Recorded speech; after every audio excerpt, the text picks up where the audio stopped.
So for some reason, like, I wasn't talking on purpose. I was just letting that speak for itself. And then what ended up happening was, like, my mic just wasn't connected. So that's fun. Anyway.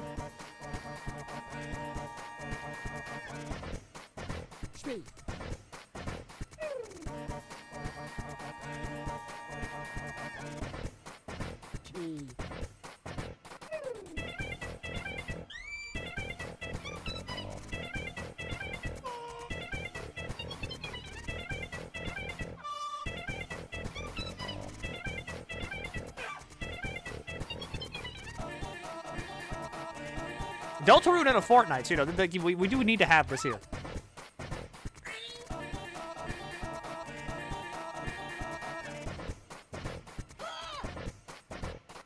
If I chop you up in a meat grinder, the only thing that's left of you is your eyeball. You're probably dead. Not you. I'm just saying, like, if somebody were to push you into a meat grinder and like one of your finger bones is still intact, they're not gonna pick it up and go, well, see, I wasn't thinking this didn't go.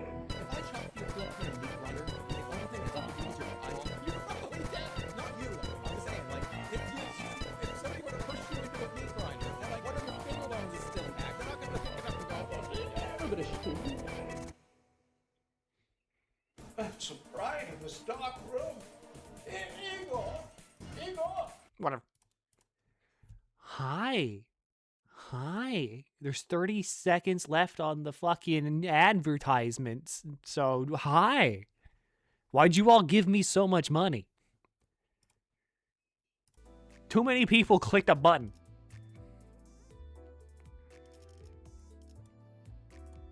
You're all freaks. You are funny. You could like use it. Couldn't be me. Hi, Tiki. Hi, downstairs, Tiki.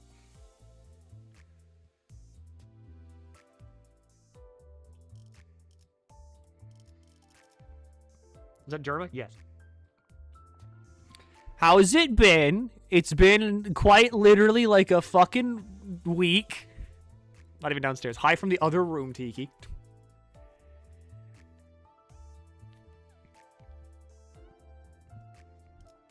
Alright, we're starting early. I love you. I love you.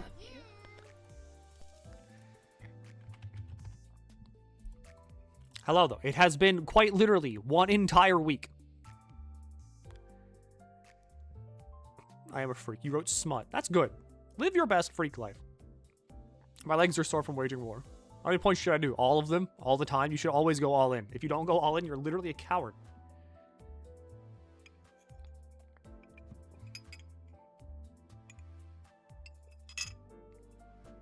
Continents have been reduced to sand in time since last stream. I know.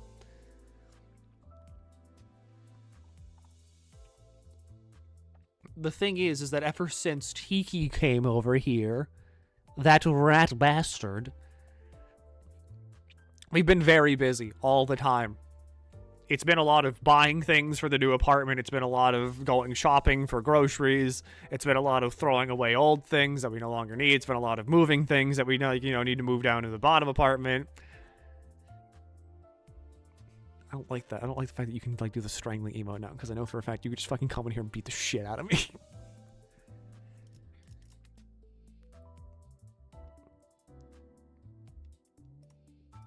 There you go. Why was that so delayed?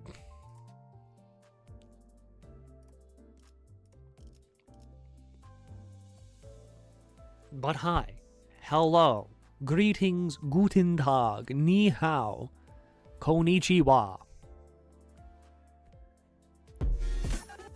What's in the bill? You keep sending it to me, just keep sending me $5. That's the bill. Don't worry. You will get your $5 back in more damage. I will conflict more damage upon you. But hi, we're here. It's time. Intervallo. What's the deal with Johnny Bersall?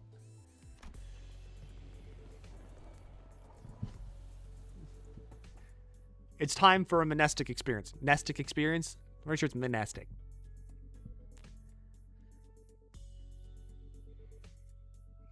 How goes Limbus Company?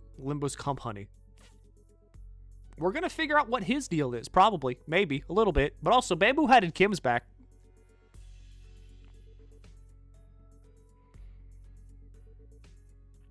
How'd you get those reward currency? It's called this thing.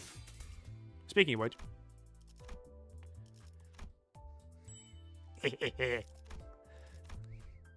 So what's Limbus about? That would require an entire presentation and about 7 hours of stream that I don't have.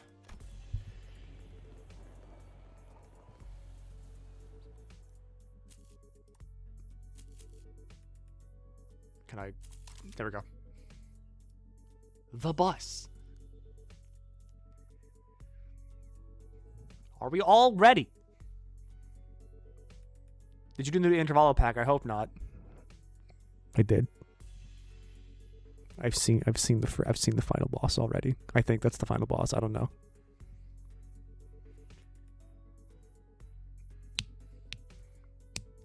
Lot of things on that one, you fool. I mean, I don't know what the context is. I just know the boss. I don't know who that is or what their relevance is to the story. I just know they have hands. Milky. I have no context. I have literally no context. I just know they have they've got a stance change mechanic. I have no context. Context is important. Context sensitive. This is context sensitive. It is time, however, for a consultation session. Lurk. I don't have a bot here.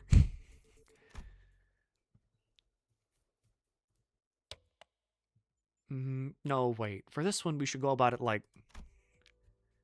Tay. No, Heathcliff's been in the Vanguard for too long. I should pull him back and let him... Dante. Huh? Oh, sorry. Did you say something? I love you. I provided you an answer to your love question, you. but you exhibited no observable response. Is the Sinner's combat performance deteriorating beyond manageable parameters? No, things aren't that bad, but it's just hard to focus on one conversation when I'm trying to support battles happening in completely different places at once. On top of that, Raja's shopping chatter is starting to get a little distracting. A few days after we entered N-Corp's district, the bus pulled over in the back streets of N-Corp to take care of a distortion case. This contract was supposed to be handled jointly with the LCD team, but distortions suddenly started cropping up all over the area of the back streets called Butter Street without any coherent pattern. No obvious point of origin or route of spread, nothing convenient like that, and I had no choice but to split the sinners into several groups and send them out. Otis, Ishmael, Sinclair, Don Quixote, Heesong, and Mersal were on their way to rendezvous with the LCD team. Heathcliff, Gregor, and Honglu were suppressing distortions that had shown up from other directions. And, with our onboard stock scrapped down to the bottom, Raja and Ryoshu, who were done with their share of the suppression work, were put in charge of buying supplies for the bus. As for Faust, she decided to stay behind with me on the bus. I wanted to get through some consultation sessions I've been putting off, and I thought I might as well get myself some much-needed practice with handling the new golden bow power I acquired. To reiterate, there are no issues requiring special concern regarding Faust. It is true that Faust has, on several recent occasions, expressed dissatisfaction with a certain Faust. However, those instances should be classified as mere personal grievance. I mean, that's good if that's all there is to it, but this is not the first time Faust had seemed unlike herself. There have been times before when she spent far longer alone than usual, lost in thoughts, moments that she could not produce immediate answers to questions from other sinners, or me. Could it be you can't access the Discord server? I could say it like how I should, like how I could try to pronounce this, and I'd make every single German person mad. Because I could say Gesellschaft, and people would be like, "You fucking asshole! It's not how you say it at all."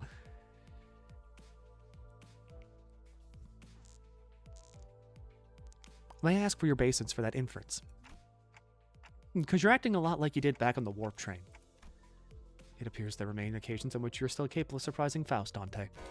So I was right! You really are cut off from the Discord. That was not intended as confirmation of your conjecture. Maybe she's saying that while she can technically access the Discord, it may as well be that she can't. I wish I could ask more and get to the bottom of it, but the way she was sidestepping the subject told me that prying wouldn't give me any further insight. Right. I guess you won't. I won't press if you don't want to talk about it. Your reserve is appreciated. Shall we move on? Yes, your consultation is the next agenda. After cross-referencing the records pertaining to the recent events in the House of Spiders, it would appear that memories concerning the individuals designated as Sora and Ren currently remain only with you, Dante. As such, should the influence of Ryoshu and her sword lead to further omissions in the official records, the manager will be responsible for supplementing the necessary information. Yeah, not the first time I was the only one left with intact memories, huh? That's right. Despite K-Corp's memory wipe procedure, Catherine's erasure by the Golden Bow's power, and the Arayashiki severing people from existence, I was the only one who remembered what had transpired. But ironically enough, the memories I had prior to swapping my head with this clock still showed no sign of returning. Why won't my old memories come back, though? Is it because of this clock head? Speculation based on your experience with the bus team thus far will not meaningfully contribute to the recovery of your former memories, manager. Inductive reasoning conducted from memories with gaps, after all, is bound to have structural limitations. Bongi would serve as an adequate analogy. Bongi? Yes, Bongi. Receiving feed and increasing in body mass alone provided no meaningful basis for identifying the purpose of its rearing. Even at the terminal stage, when exposed to the kitchen instruments and the heat of the stove, its limited experience would prove inadequate and constitute an understanding of its ultimate fate and purpose. Likewise, the ultimate answer to your doubts can only be obtained from the whole of the experience that you have accumulated in the terminus of your journey, that is, your allotted mission. Because treasure awaits at the end of the road, at the end of hell. And that treasure will give me back my memories and my head, also. Indeed, at the end of the road, you will be able to engrave your aspect. I still have no idea exactly what aspect means, or even whether it's an object, but if I know one thing, it's that the me from before all this began had wanted it badly, obsessively, desperately.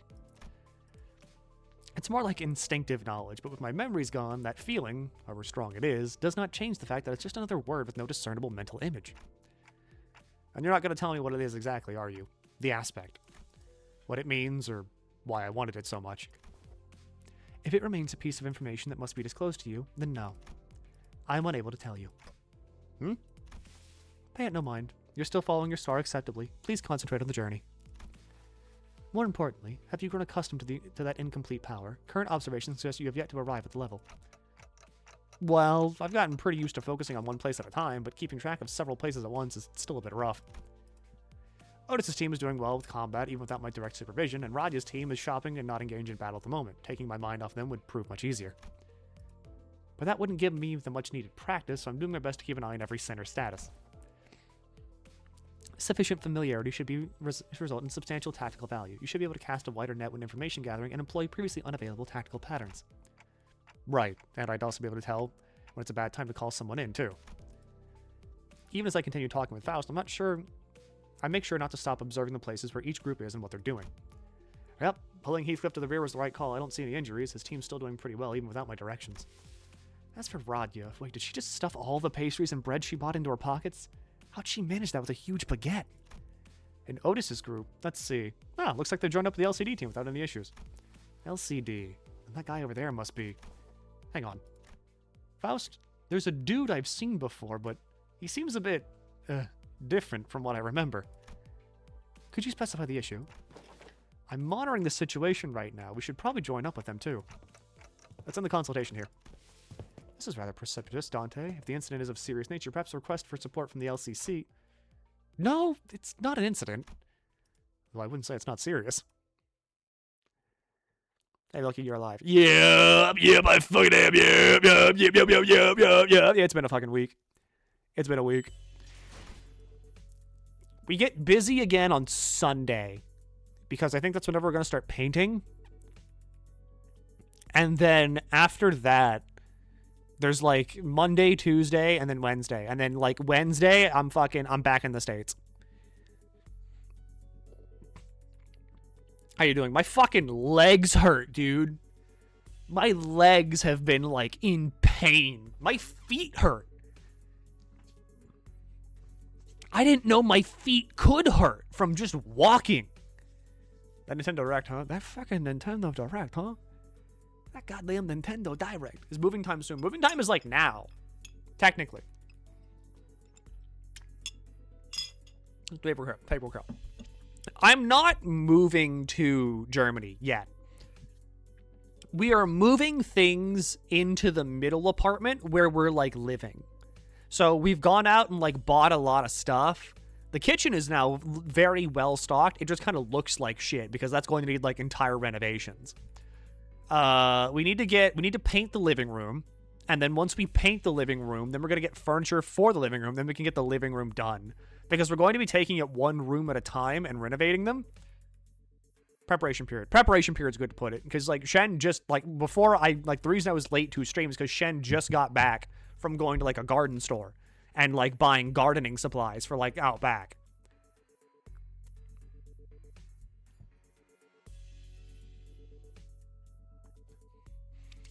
So that is all that's currently happening. And then I've moved so much. The move will happen as soon as the paperwork gets filled, right? Yes. As soon as Shen gets classified as a business and can hire me, then I'm over here. But until then, I don't physically exist in Germany. What flooring did y'all get? None. I didn't go flooring shopping. I was too fucking exhausted. I don't know if we went to the flooring store. But I know that Shen wants to get hardwood, because currently we have like bad hardwood. Like a lot of things down there. Like there's wood laminate in the kitchen and like most of the bedrooms. There's like wood in the main hallway, but it's all sandy and bad. It's not like smooth, like, you know, finished hardwood. It's just like someone took wood planks that have like dust on them and just put them down in like the middle of the floor. There's tile in the bathroom, and then the living room also has like linoleum or like, you know, like plastic wood thing. So we have to deal with all of that too. It's a time and a fucking half, all right? It's a lot. We're doing a lot right now. And then I also moved a lot of big boxes that were in the living room upstairs down to the bottom floor. And Tiki's right. I fell asleep on the bottom floor because I was literally so fucking exhausted. It was hell. It was hell. It was hell. But now we have a break until Sunday. And then on Sunday we have to paint. And then, you know, and then I'm here for 3 more days. And then I'm back home. So we have a lot. We're doing a lot. Like, you need training. I'm thin. I'm not fit.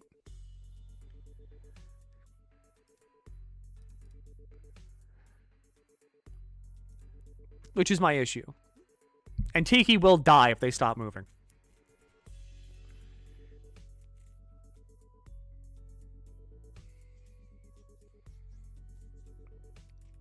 But I am getting stronger. I'm putting on weight, and I don't think it's because I'm, like, you know, eating and not moving. I think it's because I'm putting on muscle, which is scared. I agree with asocial construct.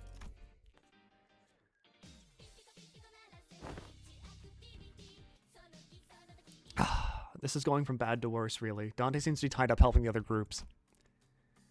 Otis's command call's been working out well enough, I'll give her that, but we've managed to hold the line better than expected. We're starting to feel the strain.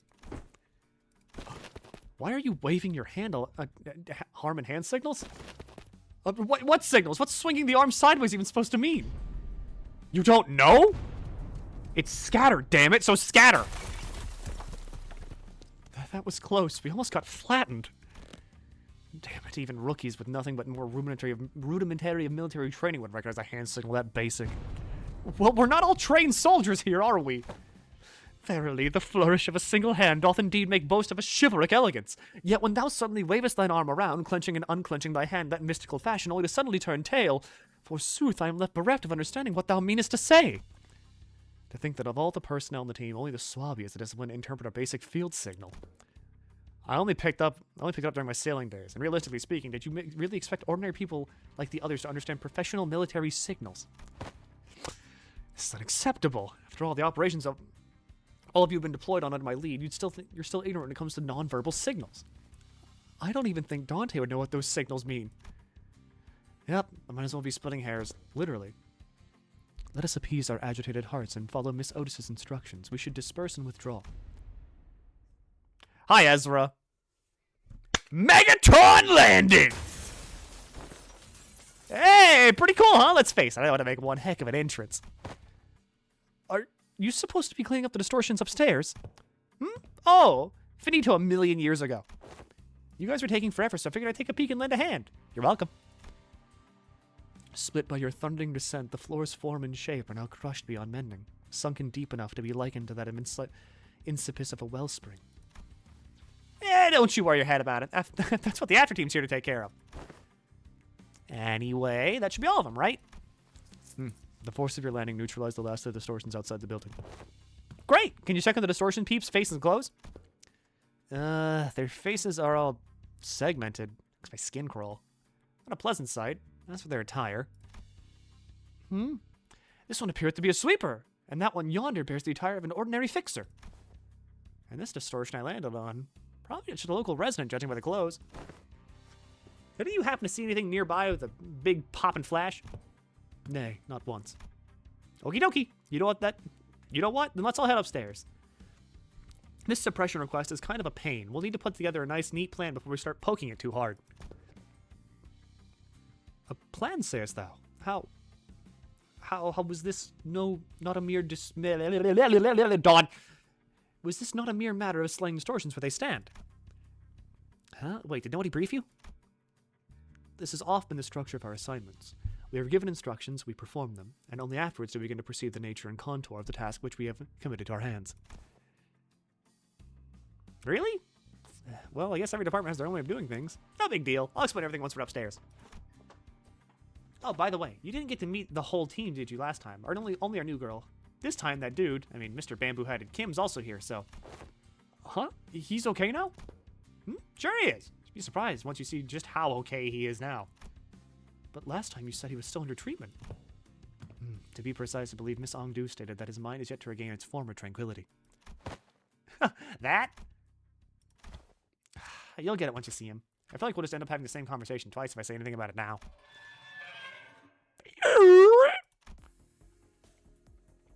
You've arrived. Ugh, it's blinding. It's so bright, the midday sun is pouring in like crazy. Yet the warm trickle of sunbeam is rather agreeable. No, this is not sunlight, because unlike this, there is more to sunshine than its warmth. Ah! So this is how they introduce that now. That makes sense. Because remember, this is the line that Mersal said... Okay, if you weren't there. This is the line Mersal said during the fucking Arknights collaboration thing. But that's non-canon, so they had to can that entire thing because it's not canon. Everything there just didn't happen. So they have to introduce it here because so that is an important thing for Mersal. Which makes sense. You know, the stranger, the sun, everything. But now it's canon. Then what exactly is this light? Why is this thing on again? It's bright enough to fry my eyeballs. Apologies, Lady Ezra. I'm yet to become accustomed to this machine. This is my first time laying a hand upon the complicated workings of such a contraption. Collab's canon, just no one remembers it. I didn't know it was canon for that. I thought it was just completely written off. It activated of its own accord, and I've yet to discover the method by which it may be silenced. That's why I told you to leave it alone. Fiddling with things you don't understand usually into something, or you, broken. Nothing good comes of it, I tell you. But Mentor, Lady Moses has instructed me that in every moment and event, clues are hidden under the veil of one's surroundings and must be examined with care. Yes, and that only works if you're savvy about the knack. Hang on, did you just say Mentor? I had not yet been afforded a proper opportunity to introduce him to you. This here is the esteemed leader of the Blade lineage, who is all but a master under whom I have apprenticed. Do you really have to dress it up like that? I told you, I only took on the role because there wasn't anyone else around to take the job. Switch, where's the switch? Ah, gotcha! She looks so different now. Why is he dead?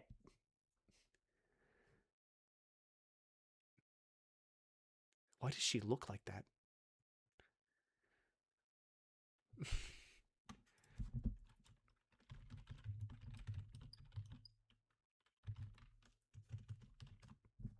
Anyway, that's him.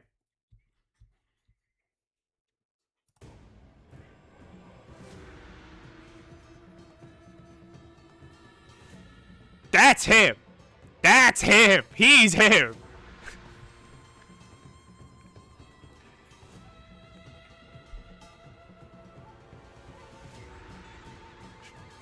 Bamboo-Headed Kim. My hard carry through Runa. Goodness. Known as Bamboo-Headed Kim. That's Kim?!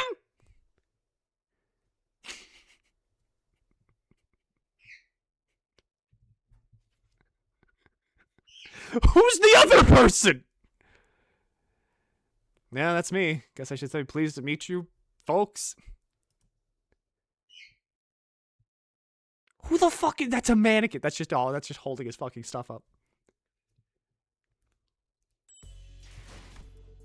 That's what Kim looks like?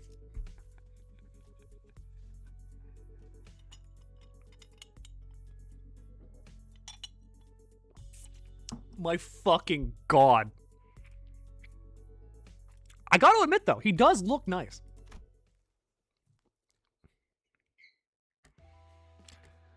Okay, so.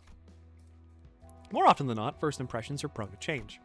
The bamboo-headed Kim I remember was a man who drowned in his own fathoms, blaming himself for his powerlessness with a listless, heavy voice. That, however, had been, well, he was distorted and sunken into himself, so I figured his original personality might be somewhat different. But this is not just somewhat. His personality isn't even in the same ballpark as my expectations. You're telling me this guy here is bamboo-hatted Kim? Yep, we double-checked with Ezra, and she said he really is the same guy. Whoa, that fire in your head's not hot at all? Fascinating stuff. Can we check again? Just in case? I really can't wrap my head around the fact that this sullen, serious man whom we'd fought, just look at what he's doing! He's rubbing my face over like he's checking out some kind of mantelpiece ornament. Lots of ticking and talking going on. That's supposed to sound like them talking to you folks? Huh? Further confirmation would be redundant, Dante. This individual is conclusively identical to the one designated as bamboo-hatted Kim. I've got no idea what you folks are so suspicious about. Hongdu, just what exactly have you been telling people about me? They're all staring like they've seen a ghost. I told them you are a gallant and formidable warrior, Mentor.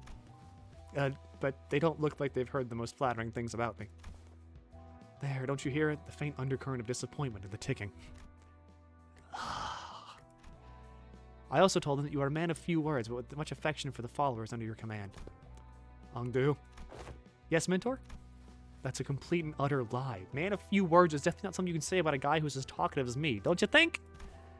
Yet I spoke no falsehood. Although your conduct is rather shallow and perhaps less refined for a leader of an organization, you are much more reserved and tactful when conversing with those unfamiliar to you, are you not?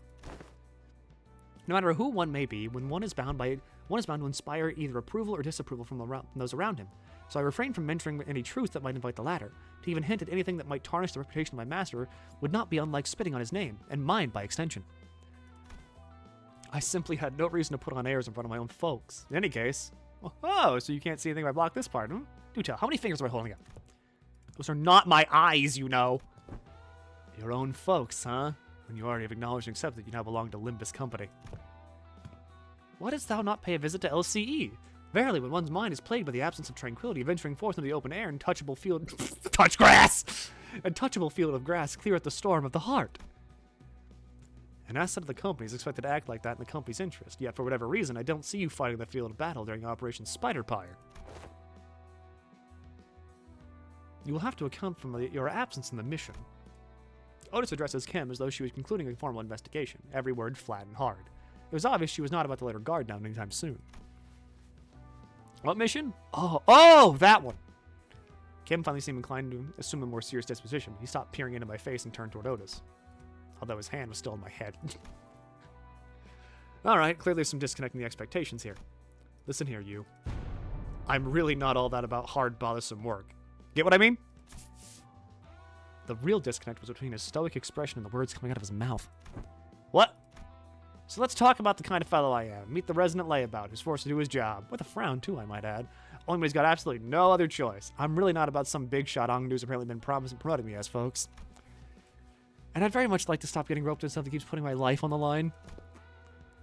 Fine, why did you join the LCD in the first place? You'd rather be unemployed. No, never mind, they probably forced you to stay. You catch on quick! First they spout nonsense about distortions and all, then force hired me calling me a company-owned resource or whatever. And the other day, they're on again about, what's its name? Golden Bow? Yeah, they invited me on a tour to another department to listen on some important presentation. And I accepted. I thought it'd be a fine opportunity to broaden my perspective.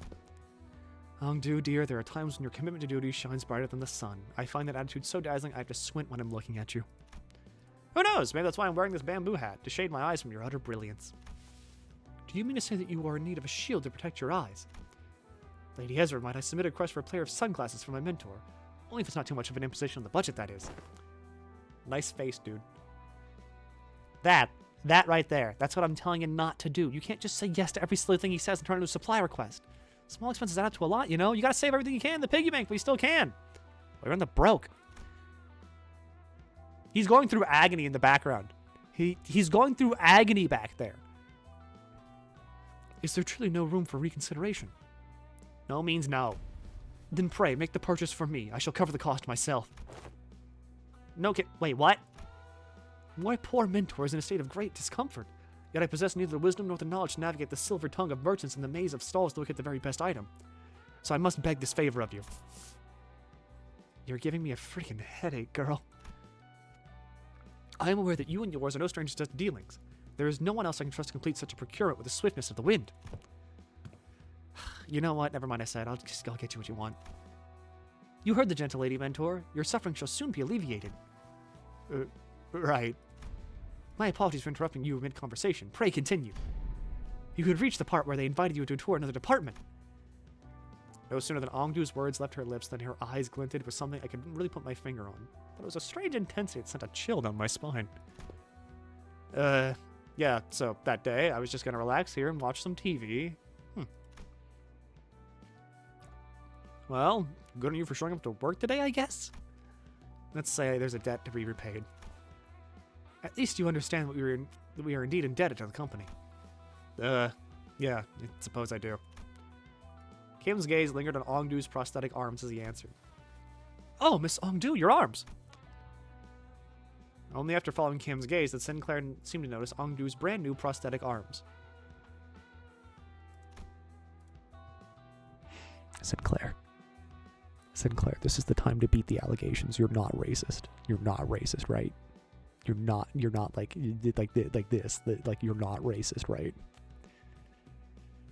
This is the time to beat the allegations. The last time we saw her, Ongdu had lost both arms. And I remembered Ezra asking her to sit tight and choose what type of prosthesis she wanted. Those arms are probably it. It's not just the arms. Even her clothes are different now. And that sword. I had these arms fitted anew as soon as the operation was concluded. The gracious host and one of the LCD teams prepared them in advance. With evident satisfaction, Ongdu held up her dark metallic wrist as if to showcase them. Ongdu held up her dark metallic wrist as if to showcase them. The components fixed along her arm clicked and rattled, unfolding for a moment before neatly folding back into place. Ho ho! Such gracious smoothness, wed to a machine articulation. 'Tis as though I'm beholding a marvelous prosthesis of the illustrious Siegfried himself. Yep. The showcase would have gone lackluster without that trademark reaction. Those are strikingly similar to the Swartz Industries N7 lineup, but I thought that model was discontinued. Nah, not theirs. It's one of the prototypes developed by LCD's Phenomena Deciphering team, and they put them on it for trial. Doubt you'll find other like them. They're based on technology spun from distortions. Oh, I see. For a brief moment, Sinclair's eyes lit up as he glimpsed something that had brought him back to a memory. Then just as quickly, he fell silent, whatever he wanted to say next catching in his chest. Does something trouble you, Master Sinclair? It wasn't hard to understand what struck the tender memory for Sinclair and why it cast a shadow over his face. But, sorry, just reminded me of something from a long time ago. My dad used to work with prosthetics before he passed away. I thought this was the exact same model I saw back then. It appears I lacked tact. These arms are stirred a painful memory within you. For that, I apologize. It's alright. I'm fine now. Sinclair's voice still carried a faint tremor, but beneath it there was a firmness that had not been there before. He really had grown a great deal. You can thank yours truly for picking up the sword. I was there with her. I did inform Lady Ezra that any blade could serve as a weapon would suffice, but instead she insisted on browsing the goods. I dare say I was given the opportunity to lay my eyes on every type of sword I could have hoped to see in this life. Walking through the workshop street that day. Ah, please, girl. We walked for just 4 hours. That's nothing. While everyone was distracted, taking in Ongdu's new outfit and equipment, Kim had quietly slipped away from the crowd and crouched down in a corner. He was rummaging through things scattered on the floor, picking them up. Is he pocketing them? Anyway, what's this place supposed to be? What are all these things?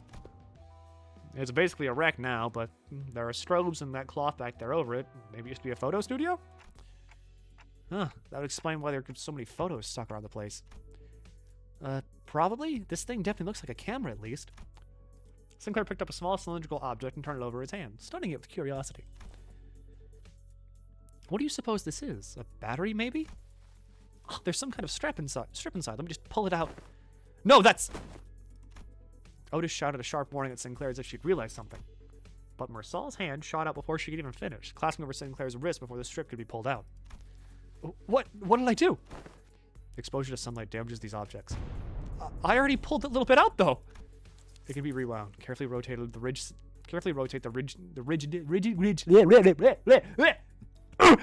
section of the cylinder. I am currently blocking the cylinder from reaching the exposed section. Damages of no concern. Oh, okay. You mean this one, right? This is the part that rotates? Yep, went back in. With a quiet nod, Mersal took the object from Sinclair's hands. It seems to be a film roll. There's something written on the outside. Experiment 4? It appears to be a compact roll for a film camera. You seem to have handled one before. Yes. Mersal's answer came without any further explanation, but the way he adjusted the camera on the table certainly looked like it was that of a first-timer. I once received a report concerning photographs taken on film cameras during the war. Film rolls used by N-Corp were particularly difficult to falsify. They are often used to collect intelligence during secret operations. The film fixes light directly on the medium, from what I've heard. A peculiar expression flashed across Ezra's face as she regarded Otis. Perhaps it was the mention of the war that caught her attention. Anyway, we've managed to regroup in one piece. Let's go for the plan to deal with these distortions, guys. Where should we begin? Then in the next breath, she returned to her usual bubbly self and steered the conversation away from the subject. Both Ezra and I, we are still trying to be free from the misconception we inflicted on ourselves.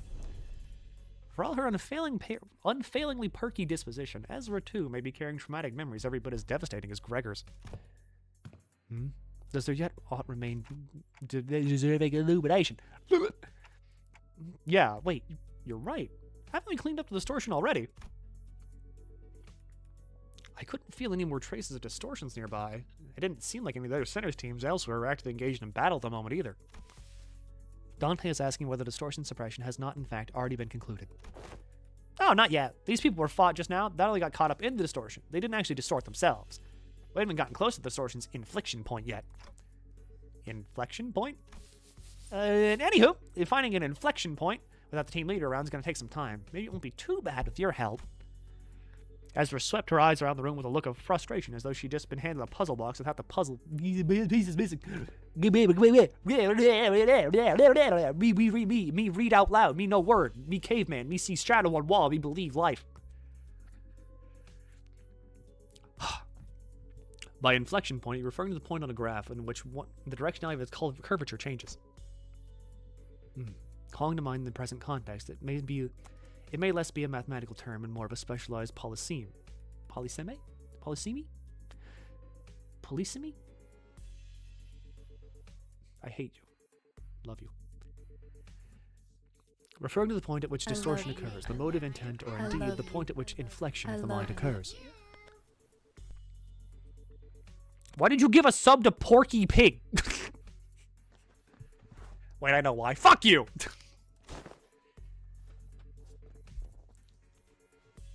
Yep, that's about right. That's the kind of inflection point I was talking about. So in our department, we use the term to mean the source of a distortion, the inflector or cause behind it, stuff like that. You know, distortion's hard to treat if you don't know the core cause. Treat the symptoms you see on the surface all you like, but if you never find the root cause, the distortion's never going to get solved. Though I guess you guys are never really hard to look for that kind of stuff, huh? Really had to look for that kind of stuff.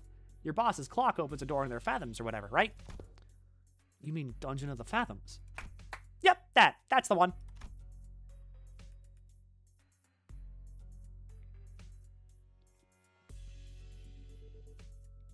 Is that I love you from the Nothing There abnormality? Yes. Because if you give a sub, I love you. I love you. I love you. I love you. I love you. Funny. From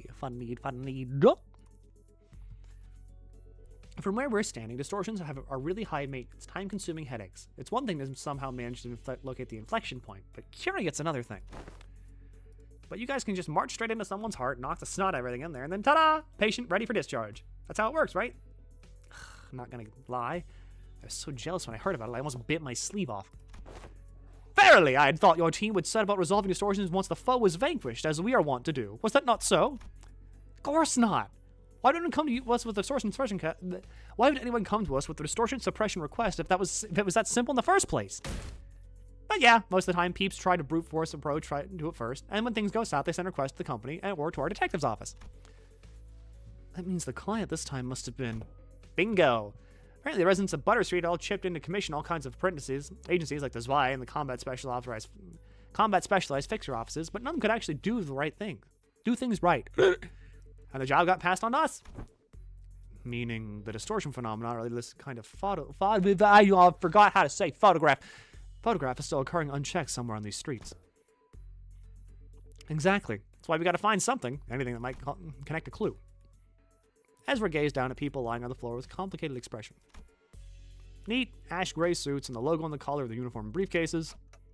Hey, isn't that N-Corp's logo? Come to think of it, wasn't Mersal... I was once employed by N-Corp. What? You used to work with those people? Yeah, he did mention that he used to work for N-Corp. Maybe you can offer some kind of insight. Do you know who these guys are, Mersal? Yes, manager. These are N-Corp Class 2 staff members. Given the camera briefcases in their possession, they were likely members of the pinframe team of Service to Clue. Mersal recited the information that he was pulling it from a file he already sorted and placed in the back of the shelf of his mind. Okay, pinframe team, huh? Anything you can tell us about them? Yes. It is one of N-Corp's many field departments related to the information gathering and processing. Their primary duties include the handling of N-Corp's internal information, analysis of N-Corp's internal intelligence, the sorting and arranging of N-Corp's internal information, and the intersector... That's enough. Whoa, is he a talking encyclopedia or something? Yeah, another thing to be jealous of. You think it'd be okay if we borrow him sometimes? Might be an issue for us if you just went and borrowed our team's encyclopedia. Looks like everyone agrees he's an encyclopedia. Anyway, your encyclopedia is right. They're from N-Corp's pinframe team. Seen them a few times before in N-Corp's nest. But why would people already busy enough dealing with the nest affairs come all the way out to a shabby backstreet like this? Got any guesses? Oh, and I am unable to determine that. Eh? The possible range of connection between the two pieces of information is exceedingly broad. Listing every relevant reason as to why they may come here would require a considerable amount of time. Therefore, I will not present a determinative answer to that question. Eh? Ezra, staring holes into me with an unspoken, is this dude always like this, wouldn't pull any answers from me, you know. Because aside from the combat situations, I've still got no way to figure out what's going on in his head. Okay then, Mersal, maybe this will be easier to answer. From an objective point of view, and that was when I noticed something I never imagined would happen. Mersal's eyes widen, his gaze fixing me with such force I could almost feel the faint tremor in it. A leveling stare that came with, there's no such thing as an objective point of view. Manager. A clipped tone and a look almost bordering on rebuke. A given judgment may seem infinitely close to objectively, but ultimately all things are subjective without exception. I fell silent for a moment, lost in thought. Part of it was because Mersal's reaction had caught me off guard, but I also wondered whether this response might be connected to why he would always refuse to make judgments for himself. If this has something to do with his turn, which I know is just around the corner... Got it. Then tell me the 3 subjective reasons you think are most likely for why these people had to come all the way to the back streets. I need to understand who he actually is as much as I can. Because I'll never know when I'll get another chance to really get to know him if I brush this off the simple, oh, I see, my bad, as usual. Yes, manager. God, he's yapping! I would presume that the mission was one of the following. Retrieval of a video recording or recordings of violations of N-Corp's taboo, prompt elimination of the violator, contact with the informer of the backstreets collaborating with N-Corp's nest, or identification and arrest of a wanted individual or individuals designated by the nest. Taboo? You mean these people could be taboo hunters? Nah, no way. They don't send out taboo hunters for every single violation, you know. Like, wings usually minor taboo violations to be handled by subcontracted fixer officers or employees of the department in charge. I say these guys here are N-Corp staff. Miss Songdu, what are you looking for in their pockets? I'm looking through their belongings for enlightened clues yet to be hidden in the sleeve of the fold of their garments. Lady Moses has been gifted with the art of discerning the truth from what lies before her with a single glance, yet my eyes are foreign to such a feat. Let me take a look too. This is an employee card, and okay, this one's a wallet, so let's put that back. We don't want to be robbers. This might be it. It's an order missive. Ezra pulled out a sheet of paper from an in-corp staff's coat and read the contents out loud. Work details. Elimination of the individuals of a Category 3 taboo violation. Address, Butter Street. This is the place. Which means all this might be pointing to something. Whoever used to work in the studio in the distortion phenomena might be connected. Yeah, now that you mention it, when that whole pop and change thing happened, it did kind of feel like a camera flash. All right, let's start by combing through the place. Let me know if you find anything suspicious. Oh, at long last, had the hour right for my debut as a detective, forsooth! Don Quixote must have been miffed about not getting to play detective back in T-Corp. No idea where she'd be keeping them, but she immediately pulled out the detective props that had been given to Radia, Ryoshu, and Hong Lu back then. Verily, I had foreseen the day this would come. Fortunately, Otis wasted no time putting an end to Don Quixote's badly timed shenanigan. A sharp dressing down from her was enough to make our dejected chivalric adventure stuff the costume away. Okay, then. We should get moving, too. Sorry, Dawn. You still don't get to be a detective.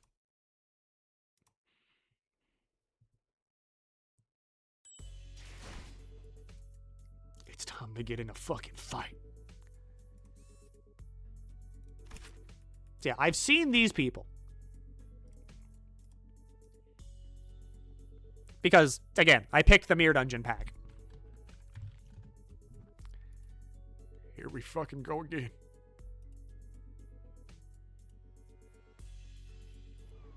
That's the wrong thing. Here we fucking go again.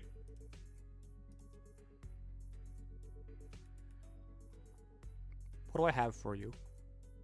Do I have garbage? Usually I have garbage. Have I been listening to garbage? I know that I have, but where is it? I got this.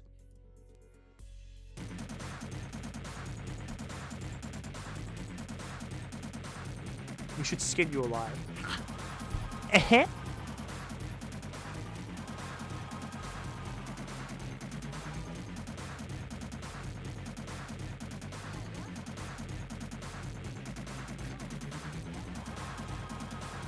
The Roaring Knight? No.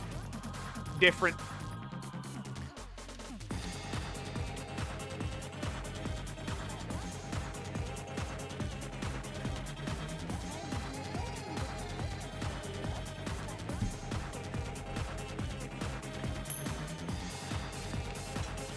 What song is this?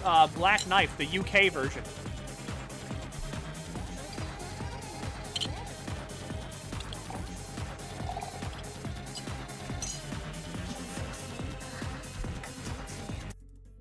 Two Tails! Fuck me, UK version. It's the UK version. See?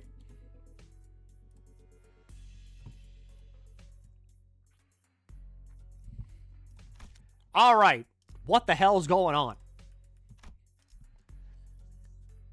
This makes sense. Why do I have a notification on Gregor? What? I have Blade Lineage for Saul. I have Blade Lineage for Saul, but I can't use him. I can't use the cool new one. Ah! New ID, new thing. I didn't get a new ID from because I haven't pulled.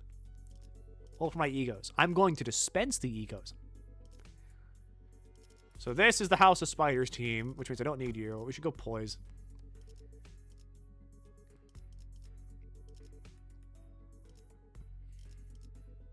Can you explain in-corpse taboo and why, Milky? In-corpse taboos are very strange.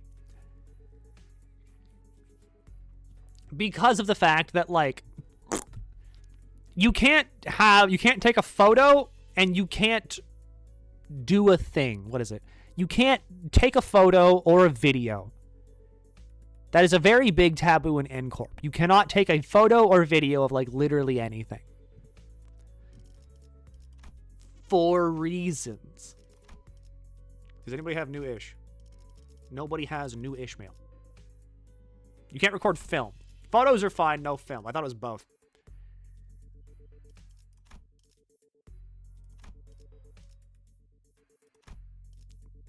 Is anybody even... You're rocking the Blade Lineage Selsu, but you're also level 40. We're just going to send it. They added new names to teams. Interesting.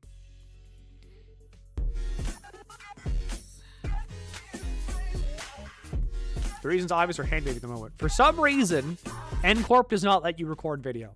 We don't know why they don't want you to record video, but you just can't. Fuck what that say. We spent a long time rifling through the photo studios of the LCD team, but no one found any decisive evidence. There sure are a lot of photos around, but almost all of them are just pictures of buildings. Nothing much to tell from that.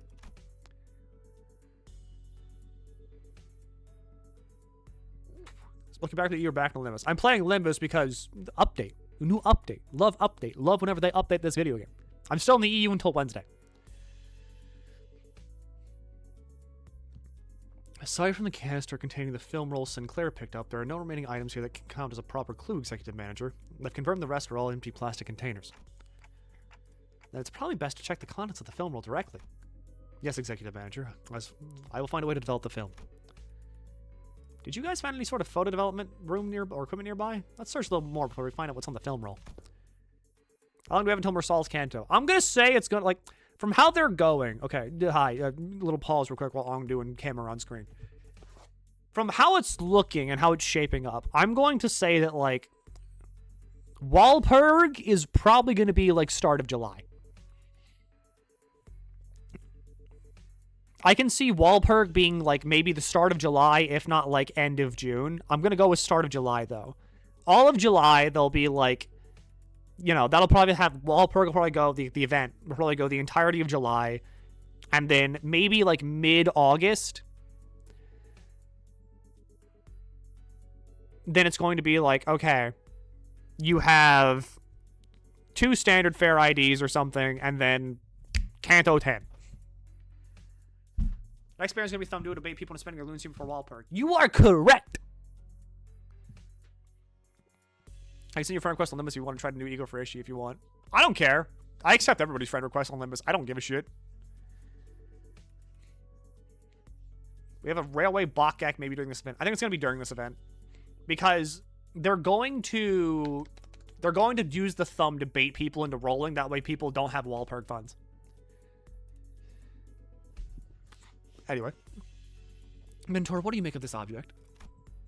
For the 8th time, Ongdu, I have no idea. If I had wits bright enough to understand all that lies before me with a single glance like that team leader, I would have passed the royal examinations long ago and secured myself a lucrative position as a court official. But, Mentor, hadn't you already passed the royal...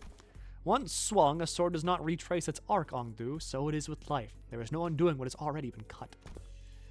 Thus, it is unnecessary to dwell on that which can no longer be undone. There is no after for what has been slashed away. But for you, Mentor, ought you not dwell on what can no longer be undone? I misspoke. I did not mean it that way, Ongdu.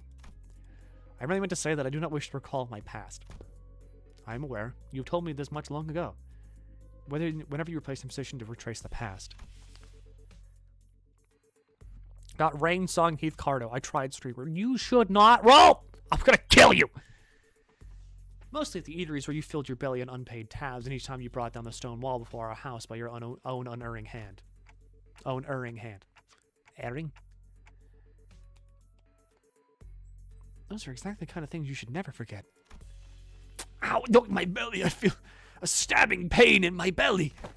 The spot, oh, the very wound you once gave me afflicts me yet. The one from when you thought you were poking me with a scabbard, yet only by some cruel turn it was your sword that ran me through. Mentor, you said it was completely healed and that I need not concern myself with it. Those very same words have been repeated at least 80 times. But it still aches even now and then, chiefly when I hear your sharp cutting words that I really don't want to hear. Ah, is that so? Ongdu suddenly pulled out a sheet of paper and began furiously writing something down. What's this? I have written down the words that I have just said. If hearing my sharp cutting words afflicts you so, perhaps reading them instead would cause no suffering. Kim's face begins to contort like a wet dish towel being wrung dry. I can't believe this is the same mentor Ongdu follows so devotedly. Where's all that dignity and forbearance Ongdu said he had? Young Ongdu, there's a matter I would ask of thee. Apparently, I wasn't the only one that felt worried about him. Pray, speak freely. This may perhaps be a discourteous inquiry, but I too, when speaking with those of whom I serve, often ornament my words with a laudation of acceptable degree, and yet... I understand your concern, Lady Don Quixote. I suppose this is your first time seeing Mentor with his shoulders so unbraced and his bearing so loose. In truth, when I first beheld him, I also wondered whether such a man could truly be the leader worth placing my faith in. However, upon my honor, I assure you that I have never once uttered a falsehood when I spoke of him to you. My respect toward the blades of my own and foes alike, my determination to safeguard what must be protected, even should my arms be torn apart. All of these are, undoubtedly, the teachings that my mentor has imparted to me. Truly?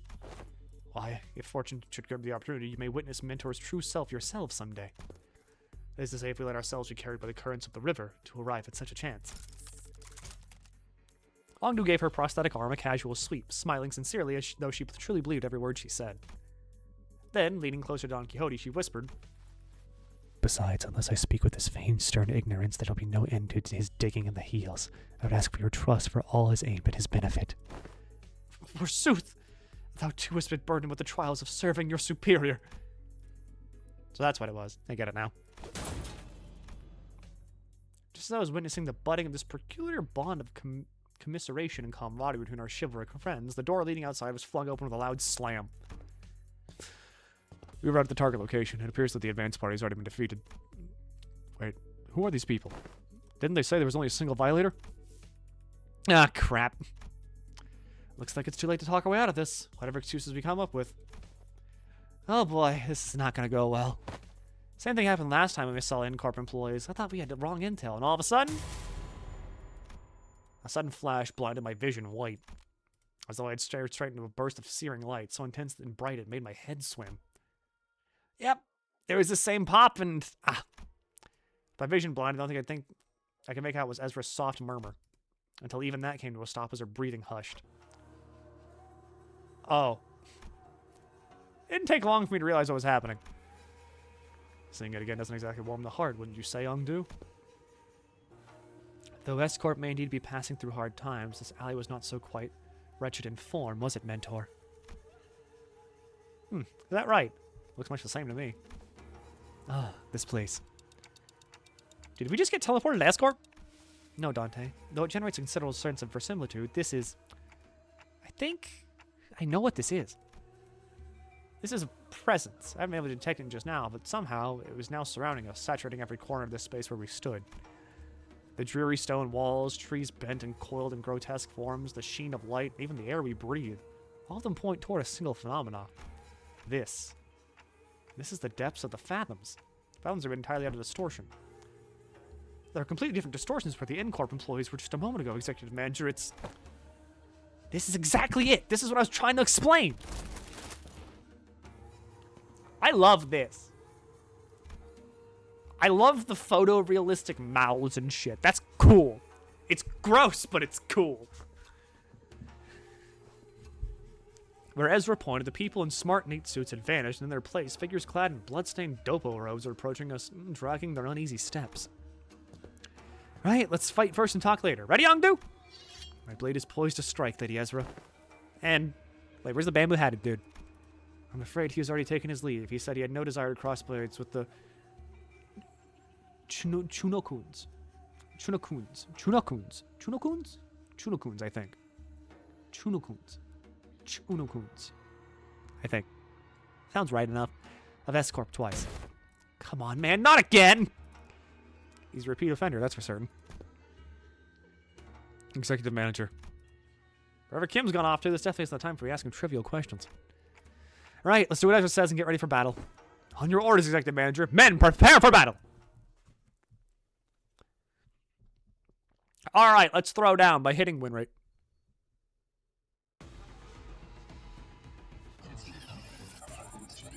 Why are you two actually here? Oh, I'm still using I'm using my hell voice pack. What's up, Ongdu? Those could be arms. Well, why wouldn't they be? Because usually they're not here. Base offense level +4, base defense level +4, take minus 20% damage on skill use, gain a haste 2 times per turn. Combat and gain 2 poise count. Rending arts, coin power +1 for poise and bleed. Poise on self, bleed on target. Add haste, more power, and then you gain poise count. Makes sense. Acupuncture. Good music. Poise and bleed, add haste, gain power, gain poise count. If she wins the clash, gain more poise count. Gain poise, inflict bleed, gain poise, inflict bleed, gain poise, inflict bleed, gain haste. To claim their bones. This skill does not trigger defensive skills. Deal 0.5 damage for every 1% missing HP on self. Deal 10% damage for every critical hit. On critical hit for every haste on self, max 50. Green. Gain poise, inflict bleed, and paralyze. Lucent Rippling Flame. Deal more damage for every missing HP. At 25%, deal 25% damage for every crit. For every haste on self. Max of 150. That's not bad. That's not bad. At +5, Mook Workshop Yi, type 2 blade draw, thrust, force, Dokkaebi fire. Convert this into unbreakable coins. Gain poise. Gain poise. Gain fire. Gain poise. Gain fire. Inflict bleed. Gain fire. Even the balance. Lucent Rippling Flame. Max of 100 for every haste on self. Consume all fire. Gain poise. Inflict bleed, inflict bleed, inflict bleed. And at haste, reuse this coin! If you're fast. For defense, I'll light the path forward. She gains an assist defense. Observing the stones on the board. Gain poise at 25. From 25 poise, consume 5 poise to gain fire and gain poise count. If you win the clash. The buffs have text. Interesting. Like that model? Ooh, new girl's got an eye for quality. Excuse me, can we try this new model? Oh, relax, I know the deal. You break it, you buy it. Thanks. See, told you. I'm regular here. Okay, so the sword and the scabbard comes as a set. So grab them both and feel the weight. How's that? Not as heavy as they look, huh? Oh. So see this particle, powder thingy that's under scabbard at the Mook Workshop. Every time you sheath and unsheath the blade for a brief moment, the blade comes out way sharper and lighter. And that model you're holding happens to focus on sharpness. So it's like, ding, and voila. You got a nice buff on your weapon. I think it's one of the Yi series models. That's Mook Workshop's classic lineup, by the way. Check out this finish here. It's, what the heck? Hey, this is Yi Type 2 model. That went on production. You know what? This stuff isn't really easy to come by. We're lucky we found one here. If it's such a rarity, Lady Ezra, perhaps you ought to wield it instead. Nah, it's fine. Well, I can see it's literally made for you. And it'll work real nice with those boosters on your new prosthetic arms. It'll need some getting used to, but you'll get the hang of it once you'll get the hang of a fighter. You'll be one heck of a fighter. There we go. Once you get the hang of it. Anyway, consider it a gift from yours truly. You're officially one of us now. Officially the new girl. No more temp ID. There's ads. There's fucking ads. There's ads. They're running ads.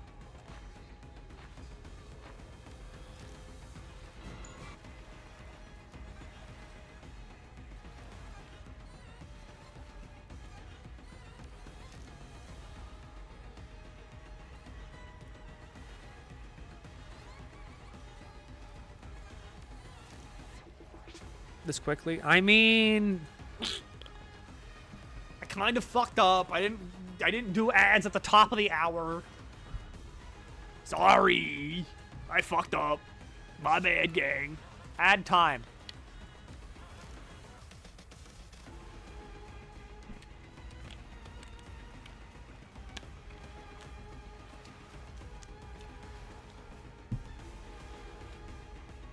Because usually I have like a little bit of leeway, but if I don't, like, it's your friend code. That's right. I will show that once I'm back at the main menu. Because I don't know it off the top of my head. I'm stupid. My brain is consistent of a peanut, slowly rotating at all times.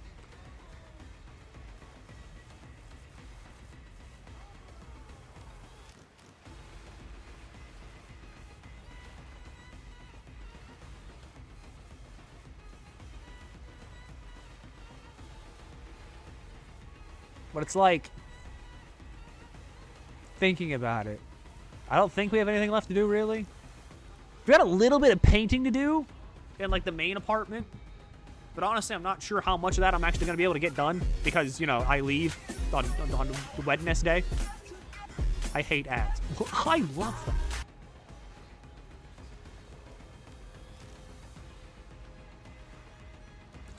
I also cut my finger. Funny enough.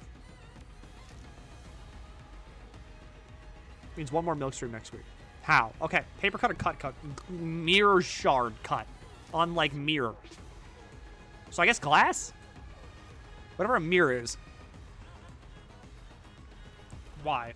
So, the middle apartment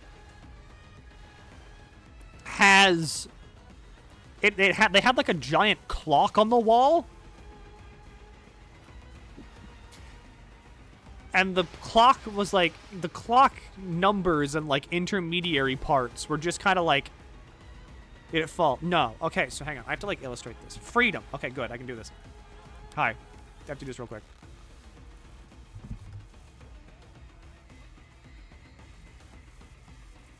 Okay, so. First, we get the wall. This is the wall. So, it was on there like this. Go away, AI button. I fucking hate you.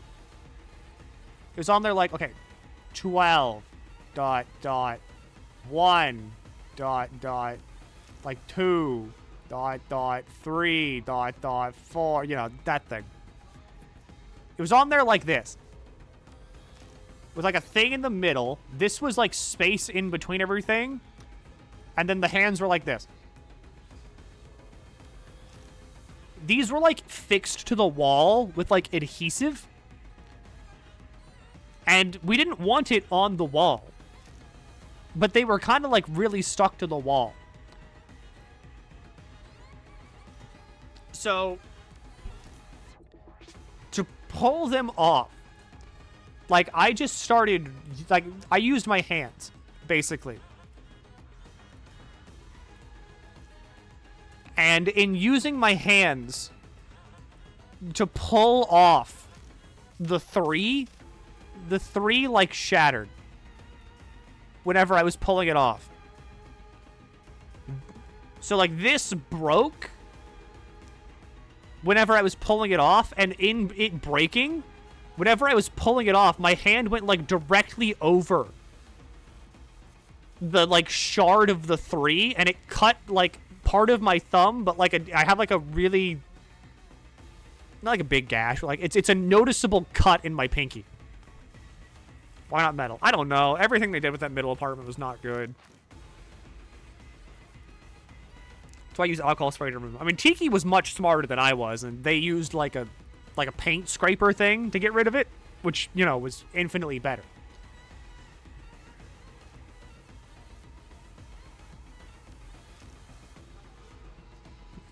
But that's Ongdu. Gain Dokubi arms. Dokubi arms. Do you perhaps speak of the Dokubis that often appear in tales of old? I can scarcely believe it, yet after all I have witnessed while relying on the hospitality of Limbus Company, the existence of Dokubis in folklore may well be within reason. Come to think of it, I do recall hearing of a name called Dokubi Unit. If there's now I have less than 50% of people you get a little bit.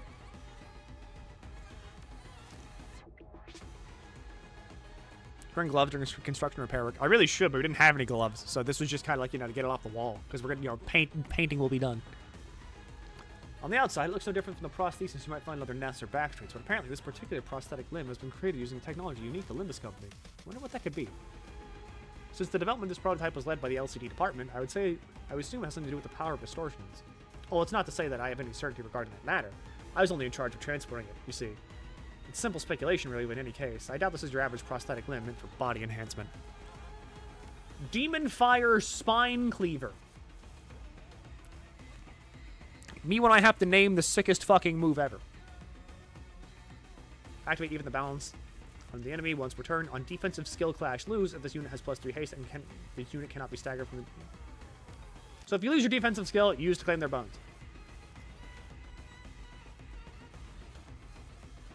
And you can't be staggered.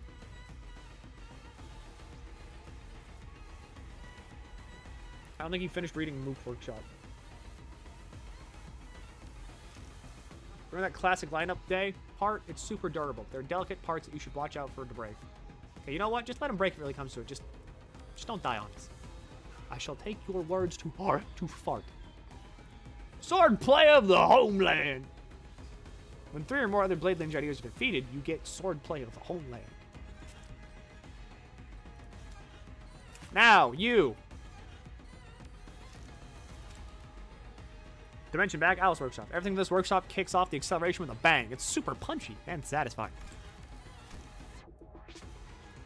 Deal 3 bonus blunt damage. If you're fast, you do more damage. Screw Atelier, screw drill. You get charge and tremor. What? Nestor Workshop, 1-2 defuse. Do tremor. Unbreakable coin, you get faster. Namir Workshop, 5 times the weight. Charge. Trigger additional tremor burst. On hit, tremor burst, tremor, then reduce the tremor by 2 tremor. Inflict 1 tremor. Uria Atelier, all-out attack mode, Mark 17. Deal more damage for every negative effect on the target. Max 100. Do tremor. Do bleed. Activate bleed on target once. Then lose a bleed count. Activate tremor. Special handmade golden retriever. Exclusive axe. Defense. I'll block him and keep you safe. Gain an assist defense. Inflict tremor. I'll cover you. Get behind me. Assist defense exclusive skill. Heal 4 SPs for all allies, including Ezra. Heal 8 SP for LCD units instead. Unbreakable coin. Passive. Ezra has a bag. If this unit used workshop weapons more than once, switch weapons to different bag weapons. Fixed panic type. It don't change. What's her panic type? Insecurity mask. That's Ezra. What's yours? Resentment. Nice hairband. Attack power up, defense further down, turn and gain haste. Gain 2 attack power up.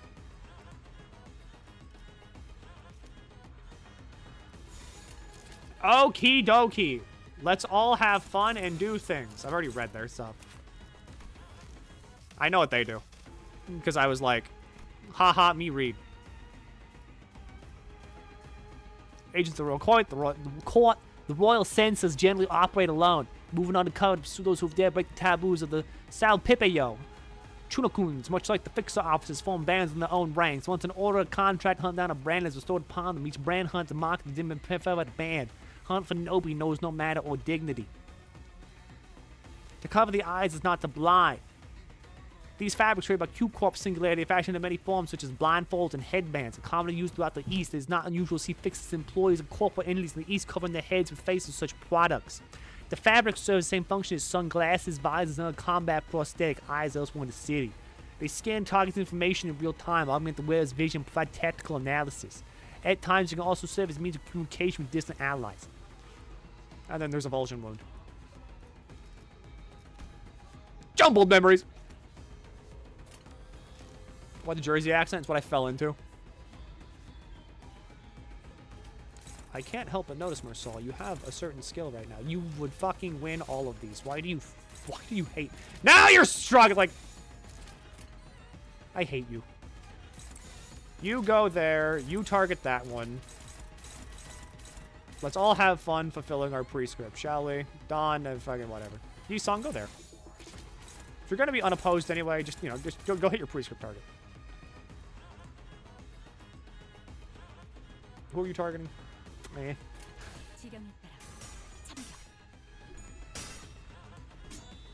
Oh, Faust. Oh, Ishmael.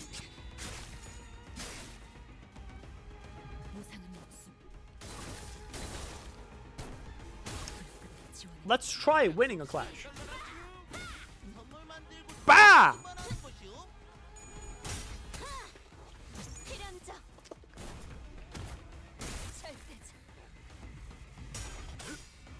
And then you! I need you to lose clashes!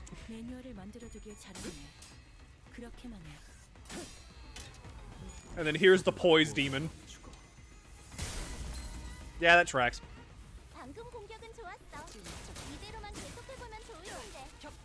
I don't know why you're on the poise team, Otis. I'm gonna be so real, but I mean, you're just good. You're consistent, I guess.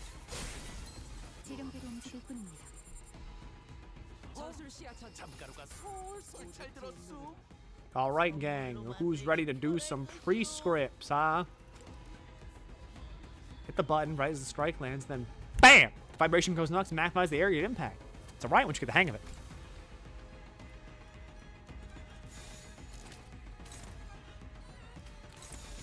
Okay, so how about we all don't just jump one guy? What if instead you go kill that guy? You go fight that guy. You know what? Everybody that has a pre-script, just I don't care. You can just whatever. Have fun, I guess. You fight that guy, and then that's fine. But that guy's really deadly. He's got 125 HP. He's not a threat. Damn it, Ezra!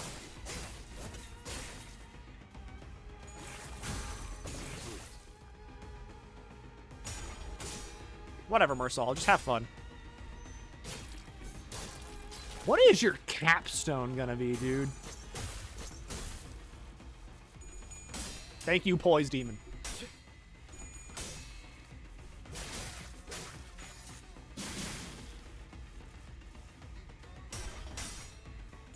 Oh, Ishmael.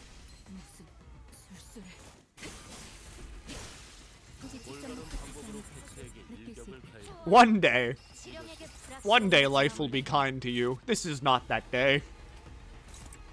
You go there, you go there, you go there. Let's all just jump the prescript guy. You know, just do your best, I guess. I mean, fast. You're struggling. You can change that to favored. You can go there. Sinclair can go there. No one's clashing with you. Where are you targeting, actually? Okay, so you're targeting that guy, which means I can have Otis target the back guy instead. There we go. A, B, C. Always B. Clashing. Go.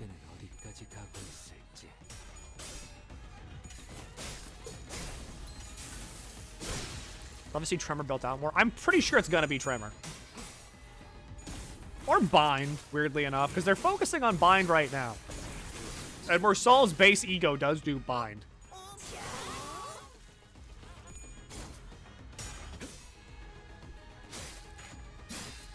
So, like, maybe win this. Mersal win the clash. It's just that easy.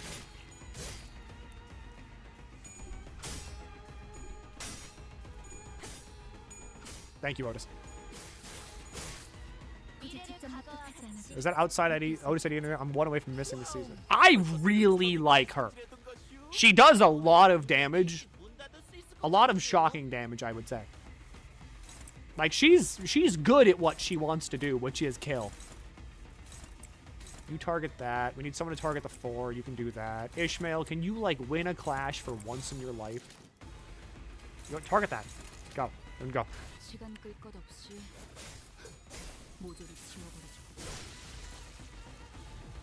Alright, Ongdu. God damn.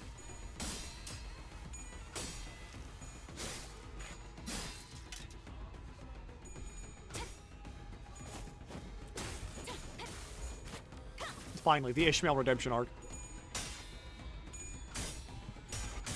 There you go, Otis.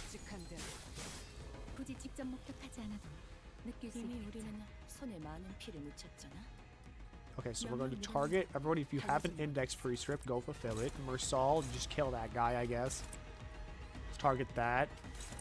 I don't trust you to actually do anything, Ishmael, so just fight that one guy. My pre-script target. Whatever, man. Whatever. All right, Sinclair killed someone that wasn't even who he was clashing with. That's my guy. That's my fucking goat.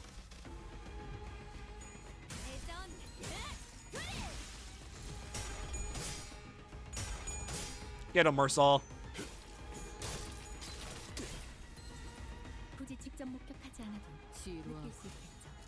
My beautiful pit bulls. Kill.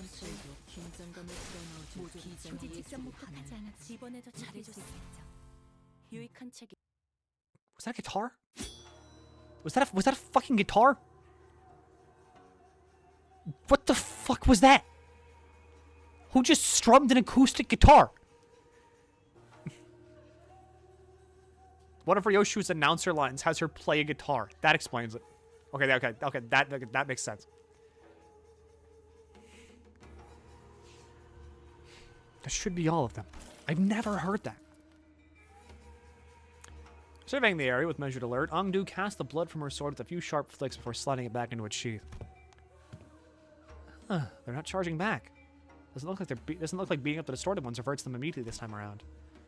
Perhaps a fortunate turn of events in a way. Let us search for clues while time allows. Right. You take that side, Ongdu, I'll search here. Ezra and Ongdu moved about as they were used to this kind of situation without even taking a moment to catch their breath after the battle. They began searching the space. Prithee!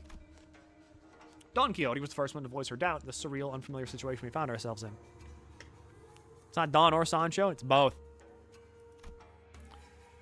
We battled distortions upon our arrival hither, and yet never before have I beheld their surroundings change with so sudden a flash. Prithee, I cannot make sense of this situation. Couldst thou render a detailed account of this distortion phenomena? Apologies. It would appear I overlooked the briefing due to the urgency of this predicament. This is, according to the definition presented by Lady Moses, a location-type distortion. It's basically when a whole space distorts. And since places and buildings can't move on their own, the distortion gets fixed in a certain space. As for this one, looks like the distortion's already progressed pretty far along. Middle stage, probably. They don't usually get this big, but this one here is covering almost an entire street. Then those people. They entered this space and got caught up in it, and our job right now is to get to the bottom of this phenomenon, what exactly gets people caught up in here and what happens to them once they're in. Of course, we can't really rule out the possibility of a really powerful distortion encroaching upon its environment. Oh, by that, I mean when a distortion bleeds into the space around it and warps. Oh man, I'm actually talking like our team leader. What's off of me, I guess. Ezra continued with a sheepish giggle. In any case, we won't be able to suppress the current distortion even if we whoop these guys' asses 100 times. We need more clues to help us locate the inflection point. Maybe we could examine these people over here too. Recall, Ezra directed our attention to rows of class people all around, all of them clad in dopo robes. Or dopo robes. Where's your dopo? And these are the glyph emblazoned upon their heads. Headbands, Chu, bespeaks propulsion and pursuit, marks them as Chunokuns, factions charged with scouring and hunting runaway nobis. You hail from the homeland as we do. I'm unsurprised that you know of them. I could hardly fail to know, for I too was once enumerated amongst their quarry. The scientists and technicians were daily being disposed of by stations in S-Corp after all. So it was no idle tale. Scientists who ply their craft without fattening S-Corp's coffers are seized forthwith and made nobis of the corporation. Indeed, I could count myself fortunate to have scorned with my friends, afore a brand of Nobi could be impressed upon us otherwise. Nobi. The wretched appellation conferred upon those people who, for the convenience of those in power, a vile practice and an excuse for those power-mongering, nothing more. The so-called taboo hunters of S-Corp operate much by the same anatomy. Does the breaching of taboo summon the hunter, or does the hunter first seize his prey, to thereafter frame the capture with an invented transgression?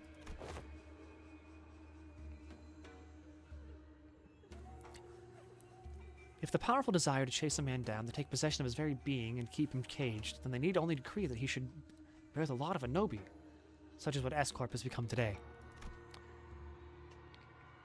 My mentor, too, was one of the victims of that accursed practice.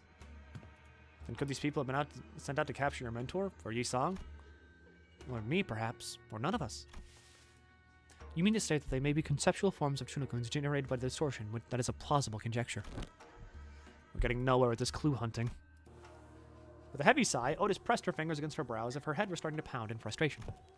To delve further into the matter, it is necessary to determine why the S-Corp and its Chunokuns have appeared as the motive of this phenomena. Considering the course of events we've seen so far, would it not stand to reason that the distortion stains all nearby things with memories most foul? The presence of Chunokuns suggests possible correspondence to Yi-Song's memories. Conversely, however, the absence of T-Corp's time collectors weakens that hypothesis. In which case, the most plausible theory that this particular distortion could have stemmed from Bamboo-Hatted Kim or Ongdu's memories. Ongdu furrowed her brow and fell into thought, as though she couldn't grasp the full picture of the problem. I've seen a few distortions that show trauma or affect their surroundings. But this one, I'm not getting that pop of inspiration. Can't even guess at what this distortion wants either. Thanks, Ezra.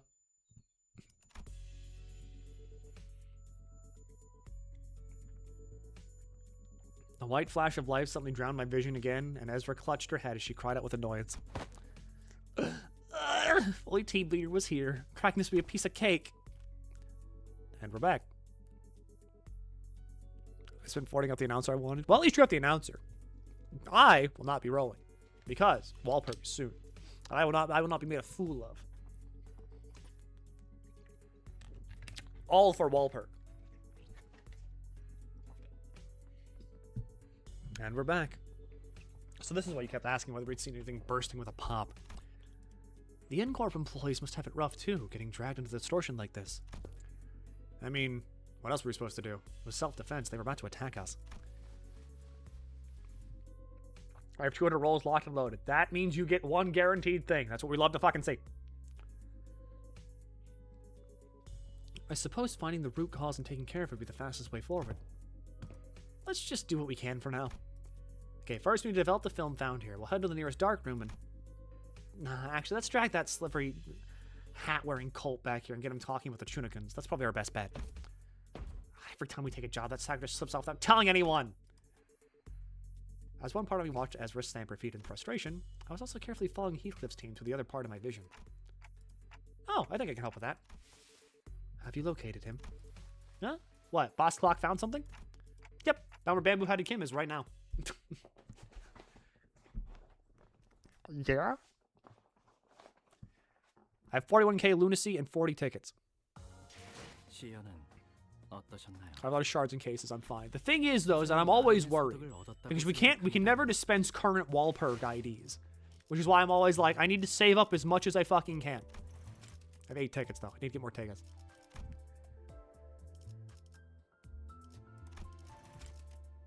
Anyway, yeah, there's my friend code. Fucking here. I don't care. Put it in chat. There you go. If you want to add me. There you go. Have fun. My friends list is getting very full, though. I can accept roughly, like, 24 more people. I just accept everybody. If you send me a request, I just click yes. I don't care. Okay, now I can accept 22 more people.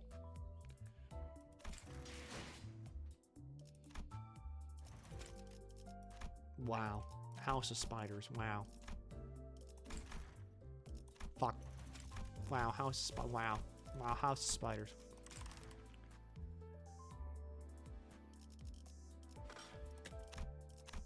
Fuck you. No, not you. Put me back.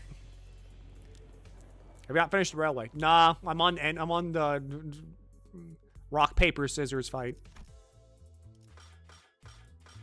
I've been busy. I've been really fucking busy. I got to the end of the rock, paper, scissors fight, and then Middle Otis just, like, shredded me. And I was like, I felt like a goblin. I felt like a Buse goblin.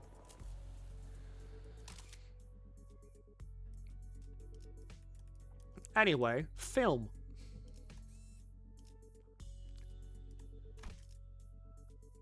Ah, I can use Heathcliff's team now. Oh, I can use everybody. Well, if I can use everybody... Wait, where are you? There you are. Hi, middle team. Hi, middle team. Funny middle team. Guest starring Raja. I don't fucking care.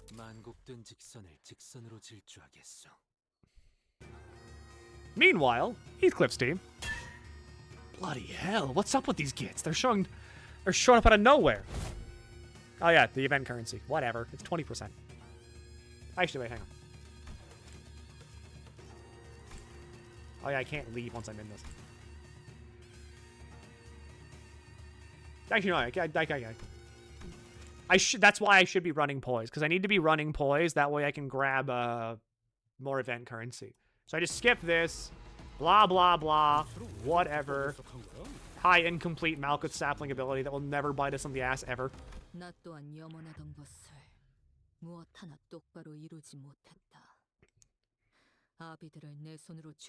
They don't want you to know this. The Malkuth sapling of light ability is free. You can use it as much as you want, and nothing bad ever happens.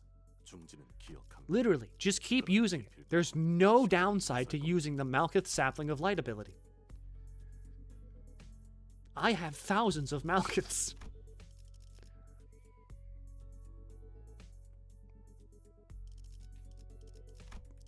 E.G.O. Does anybody on my friends list have E.G.O? No, they don't. Does anybody have Blade Lineage Mersal with E.G.O? Do you have? Okay, yes, you got 60. You have E.G.O. There it is. We will bring Mersal with E.G.O. I mean, I could bring the Blade Lineage Salsu with Yi Song, but he's on level 50. If I don't need to have you like in the initial lineup. Gregor is Gregor. Oh right, I got Fire Fist. That's what I did. Because I was like, Gregor's not getting another ID. I can just dispense that. Honglu. 잠깐. 어디서 뱀 기어가는 소리 들리지 않아? Who else has a Blade Lineage ID here? Ryoshu does, right? No, you're Kurakumo. That's right. Heathcliff. You're Kurakumo. Fuck. You're Kurakumo. Gregor is Kurakumo.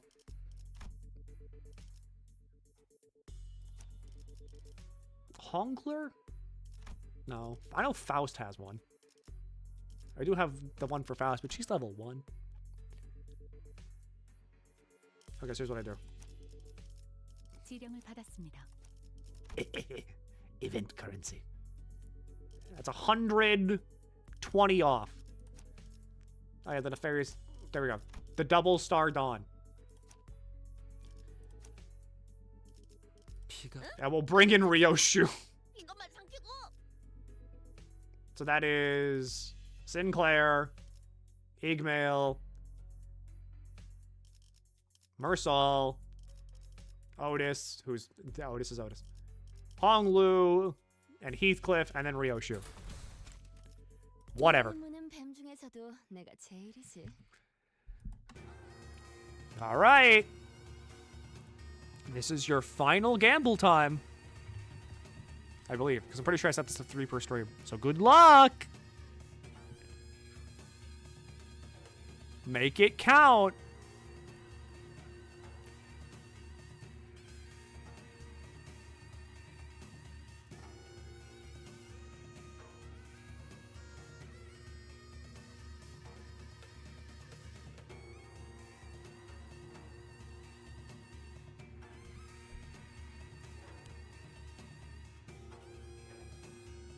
Why is chat gambling so much? I don't know. It's always, good luck is the best I can say. But I don't think any of you ever have good luck ever. If I lose, I will cry. Get your tear ducts wet and ready. You are going to sob like onion.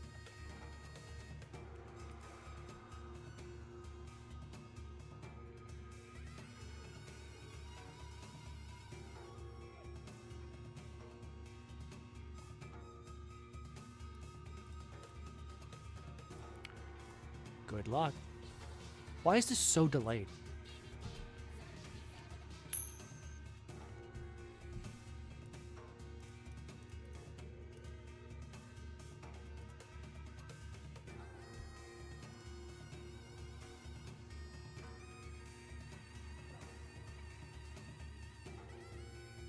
From 400k Greece to 0 and 3 coins.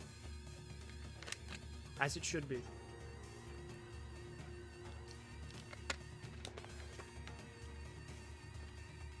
Morning, Milky. This isn't about me. This is about Heathcliff's team. You already read that. How should I know? Judging by their getup, they seem like S-Corp fellas. Things were going so well. We could have talked out those Fedora guys who were rummaging around the place earlier, you know? But no, you just had to go barking at them first. Would have saved a whole lot of trouble if you hadn't, right? Oh, so it's my fault. Those bastards look like they were nicking stuff. This is our contract area, ain't it? They walked off with something important. We'd be the ones catching hell. Listen, bud, not everyone's itching to swipe hair coupons out of their pockets the second they get the chance. Oh, for how many bloody months are you gonna milk that? Excuse me. Well, you got a problem too, mate. No, not at all. Just wondering whether that gentleman over there is also one of our enemies. Hmm? Is that the end of your troop performance? Shame, I was really enjoying watching you folks dance. Might have mistaken this place for Peach Blossom Land of Legends, that there had been a cup of fine macchioli to go with it. Rice wine. Yeah, that's an enemy, all right. He has a name tag, though. I think it says, LCD.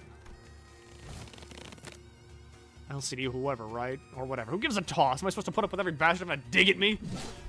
Oh, dear. Such bold swings. Didn't know there was an encore to that performance. You slippery little rat. Well, I do find this amusing enough, but if you tend to play with me, you ought to be more aware of your surroundings. Hey, behind you, there's... Wow, he took out all those doppel-wearing people with just a single strike. Say that about covers the price of events to your troop circus, wouldn't you? Well then, I leave the rest to you folks. Wandering blades and Miriam tales never linger on the stage for too long, after all. Where the hell do you think you're going? Oh, damn it. Bamboo-hatted Kim. Bamboo-hatted Kim. He's gonna manifest E.G.O one of these days, and it's gonna be so fucking cool. There is never a bad time. That's what I need. It's just 3 pride? Okay.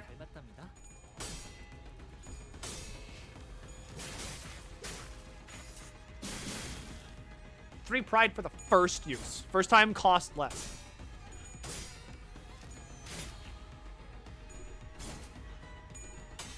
That's like nothing.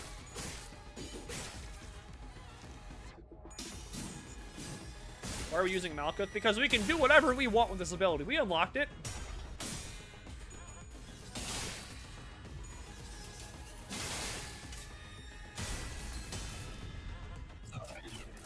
One Wrath, 4 Pride, 1 Envy after. Okay, that makes a lot more sense.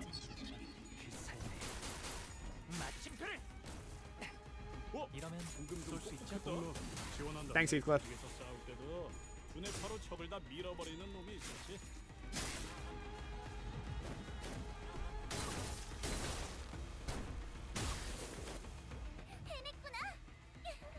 Okay, Mersal. Go sicko mode now. Never mind, everyone's targeting that one guy. You all are really smart, you know that? Like, you're all really smart. Ishmael target that guy, Honglu target that guy, we have 2 people targeting that, which is fucking Renclair and Ryoshu.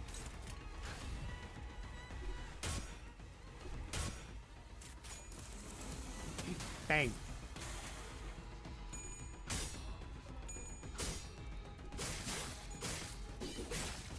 Good.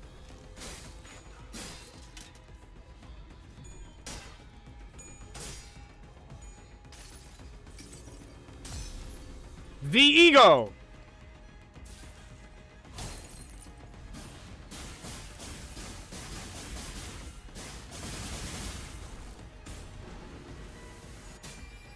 With no voice lines, because, you know, we're not, this is Mersal.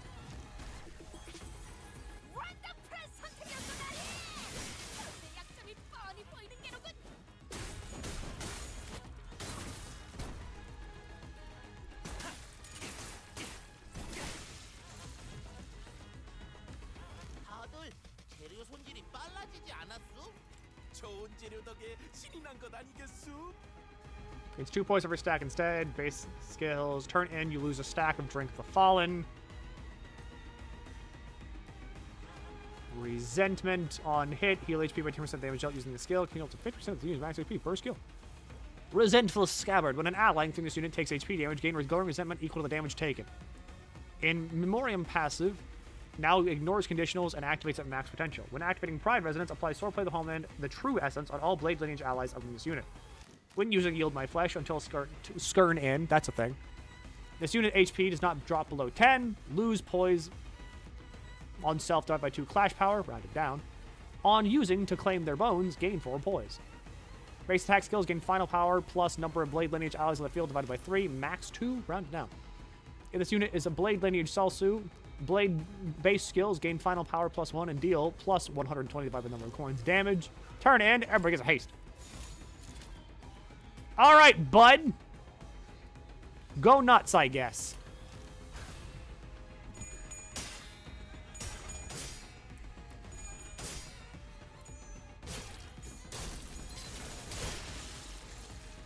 Damn. That's a lot more effective.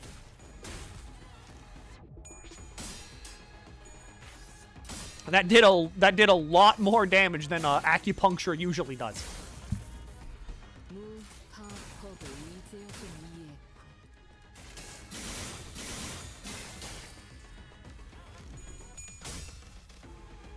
All right, Otis.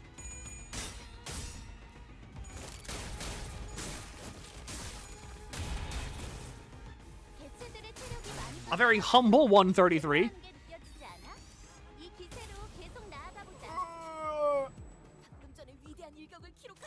You rat bastards.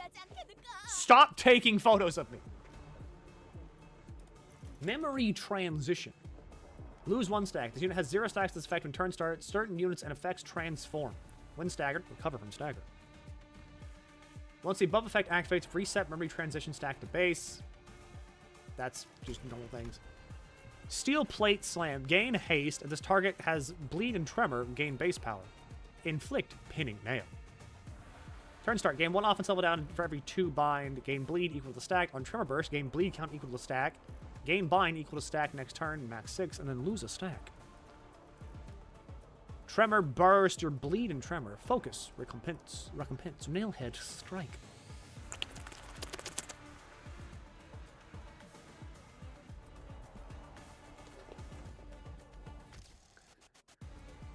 Okay, I like the fact that they incorporate a camera flash into the music. That's kind of sick. Current coin attack and inflict intelligence gather next turn. When using a skill of identical rank to the skill photographed, clash power -5.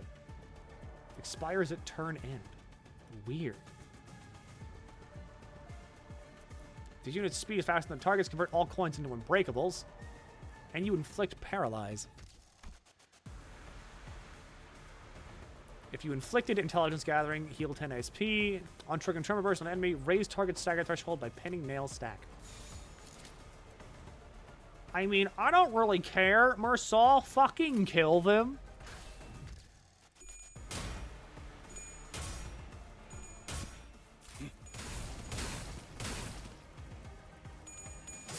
Use acupuncture and kill them. Alright, maybe try hitting ahead.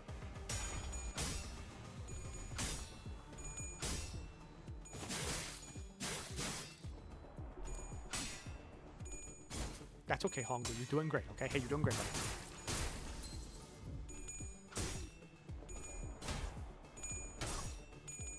Ishmael doing the unthinkable and winning the clash. Oh.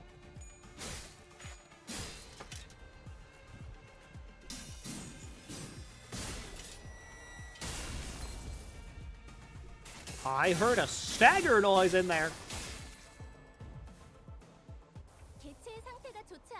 Alright, are we all spreading out the damage? No, 3 of you are jumping 1 guy. Why are you doing that? Who's jumping? Oh, hopeless, you say? Oh, no, shit. Oh, no. How awful. Oh, how terrible. Oh, a hopeless clash, you say? Oh, drat. Oh, darn. Oh, no. Well, I guess if I have to do it, I might as well. We have 2 people targeting that? 2 people targeting that, 2 people targeting that. Okay. Well, I mean, fucked up. Oh, well. Oh, you're using the Atelier logic round. Okay.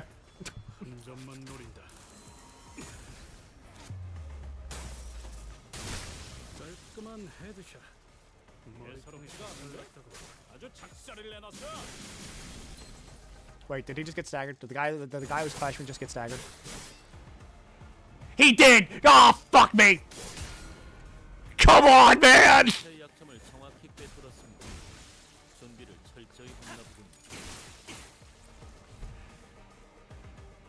Oh, I was so close to greatness. I was so close to greatness.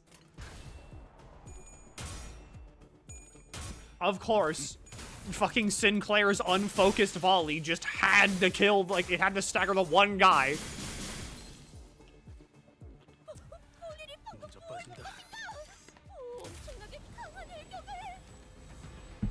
여기까지 와서 망설일 생각은 하지 않았으면 Whatever. 좋겠어.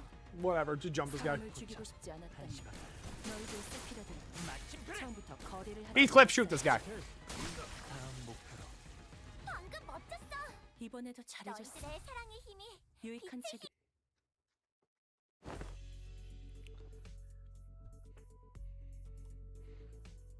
So, let me get this straight. Dude was just here a minute ago, and now no one knows where he wandered off to. Yeah, bloke just turned up out of nowhere, flapped his gums, and did a runner before anyone could grab him. Ezra let out a long, listless sigh, as though she was getting sick and tired of even complaining about Kim. Lady Ezra, I cannot say your frustration is misplaced, yet I trust you are also aware that more often than not, Mentor's actions have carried a profound design. He has never left his post without purpose so far. No, I get it, okay? But come on, would it kill him to give us a heads up before he goes zooming off on his own again? It's not like we'd stop him. What are we gonna do? Tie him up? Lock him in a closet? We don't do that in our team, right? Remember last time? We all thought he'd been a good patient sleeping off in the recovery ward, but nope! When the LCE got infiltrated, he snuck out without telling anyone and came back like nothing happened. And the team leader didn't even chew him out for that. Lady Ezra, that's... Ooh, I wasn't supposed to mention that, was I? Then the reason he failed to participate in the operation was simply because the LCD was lax in supervising its personnel. Is that what you're suggesting? Lady Moses bade us held our tongue for this very reason. She knew full well Mentor's intentions and would be misunderstood, or Mentor's intentions would be misunderstood in precisely such a manner. What part of this have I misunderstood? Did you not just disclose that the man deserted his post without authorization? That's the thing. He wasn't just wandering around. He was outside, all alone, taking down the ring automaticans who'd locked down the elevator that leads him to the LCE department.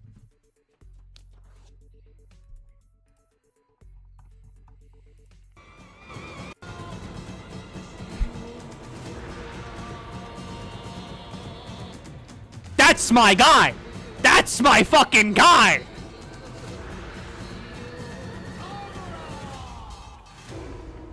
That's bamboo-hatted Kim!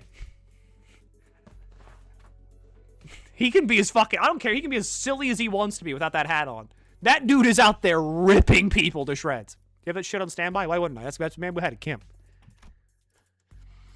Yeah, it's not like he was dealing with the strongest enemy out there, but the recovery ward didn't have an emergency alarm, and no one from the department was there to warn him either. He somehow just caught on and did the job himself.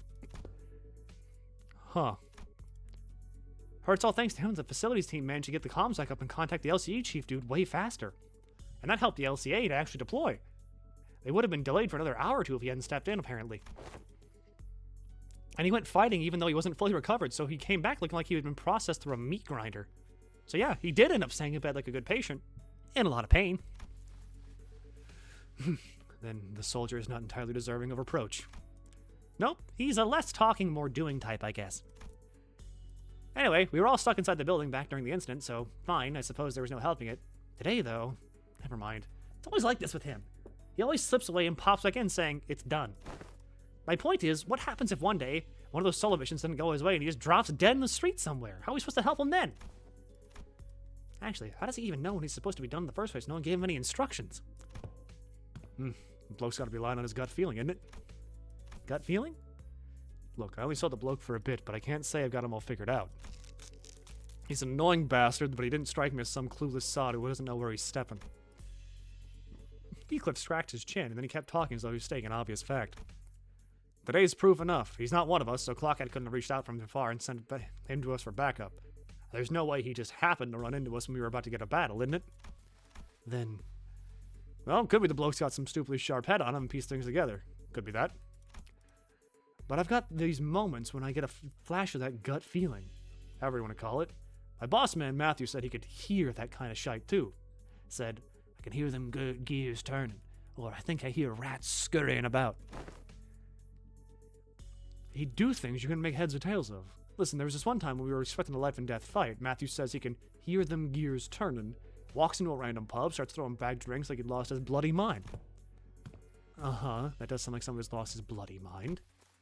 Back when I was on the ship, some sailors used to drink the barrel dry before battling whales to blunt their fear. Or just stumble around the deck and fall overboard. Yeah, and boss could knock it back like a whale. Still, the point is, getting plastered right before a turf war is not what most sane people call a good idea. Had us all crossed, we went stomping after him. And guess what? Turns out that pub was the secret hideout where the opposing syndicate was holed up. They were crowding around the gaffer, running their mouths about how they'd kill him dead and put an end to the dead rabbits. That's when we came storing him and had him surrounding them instead. Not a single one of them got away. We beat 'em bloody every last bastard. And boss knew it'd play out that way. Sorry, but this really sounds like a barstool bragging to me. You sure it wasn't just a coincidence? I should think it was no mere chance. If you're saying as much, then surely this was but one among many such coincidences, is that not so? Yeah, every time Matthew pulled one of these stunts, our lot ended up growing bigger. Wouldn't have kept working so neatly if it were just a coincidence. It is likely what is often referred to as indeed an instinctive sense, or experience-based precognition, more accurately, an unconscious process by which information accumulated in the subconscious is sorted and converted into sensible conclusions. There have been some extremely rare cases in which Heathcliff has demonstrated the ability to arrive at coherent conclusions that surprise even Faust. On further analysis, it would appear that he was employing a mechanism similar to a sixth sense, as some people would call it. Is that a compliment, or are you taking the piss out of me? Though my mentor does not see fit to explain each step he takes, when all is past, I often find that no footfall of his was taken in vain. I would ask of you to grant him but a little time and wait. Keep waiting, and the shape of his intent may yet become clear. Though I confess, I have been concerned about him as of late. His recent silence is far heavier than what I have noticed in the past. To wait. Don Quixote began, hesitated, then stopped herself from saying more. She only gave a quiet nod. Yeah, okay, I suppose our team leader has her own reasons for letting him be. That said, doesn't mean I'm happy about it. Let us return to the task at hand and do what we can for now. Fine. As the others quieted down, I finally had room to notice the place we found ourselves in. There wasn't a single ray of light, just a deep red hue pressing in from every side. I can't believe we've been chatting away at the dark this whole time, fellas. And the red lights ain't helping at all. Such with my aging eyes. Oh, are you looking for the light switch? It's right here. And right then, don't turn on the light. I heard Mersaul's clipped warning, his voice coming from a corner I didn't expect him to find. Mersaul? Where are you? Ah, there he is, that corner. Is he washing something? I'm developing the film roll, manager. Exposure to light may ruin the entire roll. Please exercise caution. So he'd been doing his own thing. That explains why he was quiet all along. Huh. Didn't think you know how to print photographs, pal. What's that for, anyway? You expressed the wish to have a film developed, manager. I'm carrying out that instruction. I see. A photo studio first, and now a dark room. There's no miracle. This may be no more than a conjecture, but it would not be unreasonable to suppose that the axis of this distortion rests upon a photographer. The film's serial number either matches those found at the photo studio or deviate only by a single digit. It is certain that this darkroom is connected to the studio in some way. The images bear a striking resemblance to these photographs. I'm also believing this building and the photo studio share a strong connection. Oh, where'd you get these photographs? I brought some from the photo studio. I cannot name the locations of the pictures with certainty, yet they all appear to have been taken at various places in Incorp's district. Buildings, mostly. Hey, wait, I know what those are! People take pictures like that when supplying stuff to the department store. Correct. These photos must have been taken by a docugrapher.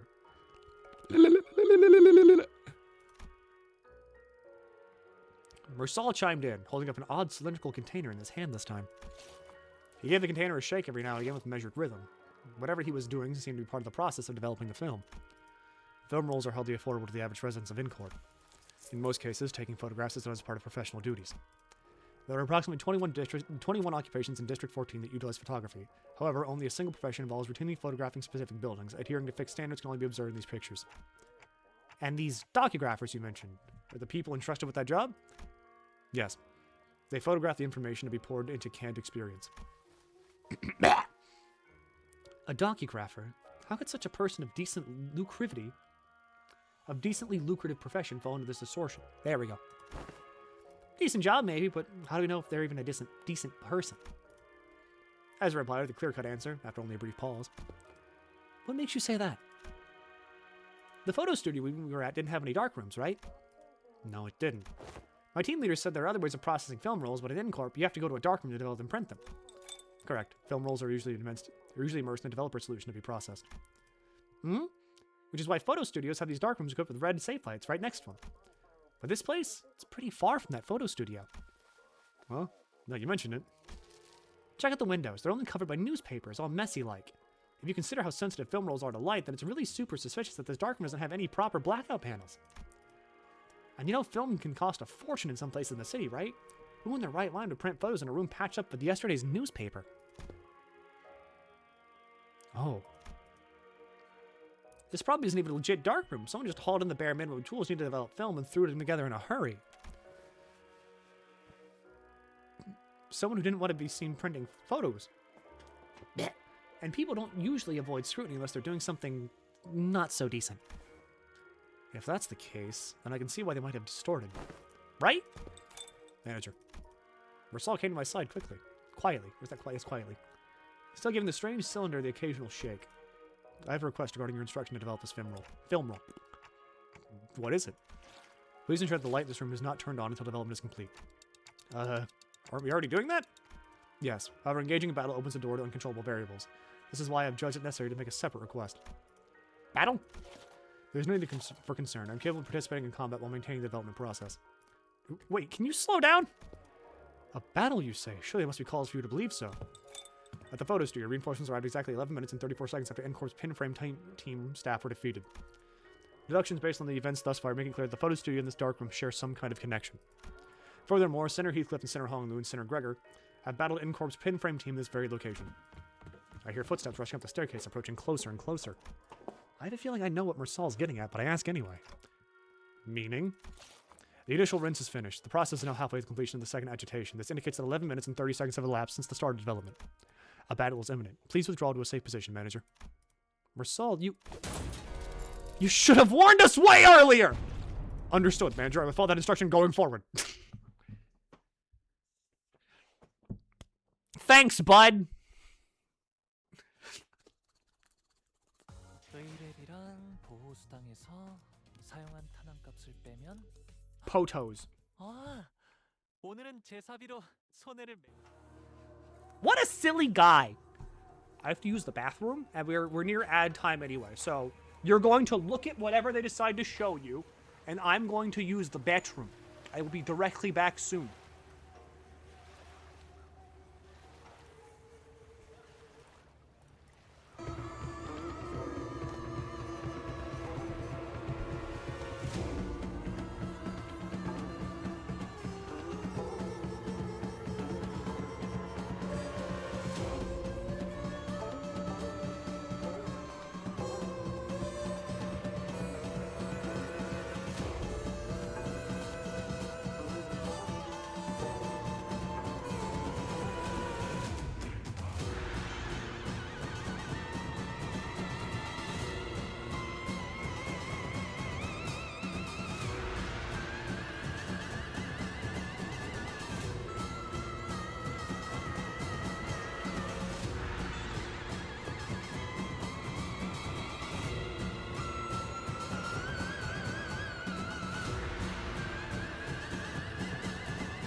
Ah, it's playing Heathcliff's distortion theme. Yeah, no, this is just autoplay.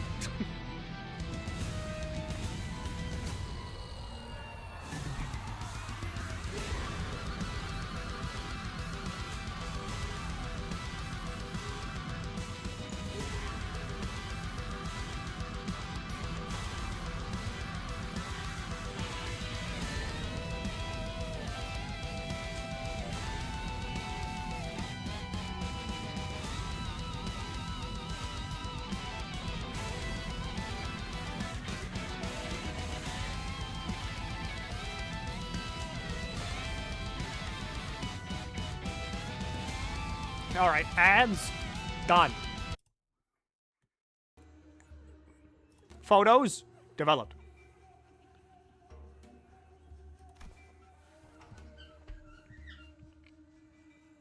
Any games this summer? Any games next Fest? What? Why is Mari whistling now? Something sits ill with me.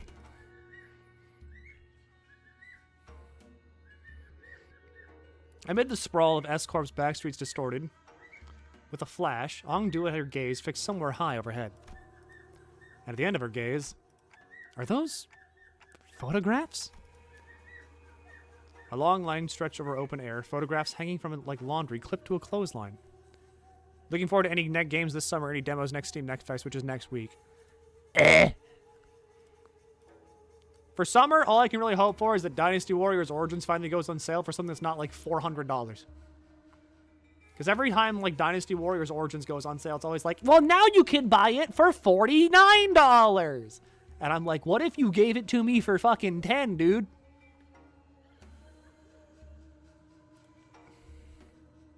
Castlevania in October. Castlevania in October.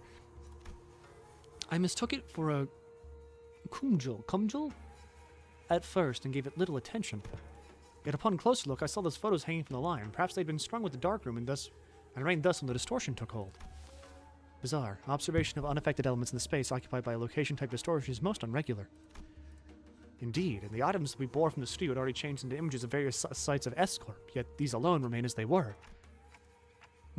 Let's take them down and check ourselves. Just as I was wondering if the line was perhaps too high for me to reach, Marcel stepped forward and plucked a few photos off it. And the instant he brought them to me, we heard another pop, and again a bright white flash blinded my vision for a moment. Good grief. This distortion likes to change its mind, huh? It keeps switching between S-Corp and N-Corp. This feels like getting caught in a flashbang detonation. My whole body tenses up and then goes slack right after. The other sinners were busy grumbling with the distortion and sudden jumps, except for Marcel, who stood right in front of me with the photos still held out in his hand. Oh, you didn't drop them? No. He gave his usual short answer, then returned his attention to the cylinder it had been shaking. He took out the film out of the container and flicked the liquid off it with clean, controlled motions. Is the processing finally done? Wait. We're back here with the lights on now. Is it okay to take the film out?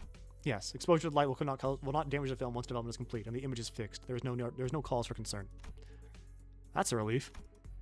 Couldn't say I followed the technical details, but no cause for concern was all I needed to hear. Sighing in relief, I held the photographs up so I could take a proper look. So, is anything odd in there, Manager Bud? There are people in them. Weird.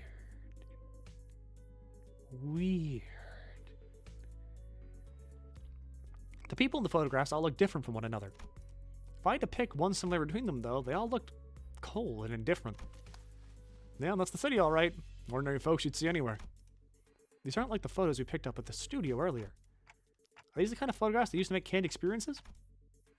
What was that? The scene around us just seemed to ripple just now. I was about to ask Faust at the strange sensation, but it faded away soon enough. Perhaps it's nothing serious. Maybe it was just for a spell of random vertigo? Is it even possible to get dizzy when I've got a clock for a head? No. Marcel must have noticed that I was out of sorts for a moment because he seemed to pause on purpose before answering my question. No? I thought you said docugraphers like to take these photos and put them into canned experiences. Raw ingredients for canned experience are handled exclusively by the Grand Magnuson Sisyphe. Sisyphe? Sisyphe. I squint very hard. There is no known method for external parties to access them. Sisyphe. What? Oh, I think I've heard of it, right? Can Experiences, right? They're high in demand in other districts too, but the only other brand stamped on them is Grand Magnus and Sisyphe. Same name and every time. I remember some of my classmates bragging about trying them whenever exam weeks came around. Never had one myself, though. I can't really explain it, but something on them just feels kind of wrong. It's that popular, huh? The unprocessed-based content of a canned experience, known as experience batter, is supplied to reprocessing factories where docugraphers fine-tune the extensive experience's details. Photographs are primarily used for this purpose. They can fine-tune experience? An easier example of your understanding would be considered when docugraphers take pictures of subjects, such as buildings. A purchaser may wish to experience living in a luxurious building they could never afford. Another may wish to vent out impulses of violence by experiencing the burning of an expensive property. Demand for hot couture canned experiences is increasing day by day. So that's why all the photos from earlier were all fancy buildings. Yes, manager. Conversely, information concerning ordinary experiences that can easily be encountered in reality is low in demand. Then why photograph these residents at all? Perhaps these are not images harvested for their commodity value, but pure photography in and of itself. Mayhap they have been captured for a desire to seize a vanishing instant through a lens. There are people who take photographs knowing that it would cost an exorbitant sum. I've seen some before. A staggering amount of money just to take a single photo. That is, if they could even manage to find a photographer who'd take the risk and help take the picture.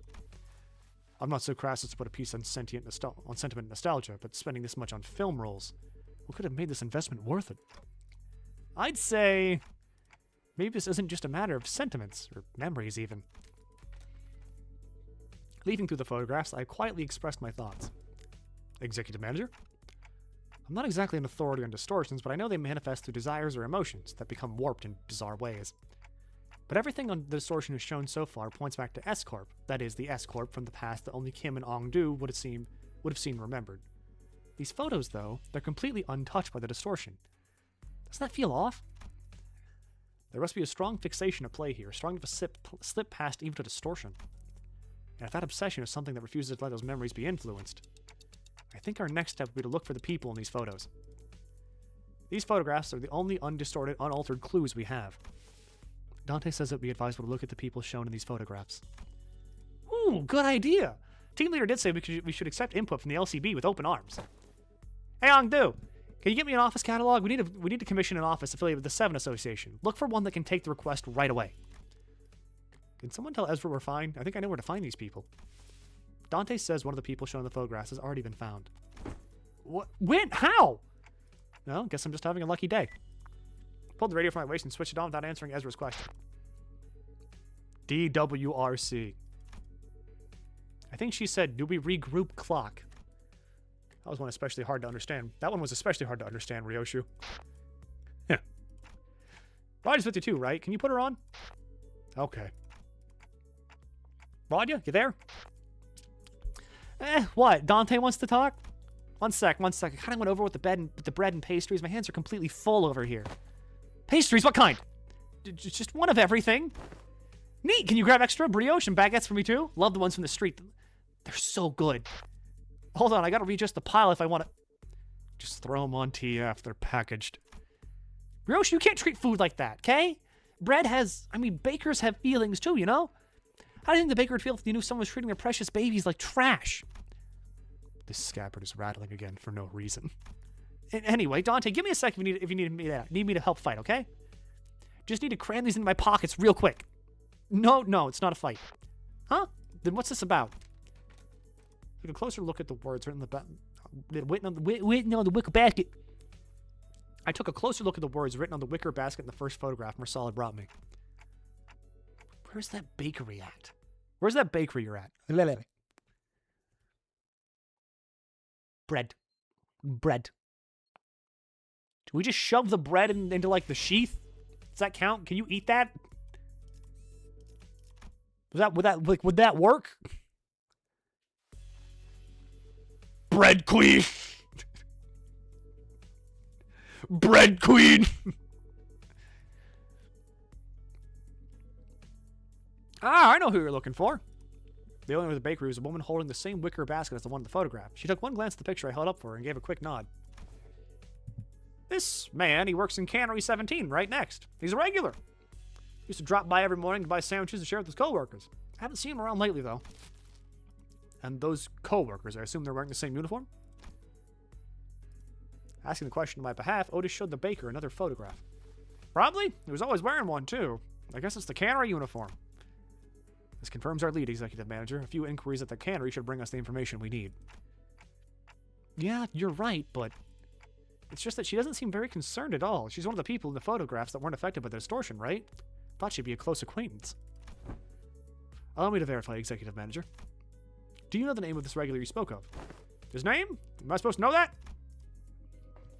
I wasn't expecting her to actually know his name. The apathy evident in her voice gave me pause. He took a photo of you. Wouldn't it be reasonable to assume you're well acquainted with him? Oh, that. The baker's demeanor changed when Otis pressed the point. She gave a strange, unsettling smile before pulling something from her apron pocket. A thin and round can-like object. He said he'd give me 5 of these can experiences for free if I let him take my picture. He even said he'd throw in the docograph of the building of my choice. He docographs buildings, right? He even takes work trips to the Nest every now and then, so I asked him to get me a docograph of this lovely mansion I saw by the Nest suburbs. I know I'll never get to afford a beautiful place like that, but this way I could at least experience what it's like. And gosh, it was everything I ever hoped for. Couldn't quite put my finger on it. There was a distinct eeriness, that dreamy, blissful smile on the baker's face that sent a chill down my spine. Young Marsal, are these can experiences truly possessed of such marvels, to pluck all semblance of reason from one's countenance? They maintain high demand across the city. District 14 is only one of several markets.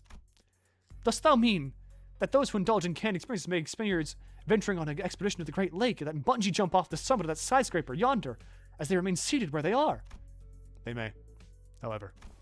Oh, a magic can allowing one to pursue any dream the heart may conceive. Verily, I confess mine own soul is much tempted. It differs from pursuing a dream. Angry Marsal. Angry Marsal.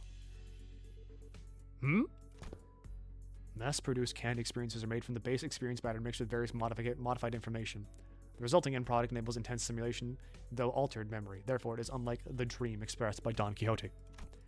A piece of memory refined along numerous processing stage of canneries produced lines is not equivalent to the genuine experience, meaning the usage of experience here in her previous statement must also be amended. Memories altered for intense stimulation. That does sound quite shady. How doth this cast a shade upon the boons granted by the can? Adventures and tales are, forsooth, inclined toward a little grandeur. It is because the memories provided by canned experiences are extremely vivid. Statistics have shown that users of cans interpret them as authentic experiences and become dependent on them. A possible cause of the formation of dependency patterns that canned experiences allow one to feel as if it achieved a dream that is, in reality, impossible. Art thou implying that the users are made content with devouring forged dreams stored in instant-use cans? Or still, the user may no longer strive to chase dreams in the waking world, where the sweeter and more splendid a dream is embellished, the more impossible it will appear to be grasped with one's own hands. To become a cause for surrender instead of inciting one to march forth. Verily, doth it not annul the significance of dreaming itself, if the resultant dream rouseth not the spirit to gallop toward it? Whether that annuls its significance, I cannot know. But they sell well. So how much will you be buying? Buy what? You came barging with all these questions. I was patient enough to answer them politely, wasn't I? Don't you think you owe me a sale or two? You're not about to leave without buying a single loaf from crowding up my baker and scaring off my customers, are you? Her case was on point, actually. With our whole group gathered around, the passerbys gave us a wide berth and hurried on, whispering amongst themselves.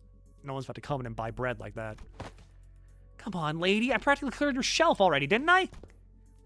You did? Where the hell are you keeping all that, then?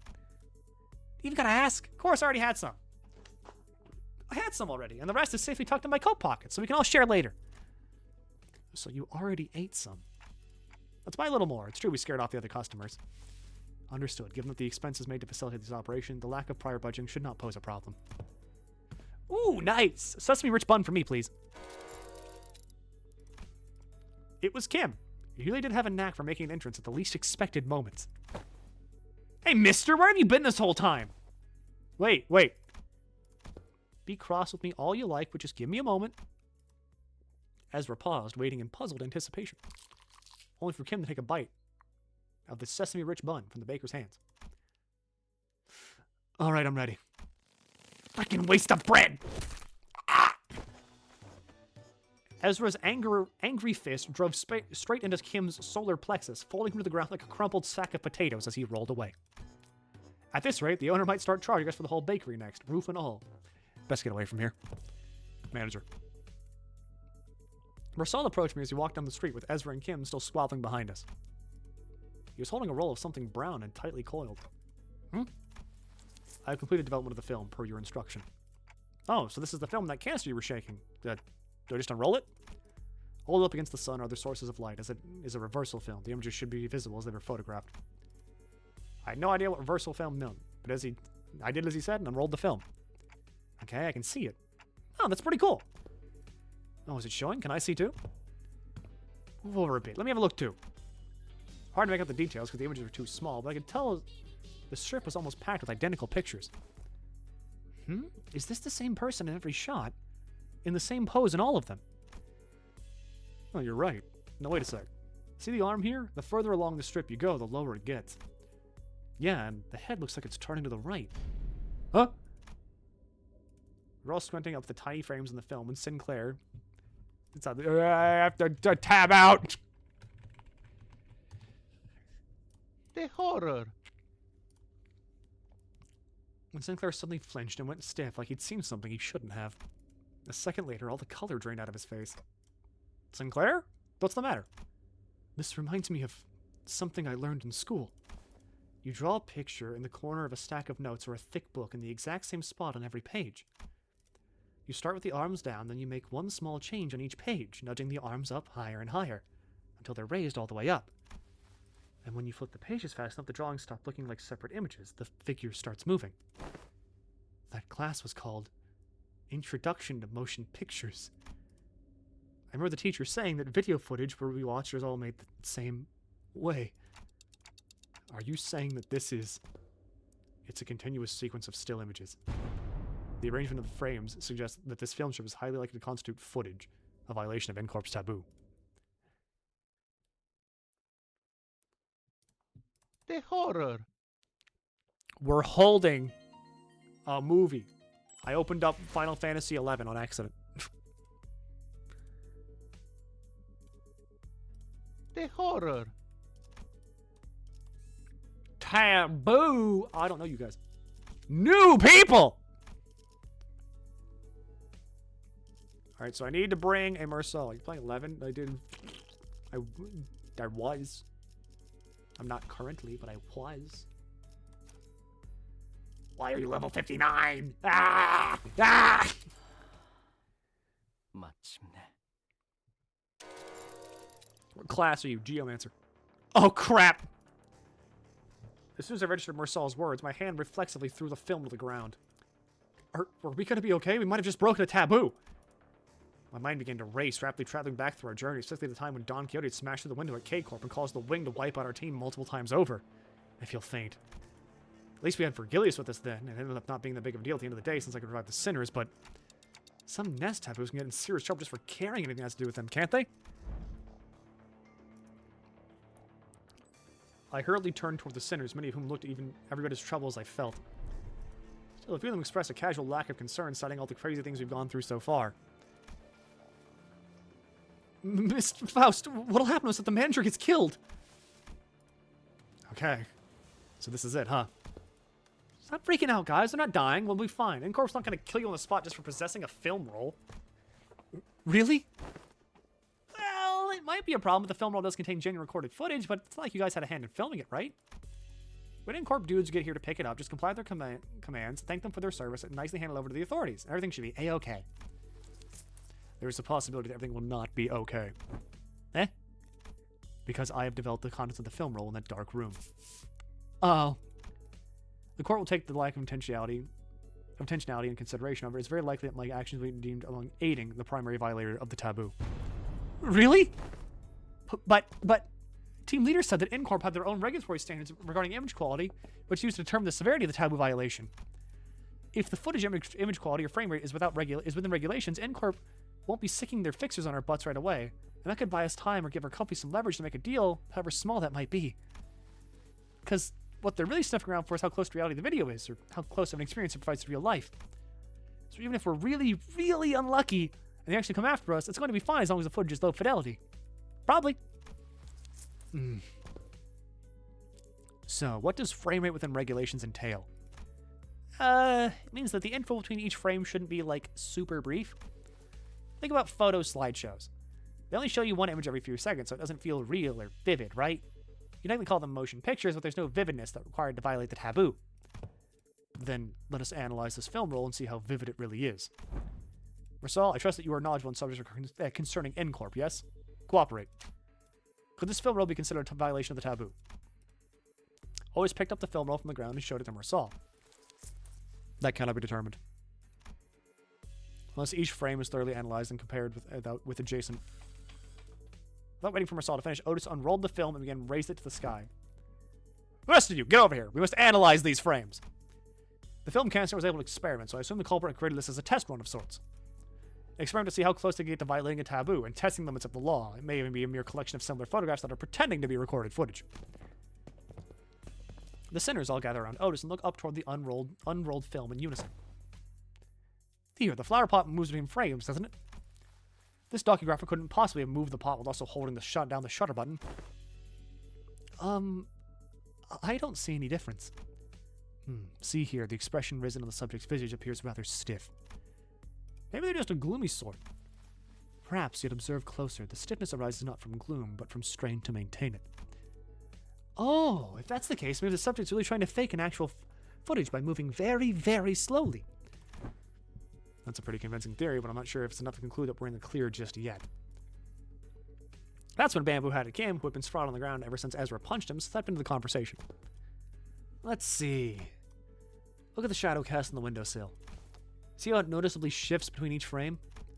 Whoever made this knows their craft for sure, but I can't imagine a Backstreet dweller would have any way to mess with the sun's trajectory. Then the likely scenario must be that the creator of this film roll deliberately made its subject move very slowly from frame to frame, creating a series of disconnected photos that, when played sequentially, would look like footage that violates the taboo. In which case, this film roll does not violate this taboo, correct? That's highly probable. So he says, Executive Manager, we should be in the clear for now, at least in regards to aiding the violation of a wing's taboo. But if he was willing to go through this much trouble just to test N-Corp's patience, it's hard to believe he'd hit stop there. Based on all available evidence, Executive Manager, it seems reasonable to conclude that the inflection point of this case is a taboo violator on the run. What motive would they have to do that? Hi, Milky. Sure, working for a Wing subsidiary has nothing to do with being an actual Wing employee, but it's still pretty up there when it comes to careers available in the backstreets. Work for a subsidiary long enough and you might even get transferred to a factory job in a nest. That gives you a pretty okay chance for a better life, so... Maybe he was just tired of living that kind of life. Everyone has those days, don't they? The sudden feeling you could be doing more than live the rest of your life in 9-to-5 hell. The drive to do something that takes you away from the pressure of trying to make a life. Something about what Ishmael said must have tickled Bamboo-Hatted Kim because he suddenly whipped around toward her and shook his head. Maybe. But how many of those people do you think are capable of throwing away everything they've built on a whim? From what I've seen, maybe our culprit just likes to play with fire. Play with fire? Yeah. Must have started doing something that technically doesn't count as taboo, and inched on and on until he brushed thrillingly close to one. One thrilling shot through his camera, and another with the next, until eventually he ended up recording actual footage. Cool, that leaves the question of what the heck was he trying to do with it? Well, I've been trying to screen it up using a projector for all sorts of backstreets to see. What? But wouldn't that make everyone here, even those unwillingly came across the projection? Right on. They'd have made those folks violators of the taboo. But why would anyone... So, would you care to explain how you know that, Mr. Breadbrain? I asked around the opposite street. Apparently some guy's been going around asking the workshops if they can make him a projector. Seemed like most of them turned him down, but they also said that he stopped showing up after a certain point. Fair to guess that he's got his hands on a projector somehow. Alas, is that not a taboo of N-Corp to view recorded videos? Pray tell, why would any insane mind... Well, it ain't taboo if you only made a projector, isn't it? Zack Street's bloke's down for anything as long as there's coin. Huh. So how do we track this guy down? Multiple individuals with the same garb as a pinframe team have been identified in the vicinity. They're all carrying the same briefcase. Why ain't that convenient? We can play this like a festival or a convention and just tail people who look like they're involved with what we're looking for. It's the least whatever we need to go. Indeed. At architecture conventions, there'd be those in formal plaid shirts and suspenders milling about, and I could always trust them to lead me back to the convention's venue. Uh-huh. And was it common for those plaid shirt fellas to look like they've been scanning the area? Did they also go around checking people against photographs? Collector, Vince, please advise. They also rail at each other, glaring at people like they're glaring at... Huh? Perhaps you could answer the series of queries yourself. Nope. This crowd sure didn't look like they're gonna let us follow him.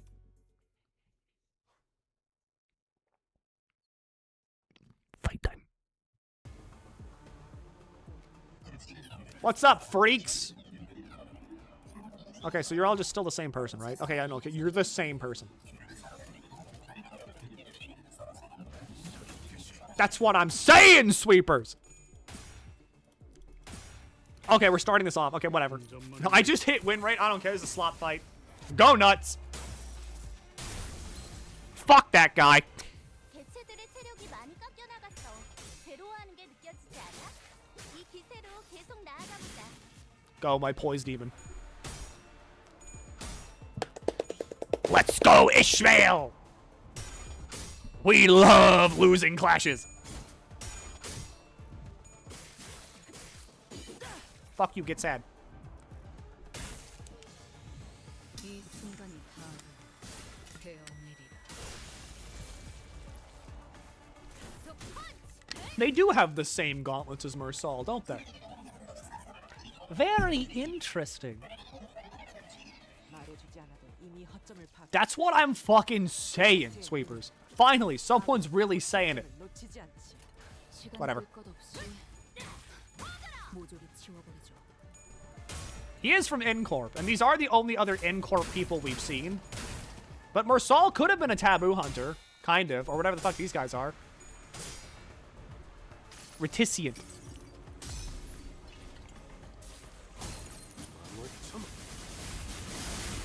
Go nuts, bud.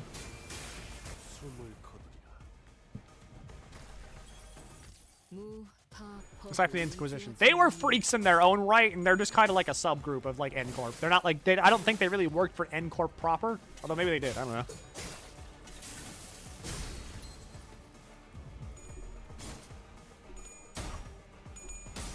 I always thought they were just like, you know, fanatics. So they're kind of just like the, you know, we don't associate with them.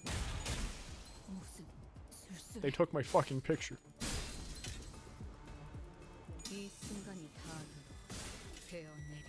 Thank you, Ryoshu.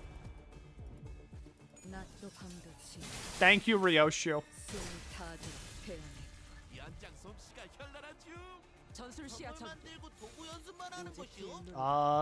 Yep. Yep. Looking good to me.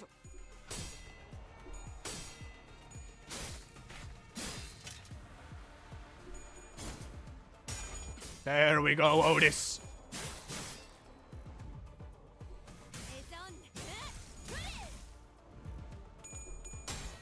All right. Looking good. Maybe this time I can finally lose a fucking clash with Kim.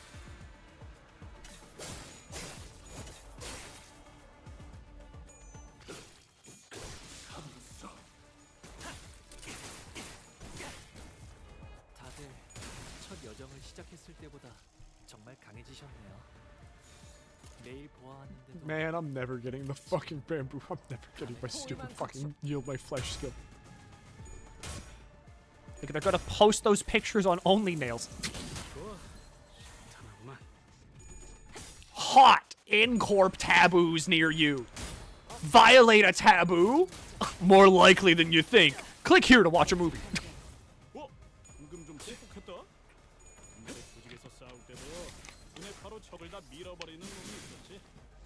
Thank you, Sinclair, my beautiful poise demon.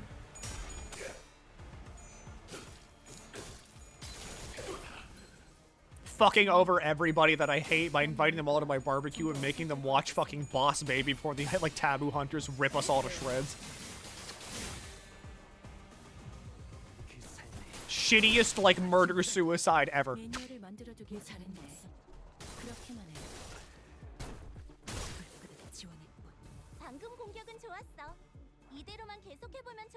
Do you have skill? You, it's right. I see it. You know what? Sure, everybody just jump like one guy. I don't fucking care. Maybe this is how I get my access to my lose clash button.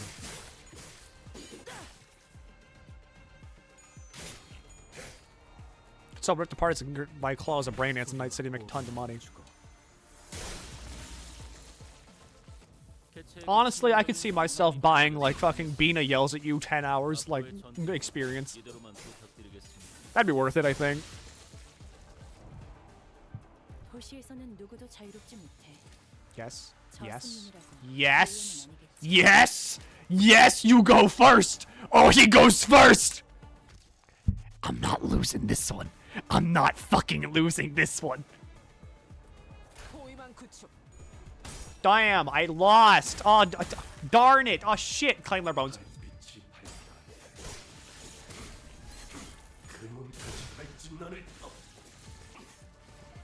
별로 재미없네. 인간이 다른 인간을 That's my guy. That's my fucking guy. That's my guy right there. Just kills them all. 지금은 인간이 아닌 것이 인간을 죽인 건가? 그래도 또 승부수가 먹혀들었군. 판세는 완벽히 우리에게 있었다. 정착지를 Nice no head. 찾아내야지. 이 기세를 잃지 않기를. Part 2. Part goo. Pursuit. Support Mersal. Yes. Everybody just has capo. What Ishmael?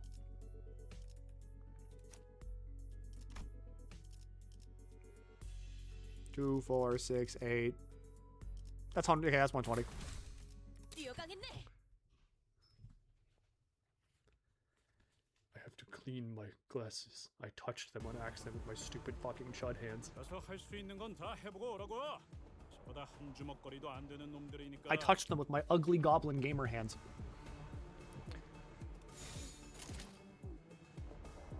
Okay, Ishmael. Have fun, be yourself.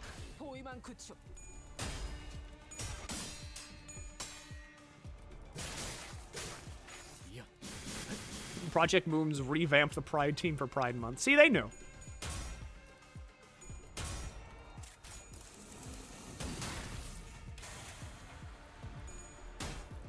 Ryoshu, don't lose. Oh, you can't.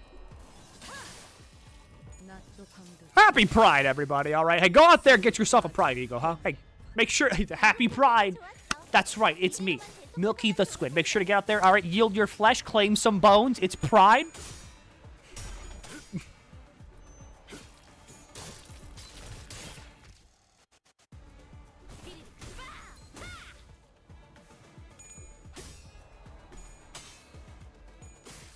Good. Claiming bones is for Wrath Month. Wait, what are you doing for Pride? You're looking at it.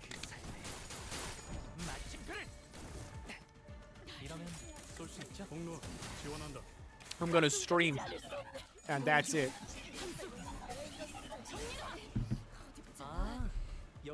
If my friends want to celebrate Pride, I will be there I will be right there with them. I, however, exist in a form of, homeostasis, where I get locked in a dark room every so often, and then I just scream on the internet, and people are like, that's good. All right, keep it going, Abuse Goblin. And I'm like, you know what? Yeah, absolutely. Immediately fucking off with you catch up with Limbus and Sword. That's fair. That's fine. I get it. Look, okay, at least many of you aren't like Jebby and Ursa. I'm throwing them under the bus because they're always like, I mean, I wanna stream the game that way, you know, I can get all of my experiences and like share it with people. And then they guess what they don't do. Guess what they don't do. Guess what they don't do. Grabbing them and rattling them like fucking. Oh yeah, I don't have the ego. Ah well. Grabbing them. They don't play the game. They don't stream it.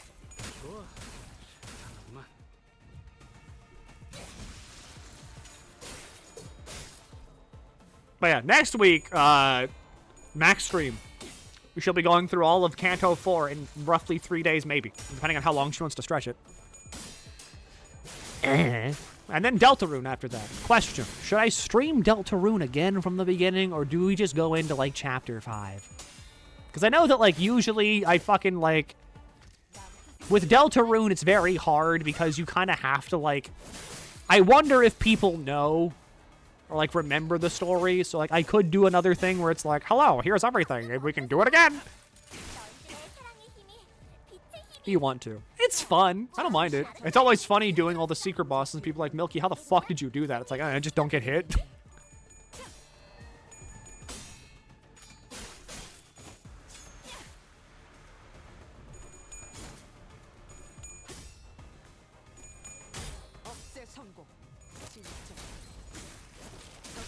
Been 200 years, we all forgot the plot. At least soon-ish, thanks to them finally releasing the actual game.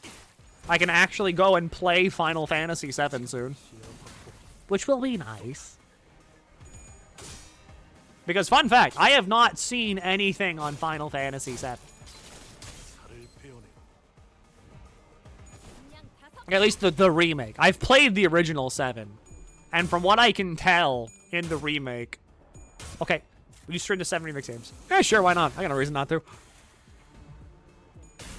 Question. Okay, I guess it's weird to say this.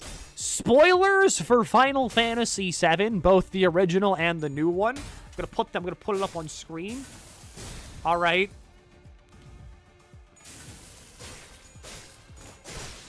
Ball. FF7 spoiler kinda. Why don't I just move? Okay, so if you care, mute now. I will remove this whenever it's off, whenever I'm not talking about it, whenever I'm not asking my question. My question to you, chatting room, of those of you that have played it.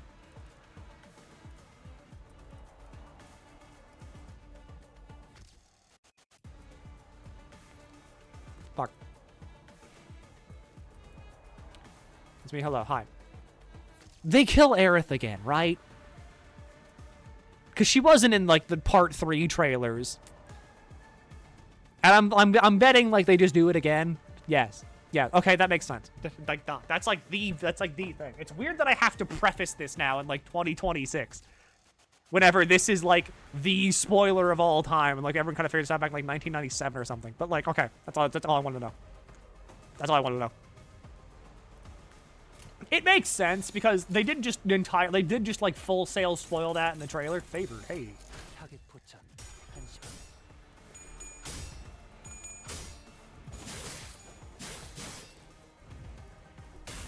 But this also means I now know what to do. I now know to do basically what I did in the original 7, just again.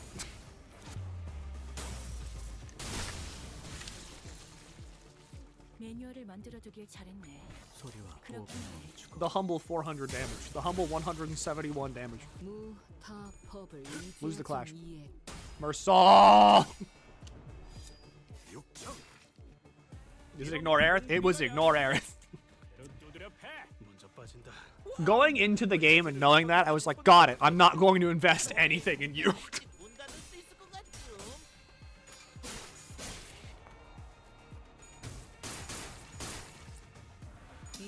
Good luck with that, smile. Well, look, okay. The thing is that what I did early on was I made Tifa, like, the pseudo-healer. You have a Deltarune file with the eggs and secret bosses ready for chapter 5. I'm assuming so, but double checking. No eggs, but secret bosses, yes. I've done every secret boss, but I haven't gotten all the eggs. Because, like, my thing with eggs is that they're not going to fucking matter until the game is fully out. So I'm holding off on caring about eggs until the game is, like, done.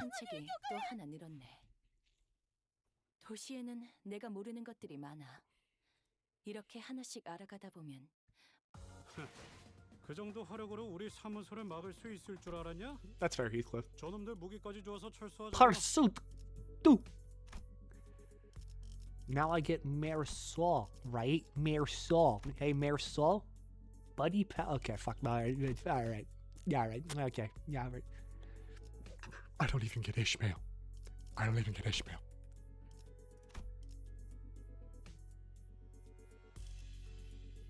I could bring you. Oh. Someone fucking edited over that.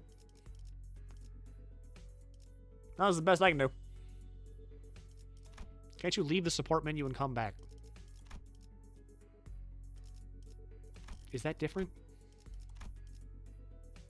Holy shit, you can.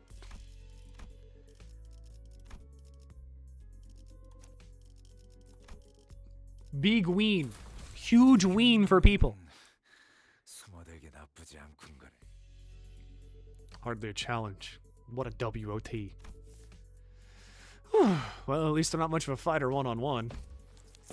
Service de Clou. Clous? Clou? French. Is not a combat specialized department. While they have all undergone basic combat training for exigent circumstances, they're not prepared for head-on conflicts such as this. Second way you said it. Clou. Clous? Clou? I know S is usually silent in French for some reason. With S or without S? Clou or clous? Silent S. Got it. I noticed they kept taking pictures with their briefcases. I'm guessing that's what their primary. That's their primary job description. What are they snapping away for? Whispering behind our backs like a load of creeps. Collecting photos to include in the report for their higher upside wager.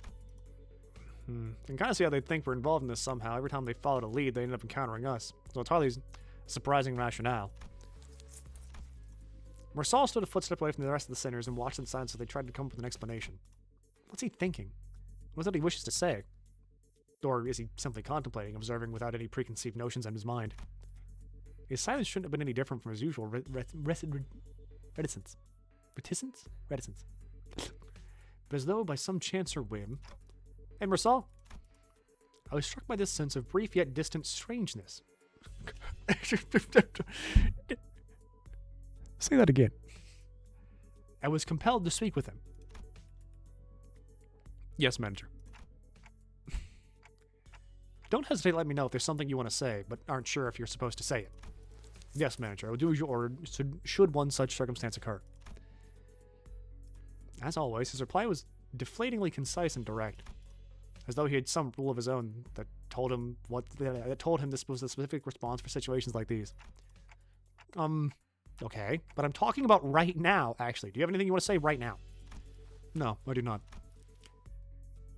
It did not appear to me that he was trying to hide anything or choosing his words in response to my question.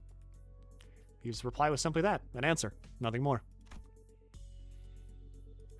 Yes, a prepared answer written down in a list of responses. That's what it felt like to me. As though this particular answer had always been the only one he had available for situations like this. My mouth. Clearly prodding him for answers that he wasn't going to get me anywhere, so... With a curt, sure if you say so, I turned away from him and took off to join the other sinners. As I did, a few words lingered at the tip of my proverbial tongue, asking to be let out. So I did. Would have been nice to know what you were looking at. Of that. He spoke. I cannot form a judgment. What? That is because the precise definition and nature of the subject of my gaze are just as unknown to me as to you. Should you point to an object or enemy, I can provide a verbal explanation based on my current knowledge. If you require such information, please rephrase your question accordingly. Had I asked him again then, had I tried to get to the bottom of that line of questioning, could I have found myself at the smallest peek into Marcel's psyche, which had remained ever shrouded in mystery even after the entire year of traveling together? I suppose that's not up for me to judge as well. Manager. Yeah? Another battle is imminent. As you previously instructed, I have informed you of an imminent battle. Yo, boss clock, you're just gonna sit there all day while we do the fighting? They're pouring out of that building over there. So they must be on their way to that building. Our path ahead seems clear, Executive Manager. Let's neutralize the foes up ahead. Gotcha, be right there. The brief lull of battle came to a close. And battling enemies who had arrived precisely the time Marcel had predicted, we made our way into the building. Bloody hell, them blokes we fought downstairs must have been the weakest of the bunch. How does Incorp have so many guys on their payroll? There's no end to them. It is a wing, after all. These are taboo violators. I thought the culprit worked alone. No, I'm quite certain that some people worked. The Incorp fixers appeared to be just as confused as we were. It was clear to me that they were expecting to find the taboo. Who just takes a picture of a fucking office chair? The flower I get, kind of, because, you know, flower. It's a fucking office chair, dude. It was clear to me they were expecting to find taboo violator here, not a big group of people, or a dozen or so people. What are they instead of found to deal with that taboo violation? You should have sent taboo hunters here instead. I didn't know to consume candy friends containing mass melee combat. They must have thought our current manpower was forced to deal with this. I don't know about that. Wait, when an extra part, one of them's up. All of a sudden, with a click, the room began to buzz with the metallic whir of some kind of machinery. And immediately, I could tell what it was. Distortion. Standing in the middle of the shabby room was a device I wasn't sure if I'd seen before. Nice teeth. Good teeth. Good mouth. Its exterior was plastered with strange shapes that looked similar to what we saw on the Shuniken's faces on our battle earlier, making it difficult to grasp its full shape.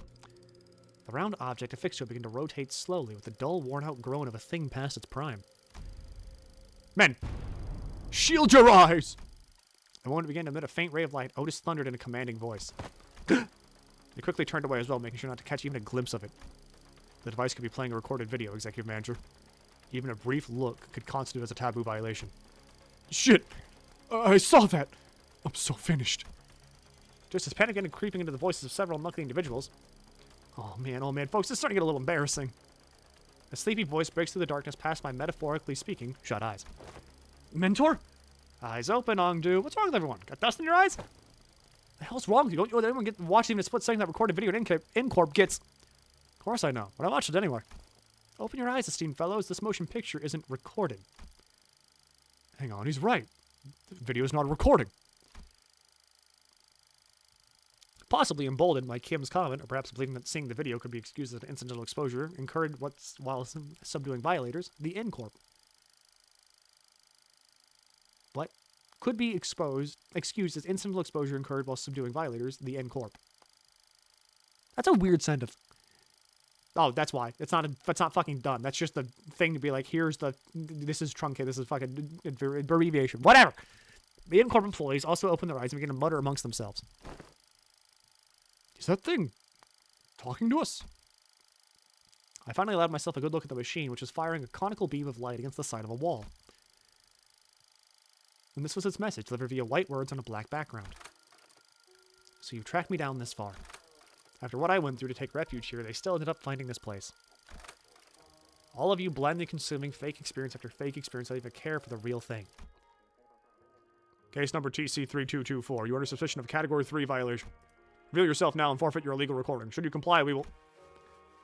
What is foolery but witless buffoonery in the absence of fools? The hollowed vessel, bereft of all but lingering delusions, grants not even a brule of the echo to the dogged exhortation of tools. What's this fella on about? If you need to obstruct our official duties, we won't hesitate to use force. Clank. Without even so much as turning around, Bamboo-Headed Cam raised his sword and parried away the Incorp employee's nail-sharpened weapon. I'm only speaking as my whim guides me, my dear fellows. No need to get so huffy. I only aim to say that this abomination has no consciousness. After what I went through to take refuge in here, they still ended up finding this place. All of you blindly consuming fake experience after fake experience without even care for the real thing. It's repeating the same sentences over and over. Now that does make me wonder. Was I just as far gone when I distorted? Past all words and reason? I mean, if anyone has an answer to that question, it'd be you folks, right? Kim said nothing more. He turned a piercing look on us, all while effortlessly swatting away the Incorp employee's attacks. As though he was goading us into telling him the truth. Well, I don't suppose there's any point in asking. I am no different from this abomination. Just as it wields that contraption, I must have wielded the only thing I really known, the blade, transforming into a mindless fiend consumed by a mere tool, cleaving through both friend and foe unrestrained. Hey, Junior, are you still on about that? I tried to avert my eyes. I truly did, but such disregard is easier said than done. How can I, when that distorted being has no qualms, showing me that... Doesn't he know how rude the unsolicited reflecting of the fathoms of one's heart is? That's got to be illegal or something. Illegal, I say! Turning a customer into a thug on a protection run racket, a mere ant before a car in motion to a swerving driver. Conjuring dead fellows before the eyes of their mentor. Simply unconscionable. Rude as hell, as some might say. My poor heart almost burst out of my chest, courtesy of you. Yeah. You get it. In that split second, I think I saw Marcel's eyebrow twitch. A battle is imminent, Manager. Just a natural response to sensing an imminent battle, perhaps? A blinding flash, followed by an explosive bang. My vision immediately went white, decided to take its damn time coming back. And when it did, first thing that came into view was a particularly unsettling landscape of S-Corp, followed by bamboo-hatted Kim surrounded by a small army of Chunukun. Mentor! Keep that up and you'll shout me defong, do. Isn't it about time we both grew a crust for me, a crust for you, to such sights? Mentor, still do I wake from these dreams drenched in cold sweat, that they might bind and drag you away. This isn't so bad, is it? It's just these folks so far, unlike earlier when... Another flash. What was that? Everything went dark. I don't understand what's happening, but first things first, we gotta neutralize everyone here and get our mission back on track. Adjusting projection.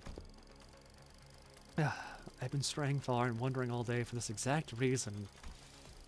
So that was its mechanism. Faust? The words began to shift rapidly before I had a chance to ask Faust what she had meant. For the one who finds comfort in settling in lies, I give you what most deserved your gaze. Bollocks, I'll be blind before today's over at this rate. It changed. It did? Unlike the other instance, one of the distortion is different from the others. As Marcel identified, there was something different about the group of Chunukins this time. They were accompanied by someone else. A warrior in very impressive armor, wielding a sword that was just as tall. That armor, and a great Huandao of the Sal Circle, to be reunited in such a manner. The warrior drew a bow that hung from the waistguard and knocked an arrow. Arrow! I suppose this is how it would have gone down had you been the one to grab me. Military Commissioner E.G.O, I think. How do you fare, friend? At the signal, arrows loosely seized the accursed. The warrior loosed a knocked arrow which soared in the sky with a piercing whistle. And with that air-splitting sound as their cue, the Chunukin began to swarm us. So there's the boss I've already seen. Sorry. Because I did the fucking... 대체가 조금 유리한 환경에 놓이게 Me when I do Mirror Dungeons. 하지만 우리가 걱정할 건 하나도 없어. 최선을 다할 거잖아. Oak Splitter, Bear Splitter. This one hurt. Developed memories. Gain memory transition. At one stack, retreat at turn end and transition to a different location.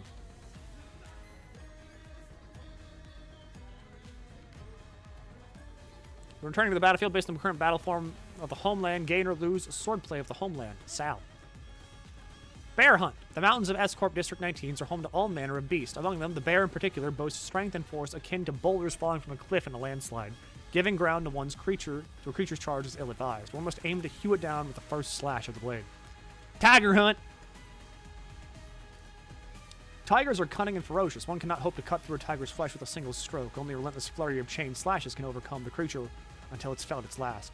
Fail to do so, and the tiger will escape death, or at best, its opponent will to one day grow into a Sangun, a lord of the mountain. Whether these beings will grant auspicious fortune on men or return as malevolent calamity is impossible to tell. When the brigantine expires, end the encounter.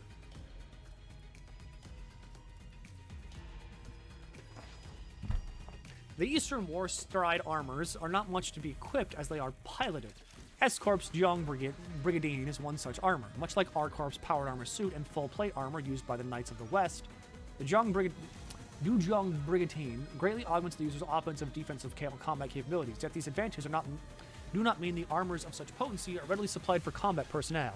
Each unit has its own unique controls and comes with the limitation of requiring separate fuels. What remains certain, however, is that as with all aforementioned armors, once a rider has familiarized himself with the Jiang Brigantine's extended reach and heightened power output, he becomes a machine of war that strides across battlefields with the promise of slaughter.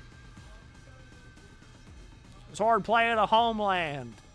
You get a different one every 3 turns. The Sword of the Homeland, S-Corp's traditional art of swordsmanship, is also divided into 3 branches: Sai, Pi, and Pio. Within their teachings exist techniques to hew and cleave through creatures of colossal stature such as the Sanguns. To perform them in full, a swordsman must wield a great Huando capable of bearing the strain of the techniques. Mismatched memories. Martial arts of perseverance. When you win a clash, you get poison.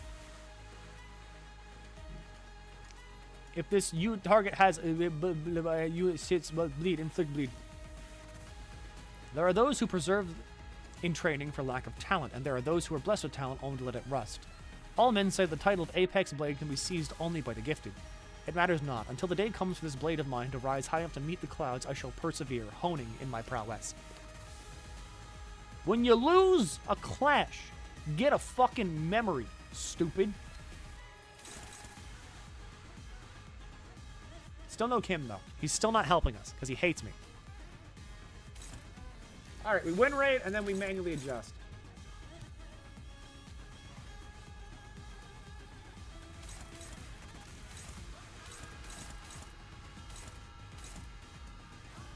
Okay, what are we clashing with here? Because here's the thing. Whatever Bear Splitter's going after, I don't want to deal with that.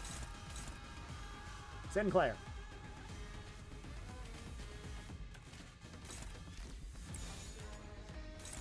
Alright, you block that. I love this music. Turn it up a bit. You'll be shocked to hear. I have everything at max. I don't turn any of this down ever.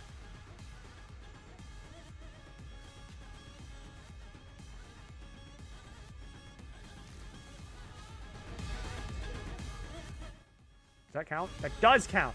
There we go.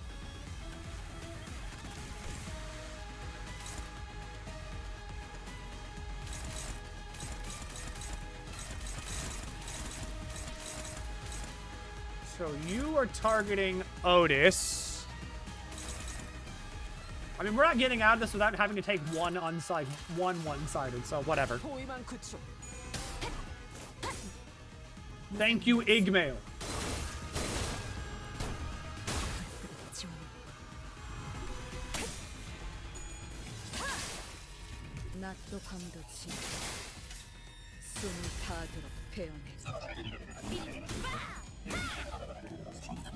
Bam! Yeah, okay. Well, defense is defense.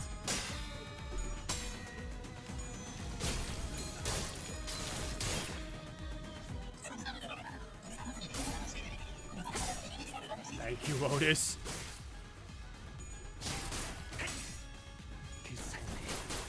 Hong Lu, shoot this guy. 대체의 약점을 정확히 꿰뚫었습니다.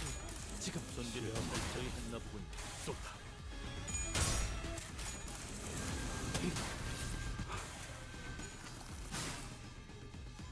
나부터 상대해야 할걸? 우리 쪽에 유리한 환경이 되었네. So I need you now to do this. Clash with that. Who's jumping you? Ezra. Power counter, whatever. And then Ryoshu is struggling on that, which is evil to see. We don't really have anything really to go off of, so I mean, fuck it. Now if I do that, you're gonna kill Sinclair. What's Hong Lu doing? Hong Lu, can you do this instead? Thank you. 된다면 4월을 건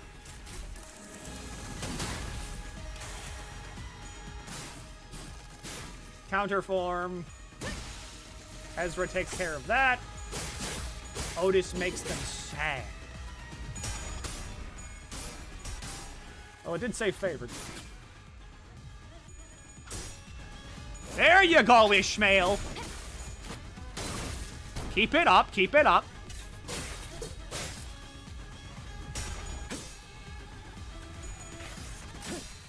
Sinclair, go.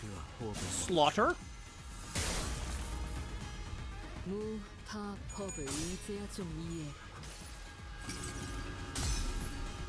Mersal moment. 방을 참아.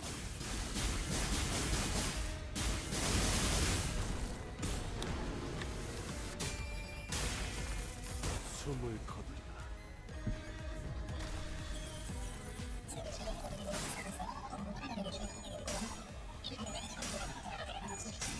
Oh, Ryoshu. 하나 눕혔네. 이렇게 눕혀가다 보면 어느새 끝나는 게 싸움인 거지. But for now,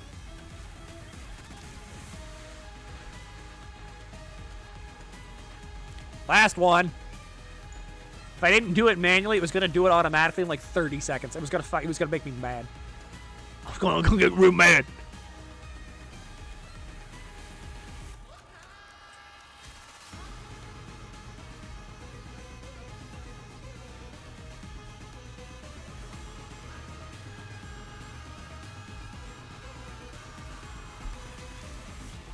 Jesus. Why is everybody gambling this stream?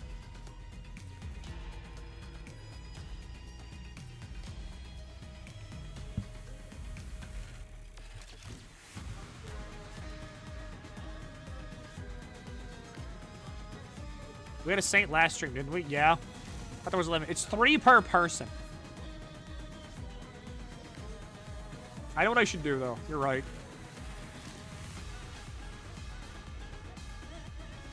Gamble time now limited to 3 per stream.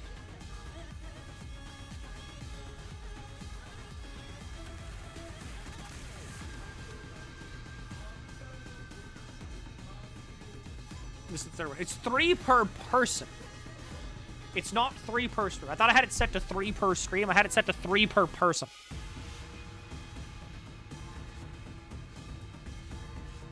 But now it's 3 per stream.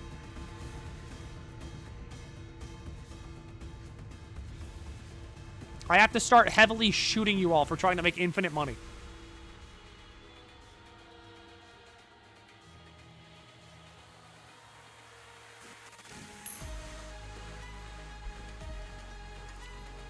And this time it's heads.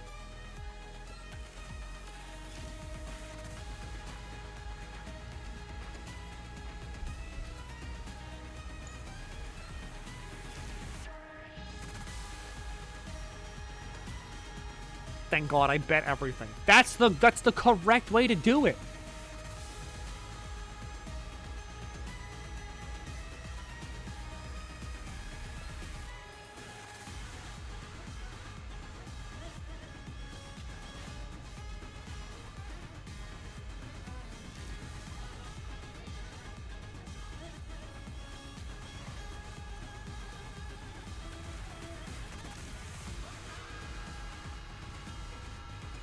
All in on Season 8 Tremor. You're right. See, people don't like to hear any upcoming games you're looking forward to. Castlevania. A lot. Shut up, Angela. Castlevania. Duskbloods. A lot of things. Like, the new Fire Emblem game actually looks pretty cool. A lot of good things showing off there. Big Walk.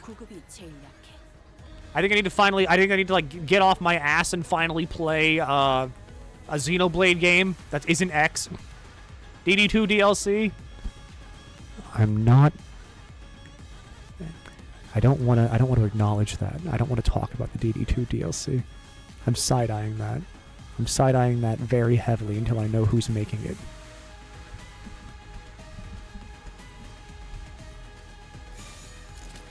All right, Marsal. You're dominating on basically everything. We need you to get like a little bit more sad.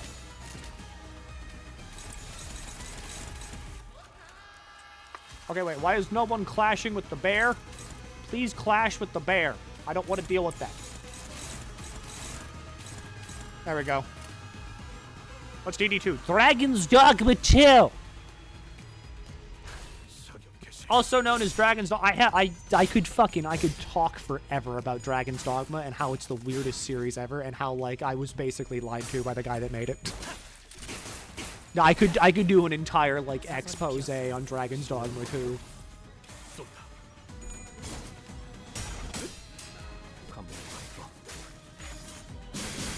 Didn't the old Dragon's Dogma guy leave them? He did. Itsuno is no longer at Capcom. But that's why. I need to know who's making the DLC. Because if it's the same guy that made Dragon's Dogma Dark Arisen 1 and subsequently Dragon's Dogma Online, then I have faith in the DLC. But until I know who's making it, I don't have that much faith in the DLC.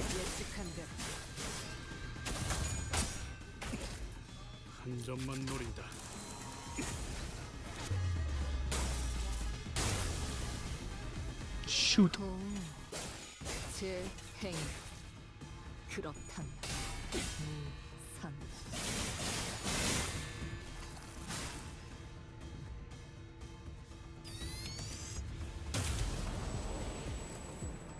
공포에 사로잡혀 바닥을 기는 Oh, 모습은 the projector. It's a tap. 어디서나 별반 차이가 없네. No skills. It's got 2 passives. That one of them's like, I don't know. Hee hee hoo hoo. Hey guys, let's lose a clash. 사격 개시. Wouldn't it be so funny if we lost a clash? Let's go into N Corp and lose a clash. The expression on the employee's face would be so epic.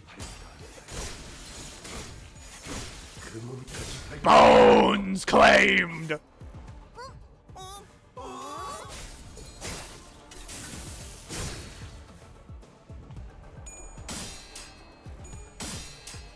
There you go, Sinclair. That's my poise demon. 적대체 무력과 이 순산이 닿은 되어내리라. Alright, you're staggered. Now let's just end his life. Or not, I guess. We can do that to her. It's fine.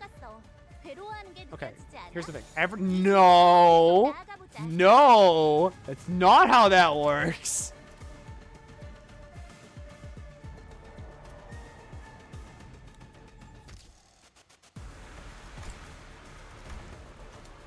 I mean, you didn't take any damage, but just in case. Just in case you do, I'm gonna redirect everybody to, like, beating the shit out of you. No, you can take damage!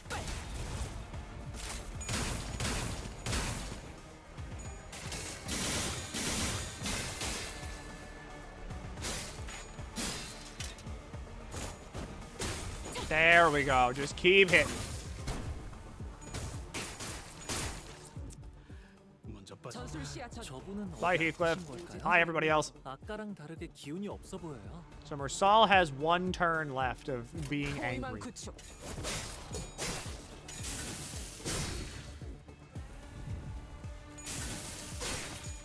Sure, whatever. Like, you want to go main character mode? Who am I to say no? 즐거움. 언제나 순탄치 않았고 때로는 어설펐지만 What stands we in now? 여러분과 함께하는 여행은 늘 제 마음을 설레게 만들었답니다. We're in Tiger? We're in Tiger. Multi-coin hits are now available.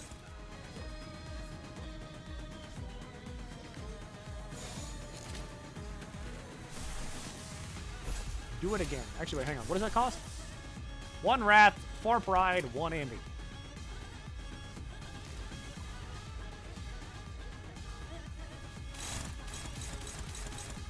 Sure, whatever. This works. 포위만 구축. 감독 확보. 이어.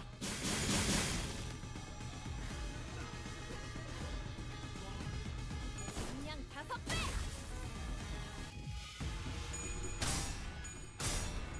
Just make them sad. Get real sad. 이 순간이 닿은 되어내리라. There we go. There we go. We rend some space. 약속함 같이 숨을 닿도록 되어내리라. 방금 욱질했수. 저기가 약점인 것 같아. Now I see Milky win rating through it. With the power of sinking, anything is win rateable. Give yourself as much coin power as you want. It doesn't mean shit if you're not rolling heads. 숨을 거두리라. 단태님은 매번 기발한 발상을 떠올리시네요. 이 거리는 충분해. 너한테. There you go, Radio. I love sinking. I love blue. I love blue.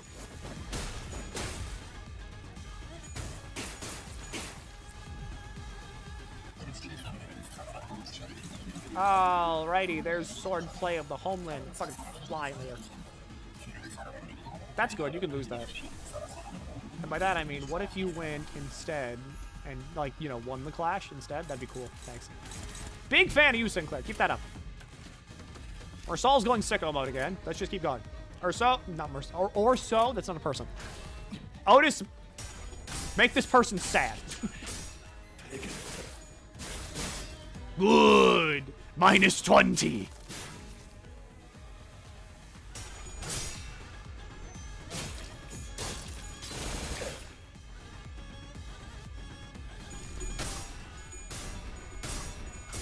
Thank you for winning, Ishmael.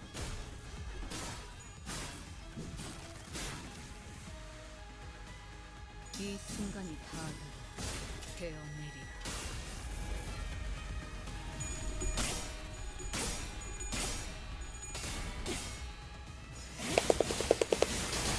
Thank you, Ryoshu. Let's keep it going. Sinclair, I just need you to win. Big zeros.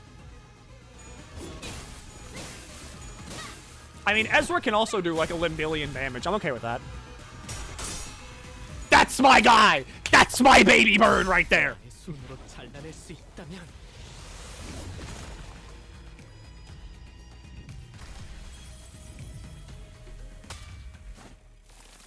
Bow. Now just you wait, alright? Whenever I come back here in the future with the blue reverberation ID and then I just completely ignore the bow mechanic, it's gonna be really funny. It's gonna be really funny.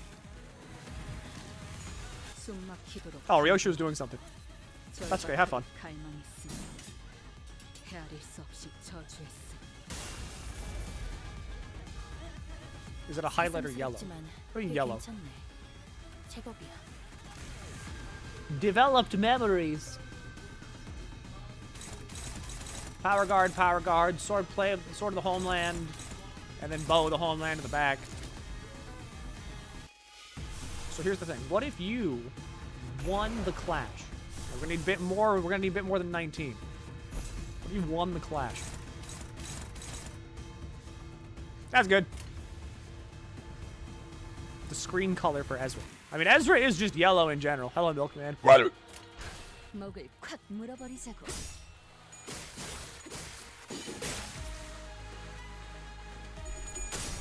Go, Mersal.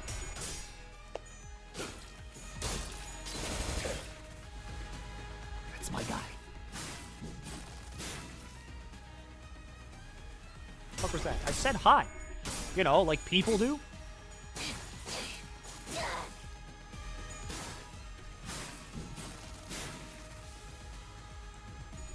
Go.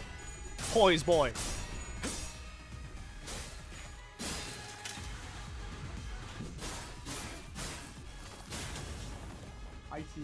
Thanks. Bye. 조명이 전멸하는 저곳. 파도가 모든 Tiki has 것을 brought in 접어들 ground 거다. beef over rice.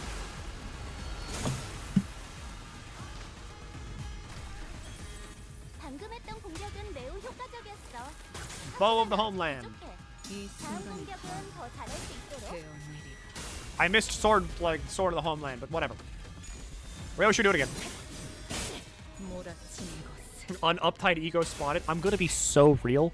Most of my egos are at like uptie 1. I don't uptie my egos. That's my secret. I never uptie my fucking egos.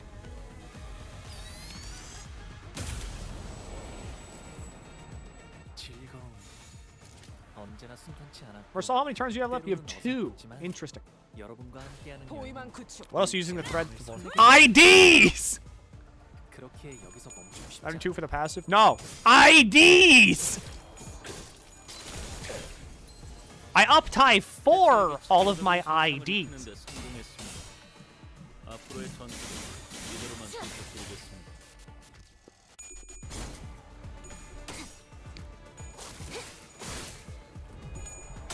I uptie 1 most of my egos because I only use them to win clashes.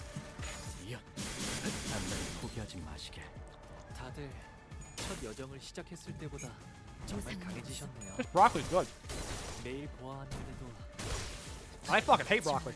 감회가 새로워요. 나라도 그랬을 거야.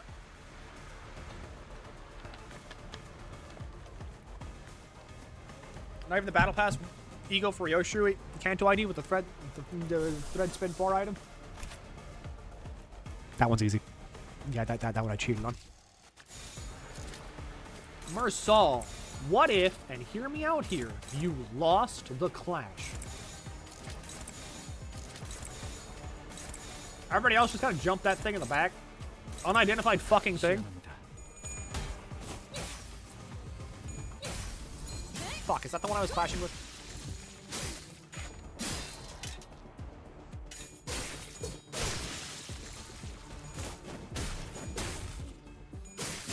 It sure was!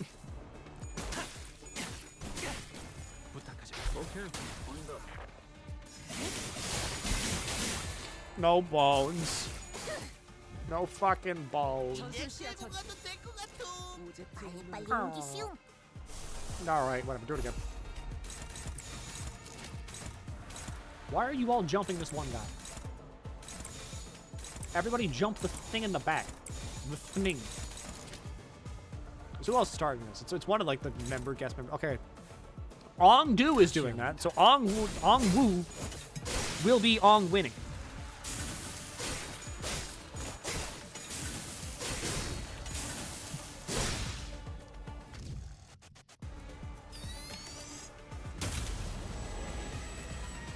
와, 성공했어. 보여? 개체가 더 이상 움직이지 않네. 이대로 남은 I see Bow of the Homeland. 움직일 수 없게 만들어보자. I'm going to bet on Wingbeat winning this. And if not, Ishmael dies.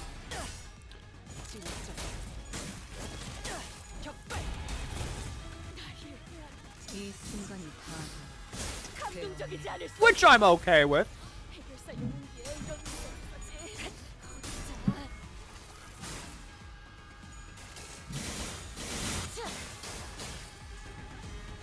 Damn, this is really good. 일수 내 어떠이 그런가 목도하시게 251, 246. Mersal, do your thing. I mean when I eat food, cut it hot. Fucking Dante in the back. Like enjoying a nice ham pang sandwich. Like, you're all doing great! Keep working! 숨을 거둔다. 운명의 기운이 공명하는 것 같아. You don't need me, right? Oh, you're good. 선택한 건 좋았던 것 같네. 무슨 술수를 검지막 모드. See, Ishmael, what did we learn? It's just broccoli. It's rice. Like, looks to be like ground beef. Like shredded beef. Kind of like stew beef. Maybe is what Tiki said. I shall set my form aright.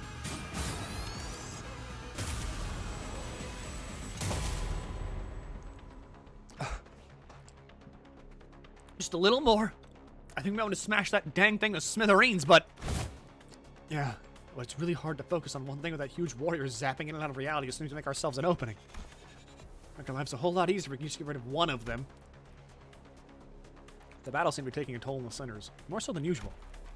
It wasn't that we were up against an insurmountable foe, not even close. Not to mention how Ezra and Ongdu were here to help us out. But... Shite! Haven't they had enough? About time to give up, isn't it? Boy, don't you go legging it again. That big sword-carrying fella's sure kicking our butts, but... I don't know if they're the key to solving this distortion. We ain't exactly flush with options, are we? Our exit's blocked like we can stomp mid-fight to strategize. With the battlefield constantly shifting and flashing between N-Corp and S-Corp, we still could not have the breathing room to focus on either the projector or E.G.O, who's swinging that great blade with frightening force. Besides... Ongdu, go cover his back too! Shall be done. N-Corp was really sending far too many people against us. There weren't that many at first, but it seemed like the sudden spike in employee casualties in an area so close to the nest had alerted N-Corp to our location. How do we get out of this? Faust? Otis? Help me out here? I decided to stop racking my brain trying to navigate a situation I knew so little about, and instead rely on sinners with possibly more expertise in the field. First, I need to know if there's any way we can deal with this endless reinforcements N-Corp is sending after us. And second, will defeating E.G.O destroying the projector and bring an end to this distortion phenomenon? If I may speak freely, Executive Manager, it's unlikely that our present force will be sufficient to overcome the current rate of enemy reinforcements. Not only is this battlefield situated in close proximity to the enemy stronghold, but there is an unpredictable variable, and that the strange machine that's making neutralizing even a single wave of enemies difficult. I regret to be the bearer of bad news, but we are trapped in a battlefield without a single exit, which the enemies have already blocked. Without reinforcements of our own, there is little hope of prevailing through this current predicament. Yeah, seems that way to me too. But maybe if we can neutralize the distortion phenomenon at the very least. Faust recommends entering the Dungeon of the Fathoms as our exit. Dungeon of the Fathoms? But how can I even enter if we can't even talk to the distortion? Wait, maybe. During the LCB regular checkup back at the LCE, he says that all you have to do is read what's on the note in front of this distortion. Apparently it's some kind of a code. Right, keywords! This one seems to be location type distortion, which means that regardless of whether the bright flashes, bright flashes take us N Corp or the twisted character of S Corp, we're still within its range. In other words, as long as I get to have the right keywords, I can summon an entrance to the Dungeon of Fathoms from anywhere within it. Okay, so what are the keywords for this distortion then? Hohenheim had provided us the necessary keywords for his distortion back then, but this time we had to figure it out on our own. First things first, one of them has to be photograph. It's obviously been present throughout the entire phenomena. If I may, perhaps experience may be one of them. Yisung put his 2 cents in, having briefly retreated from the battle of the backlines. There is an undercurrent of obsession with experiences straining his very trail. It must have aught in relation to what has caused this distortion. Experience. The concept alone lacks substance. It must be something well-grounded, something that is once synonymous with experience while maintaining a through line to N-Corp's technology that was the core of his obsession. Canned experience? Most likely, thinks Faust. Alright then, photograph, canned experience. Naught seems to transpire as of yet. It didn't, but I could feel it. These are the kind of photographs they used to make canned experience. So that's what that strange sensation was. Mentioning that word shook the distortion and caused the rippling effect. But it was clearly not enough to force open the Dungeon of Fathoms. How many other keywords could there be? Scraps. Sorry? Oh, I thought we were taking turns saying what might cause them to distort. Going by the way you folks were saying your piece one after another, I thought this was some kind of Zen riddle. Not a Zen riddle, but where'd scraps come from? See, when enjoying the benefits of slacking off at work, all kinds of mundanities come to possess far more interesting qualities, sometimes even revealing secrets invisible to eyes focused elsewhere. Take our person of interest. To wit, he had been poking around this area of town with an eye-wateringly expensive camera in tow, so conspicuously that every store owner I'd lightly prodded for information had tales to tell about him. Each tale added another facet to the long saga of a once-driven man, a man with a can-do attitude, an uncanny ability to pull himself up by his own bootstraps, and a clear path toward Nest residence, who became so bewitched by photography that he eventually squandered his fortune on what was, in the end, nothing more than a pastime. And that went on until he found himself reduced to a pauper, barely making rent on the scrap heap of an apartment. In pursuit of his identity, the man lost grip of fortune and reality. I sought out his apartment and found a few scraps of his writing. When cold rain drips through the roof, when mold and tepid humanity together encroach from the earth, the mind begins to wander, lost. Eventually, madness is evoked in a form indistinguishable from drunkenness. The pauper loses himself.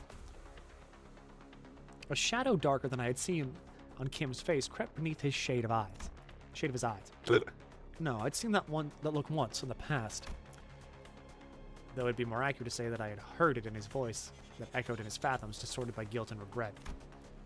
Perhaps I shouldn't be surprised by the fact that distortion has, among the countless people here, taken a particular interest in bamboo-hatted Kim. Photograph, canned experience, and scraps. Like inserting a final piece of the puzzle, the Space Force momentarily warped and flashed, opening a pathway to the distortion's fathoms. Well then. We'll be right behind you, Executive Manager. Miss Ezra, this is what I had seen then, a gateway to one's fathoms. This is it, huh? Neat stuff. But, before she could finish, Ezra had to redirect her focus from her discussion back to the battle. Most of the sinners were caught in the same predicament. Some managed to disengage from the battle and prepare to enter the Dungeon of the Fathoms. But Hong, Lu, Gregor, and several others were so busy holding off the N-Corp employees. They're gonna follow us if we run now, right? Probably. Even those who aren't chained to Dante like we are can travel through the pathway once it's open, so... Yeah, let's not drive ourselves in an even narrow corner. I'll keep them at bay. Hearing that, bamboo-hatted Kim stepped up. My sword arm's not what it once was, but it should be enough for this. Besides, I have little wish to set foot in some ill-omened place and begin tangled in such a bizarre mess. Is that what he really thinks? There's something in his eyes that led me to believe that this was about more than just staying behind to protect our rear. He was... What the fuck? Thanks, Ryoshu! You have such a way with words. Huh? What a terrible front. At least try to pretend to be sincere and make it easy for us to believe you. Do you think that terrible excuse is gonna fly? What are you trying to avoid, sword swinger? Not some kid trying to get out of his doing his homework. I remember hearing that entering a dungeon of the fathoms will bring one to the spiritual fathoms of the distortion it's gazing into. Then what lies within must be my very own, for that is what the abomination is gazing into. Decided then. Come on with us. Anyone with the walking mind to a place we know shite about, mate. Guide us in there, yeah? Oh, that's... He keeps it simple. You try that too. Learn the hard way that homework like summer reading doesn't go away just because you don't look at it. It's still there, even as the summer break comes to an end, ruining the last day of your vacation into an all-nighter. Arayashiki's scabbard vibrated cheerfully in agreement. Stop procrastinating. Go do your summer reading. What was it you once said? Face the homework, save the GPA. Are you just fucking like this now? When did you get so chatty? And why are you cracking so many jokes? Face the sin, save the ego. I like new Ryoshu. I like her. Araya is having a positive effect on Ryoshu. I love new Ryoshu. It is, after all, the aptitude the company expects of its employees.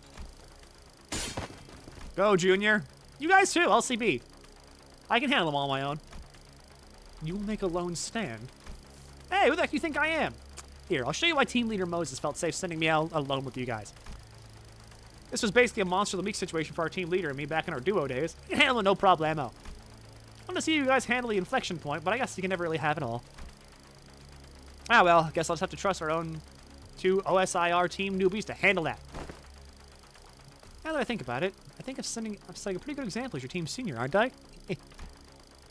I don't like this, but it seems I have no choice in the matter as long as this employee card hangs from my chest. With a sigh, Kim shook his head and joined us, dragging his feet all the while. I shall take the vanguard. Ah, Mentor, be warned about the entrance is floating. Take a tall step over, or you may trip.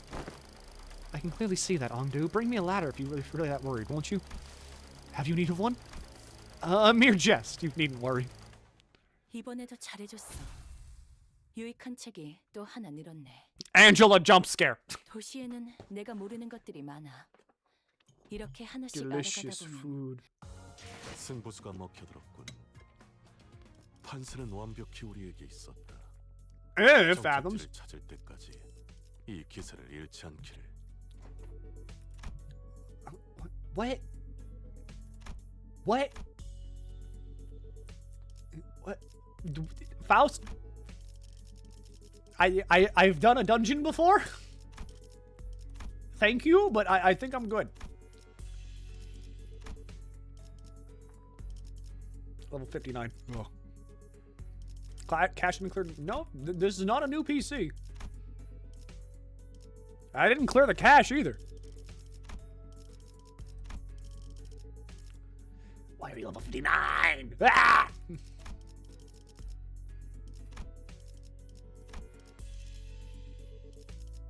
You're level 60 though. Hi. This'll be fine, probably. 어머, 부탁드려요. If not, I back out and bring like the crack team.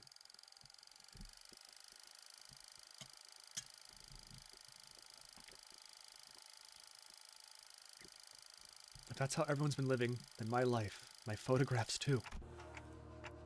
So, this is S-Corp 2, right? It is reminiscent of my homeland, but the sights are too hideous compared to what it rests in my memories. Hideous was apt. When we emerged from the entrance to the dungeon into S-Corp streets, what greeted us was a distorted and eerie scene. I wouldn't be surprised to find an S-Corp to find it an S-Corp themed haunted mansion. 'Tis a place hardly fit for human habitation. Far more dilapidated than one expected, thou sayest the people that inhabit these lands. For true? Really? I think it has a cool vibe. Vibe's my foot. I don't think I'm able to get a wink of sleep in here. The lives of the downtrodden were beset by 1,000 woes and tenfold more struggles. and the streets they inhabit reflect that reality. Many times I'd contemplated in consternation how the folk here even had the will to live on. I swear to God! I swear to God, I have no basis for this. I have literally no fucking basis for this. But I swear to God, if this is somehow, like, them showing us Kim's, like, past, and then he's going to, like, confront his past, and then what's going to happen is, he's gonna... I feel like this motherfucker is, like, 2 seconds away from manifesting E.G.O. I feel like I'm, like, 2 fights away from him just manifesting E.G.O. somehow.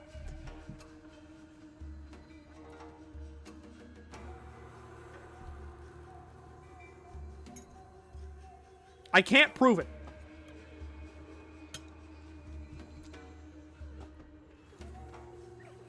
I have no basis for this whatsoever. But I feel like he's right there.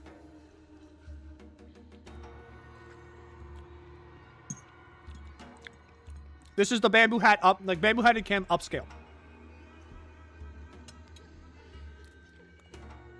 The shadow that had begun to haunt Kim's face still lingered there as he looked around. If the distortion reveals the fathoms of those it gazes into, as Kim had said, perhaps this is how S-Corp is reflected in Kim's eyes. On the days when the skies were spotless blue and without orders from the counselor, I would scale to the roof of that chonga and feel it rustle beneath my back as I lay upon it. I thought it to be a respite solely mine, yet in this mirrored world, another has walked here before my arrival. I joined him in looking up at that thatched roof of the choga. Beneath it, a wicked tunnel have I passed, and now I witness myself before the one who shall strike the head from my torso. There was a figure standing tall next to the building, staring defiantly up toward the man on the straw roof. I, E.G.O. Are you home? Are you home, I asked.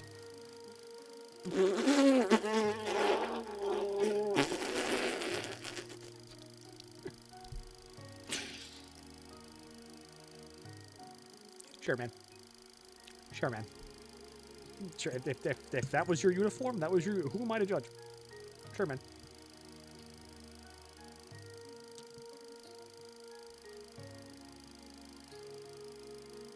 Don't make fun of the traditional Korean garb here. I'm just saying. Putting this giant suit of armor beside, like, with a giant sword right beside, like, the banana guy.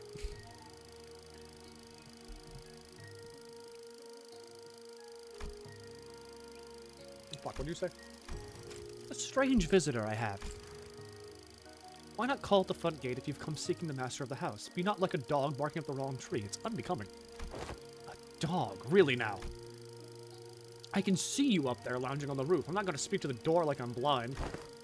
Has a spell of some sort befallen the day. It's mainly, yeah, it's the yellow. The yellow is what threw me off. It's very yellow, and that's kind of like what made me go like, eh. I just don't like yellow. I would do this to anybody if it was yellow. I'd laugh at the fucking Pittsburgh Steelers. I don't care. I hate yellow. To have such an odd occurrence transpired twice successive. The work of a bewitching spirit, I say. You laugh at Vespa? I'd laugh at Vespa!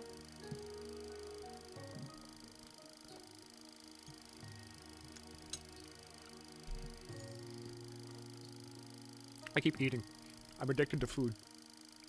That's not a real sentence someone can... The people don't say that's not a thing you can be. What's so bewitching about checking in on someone? Laugh at Bina. No. Because hers, like, that's like gold. That's a gold, different thing. Guess you can kind of call this gold. It's very yellow. A lot of yellow. Yellow takes up a good majority of this. Isn't it odd that a high and noble military commissar, commissioner of our esteemed corporation would come in person to simply check in on how a lowly mercenary fails? You know me. She certainly knows her jests. She marches forth vested in war strider armor, yet expects no violence. She wields a two-handed great blade like a demonic yaksha, yet harbors no hostile intent. Why, who else would she be but military commissar E.G.O, the principal of the famed Im family?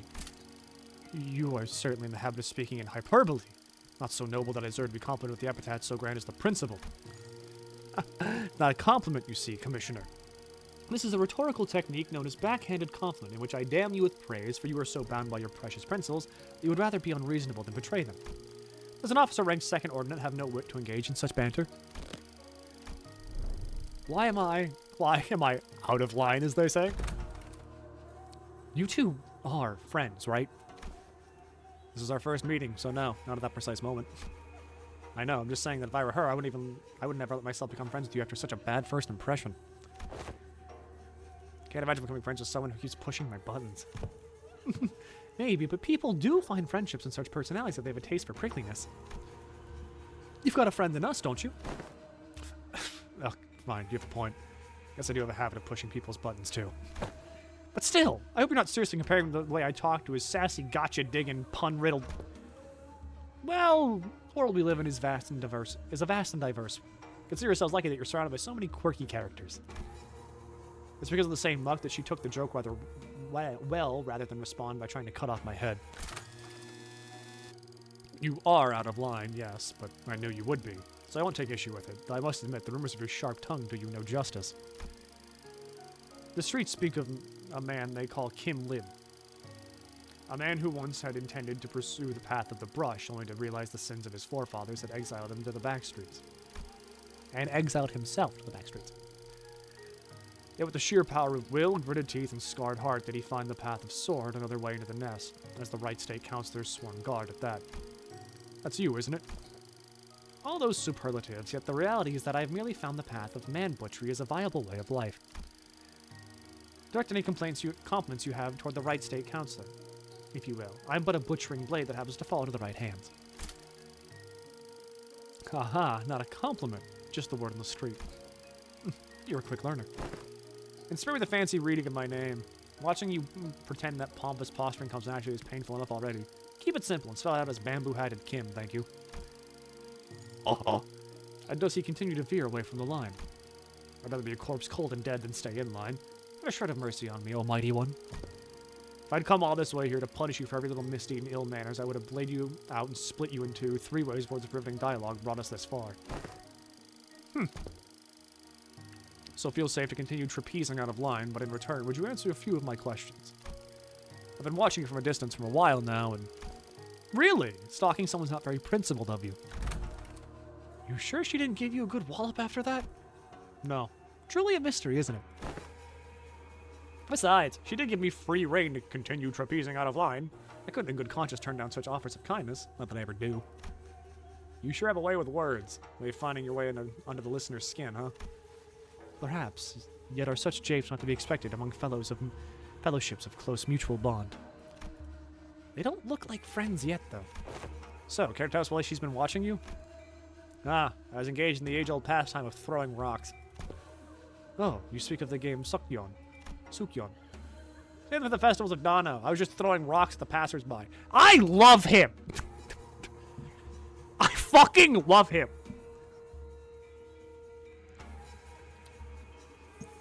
It's not even, like, cultured. He's just throwing rocks at people.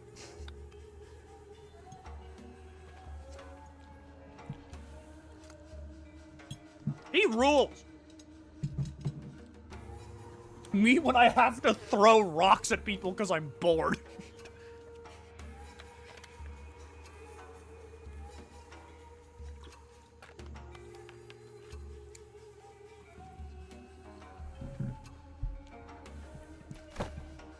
Fee on thee! That's a wrong deed, good sir. Suppose it is. People of Peyo and Sal in particular found it to be distasteful, and they did not let their discontent be hidden. But the P and the downtrodden cheered me on. To a degree, they found it cathartic. Curious. Then it is a right deed, or a deed not right?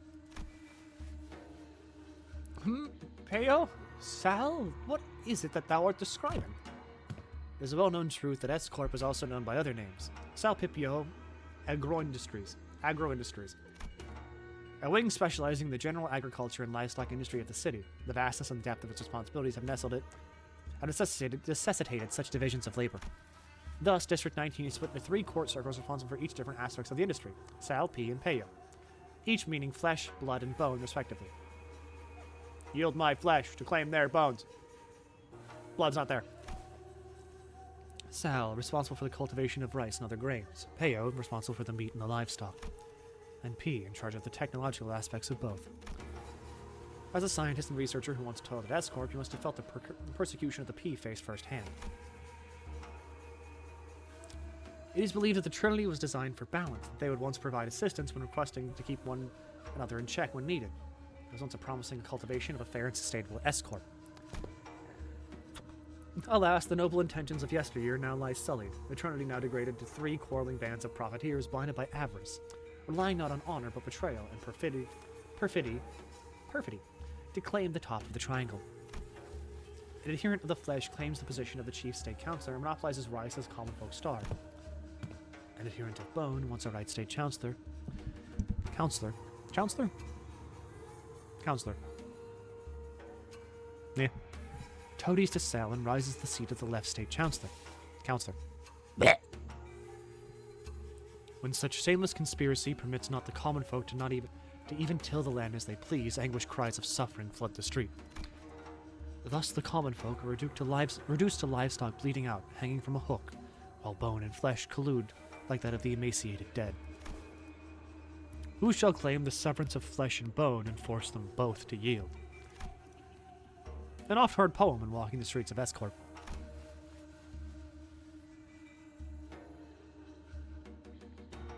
Ho, ho, ho. The people whom thou have targeted with thy rocks they weren't people. Rats. Rats? Oh yes, the counselor finds rats detestable. Much better to stop them from a distance if you want to crush them.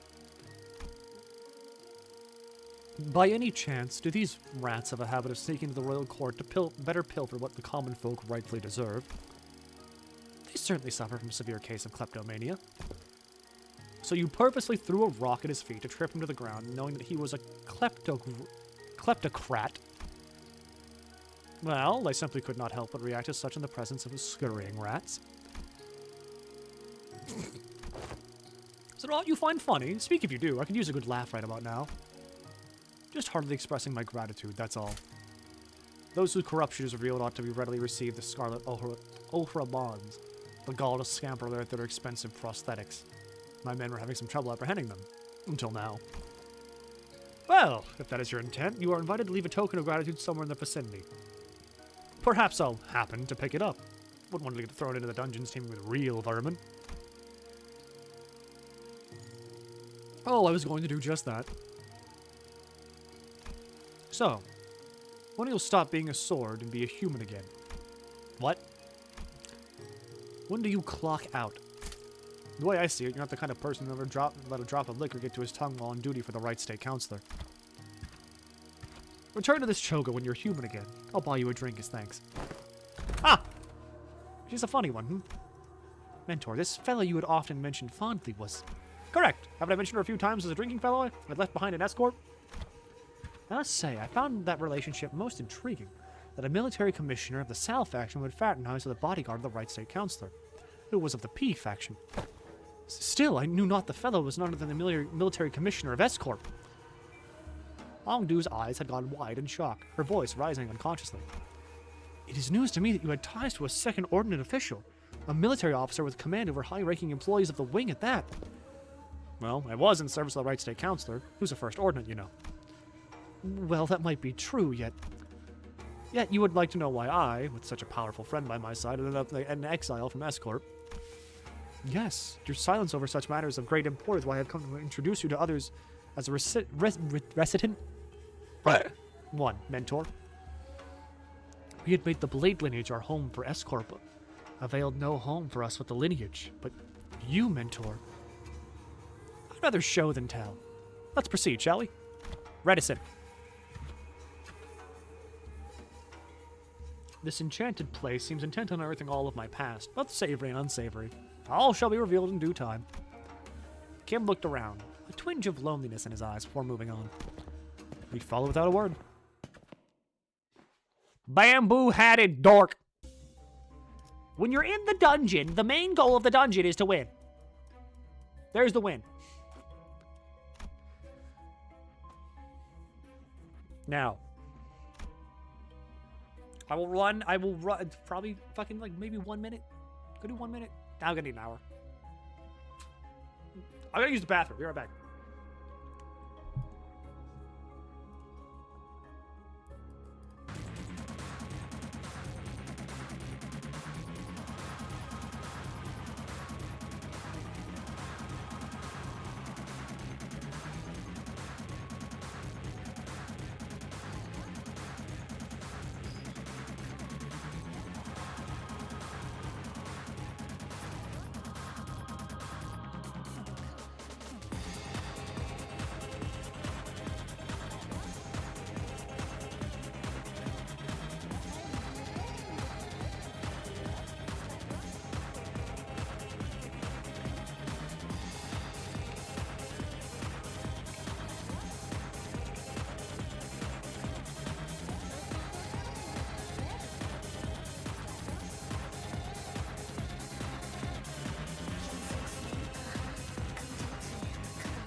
Okay. Fathoms. We emerge into a dark, muggy cavern filled with air so stale it felt almost stifling.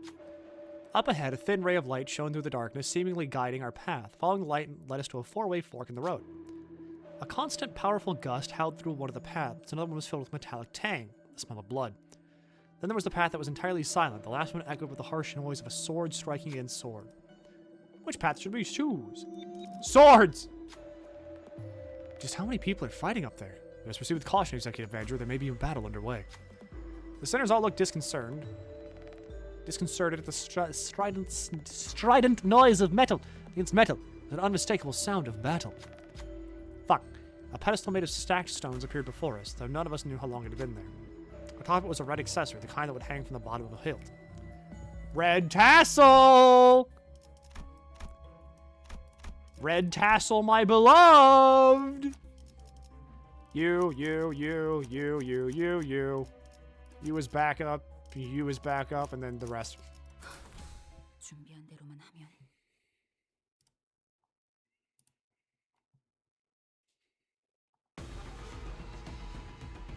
개체가 조금 유리한 환경에 놓이게 된 것 같아. 하지만 우리가 걱정할 건 하나도 없어. 최선을 다할 거잖아. What if I hit Winry? 그려낸데 Red tassel, my beloved. Oh, Ishmael, you fail me often.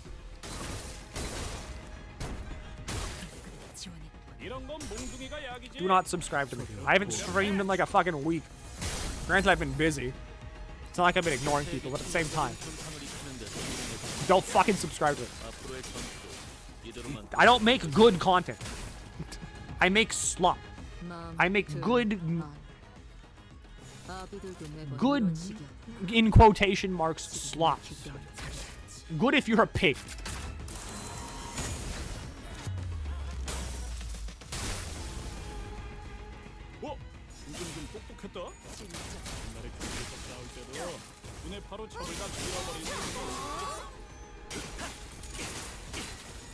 Kim Proper is there! Don't do that. I make slop. You.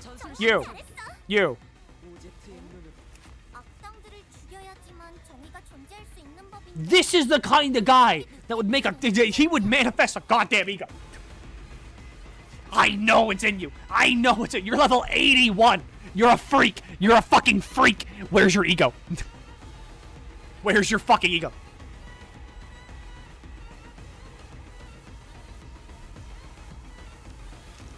He has minus offense and defense level. He's being nerfed by his brand. He's being nerfed by his brand. By an undetermined amount. I love bamboo-headed Kim. I love bamboo-headed Kim. This dude is insane. This dude is literally fucking insane.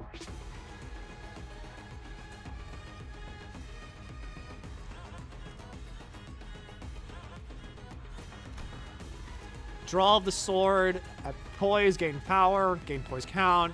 Bleed. Makes sense.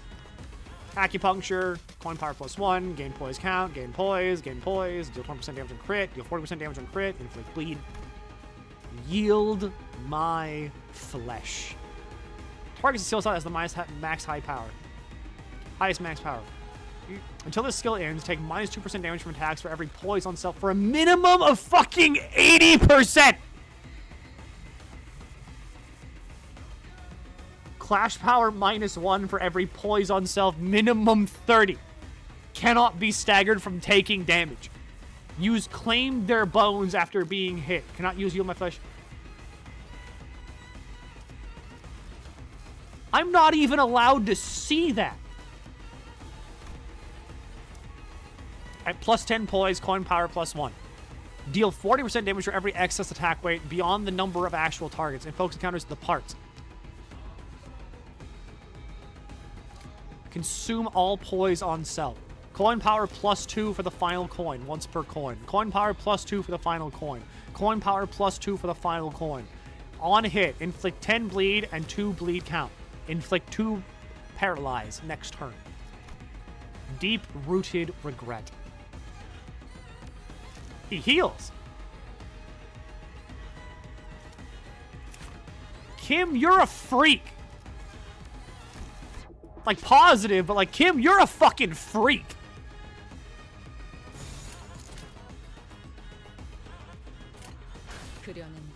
You missed his count. Fuck. Oh my god. Or his passives. That's true. I didn't read the passives. I read the skills and got distracted because I saw yield my flesh. 쏠 수 있죠? 나라도 그랬을 거야.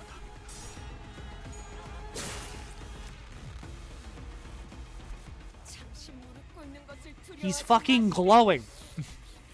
침 바르면 낫는다네. That's not Shin. 이건 좀 과했나. Gain brand? No. At 1 poise count, lose 10 HP instead of losing poise count. This effect cannot stagger this unit and does not drop the HP below 1. Deal plus missing percent HP percent on self divided by 2 damage on crit when using base skills to the max of 50. Sword play of the homeland. Combat start. If Pride Resonance was achieved, gain Pride Resonance ×2 poise for a max of 8. Apply slash power up and crit damage up on all centers and assist units, excluding this unit. For blade lineage targets, double this effect. Turn in. Gain poise on self divided by 4 haste next turn. When applying poise count and using this unit's own skills and coin effect, apply 1 poise potency and poise count on the center to assist units that have poise in the lowest poise potency. For blade lineage allies, apply 3 potency and 2 poise count instead. When a blade lineage center or assist unit is defeated, this unit loses 10 SP. Yield my flesh to claim their bones. In this encounter, when this unit takes damage that brings its HP down to 0, nullify that damage. Then this unit's HP cannot drop below 1 for the turn. Makes sense? At plus 30 poise potency, fix this unit's speed to 20. And next turn, equip Yield My Flesh on the leftmost skill slot. If Yield My Flesh becomes inaccessible to a skill slot effect, this effect does not activate. Overthrow. Gain slash damage up this turn and next turn at plus poise, at 8 poise. Coin power +1. Oh, hey, look, 20.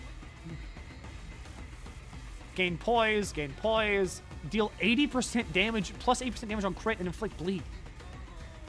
And then there's to claim their bones, as we saw. Who's even staggered? Our Kim is staggered. Go nuts, man. I believe in you.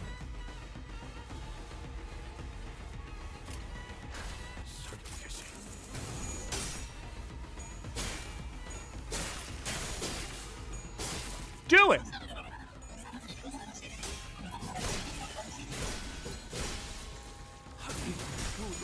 That's 400. 세상에 완전 대박이잖아. Do I even need to be here? Like, I feel like I'm intruding now. Like, with Ong-Do and Kim here, I feel like I'm the one that's intruding.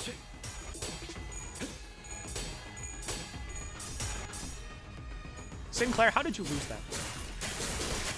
You're just dead now. How did you lose that? 그 고통과 미움을 똑같이 적에게 돌려줘 볼까? Okay, bye, Ishmael. 속을 자, 어느 쪽일지 잘 생각해보라고.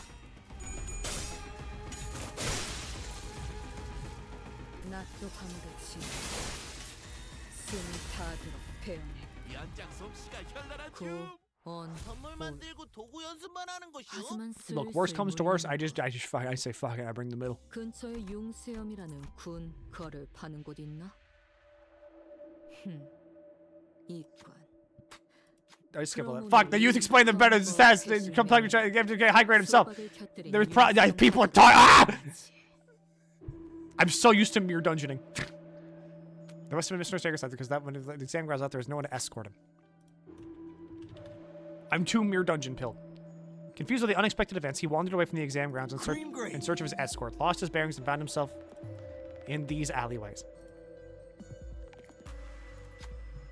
He was asking if we could help him with directions. What should we do? Let me ask my group if they can help.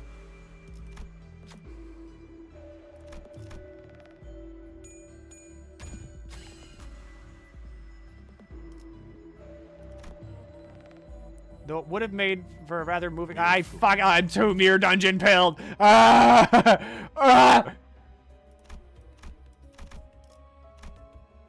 Sinclair's dead. 총은 수지 타산에 맞게 한 발에 한 놈씩.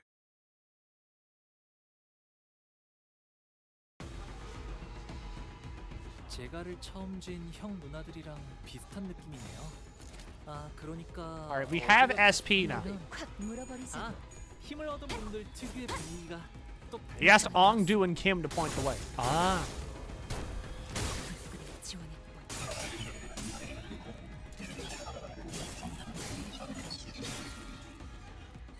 Why doesn't our Kim Sol move like that?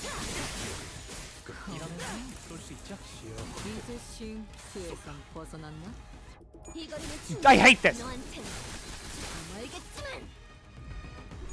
Kim Sol feels like he moves too stiffly now in comparison to like real Kim. 저희에게도 이런 힘을 베풀어 주시다니 마음씨가 넓은 분이실까요? 잠시만. 아, 실수로 주셨더라도 상관없어요. Why do you do 한번 this? 베푼 이상 낯선 불입이랍니다. 연장 솜씨가 현란하죠. 선물 만들고 도구 연습만 하는 것이요. Kim Sol's introduced 4 clashable counters. I mean, even like overthrow. Kim's overthrow is like, it's snazzy. It's smooth. He's like gliding around the enemies. 대수롭지가 않은데? 낮도 밤같이 작사를 해놨어. 숨이 타도록 배우네. 이런 건 몽둥이가 약이지. 두드려 패.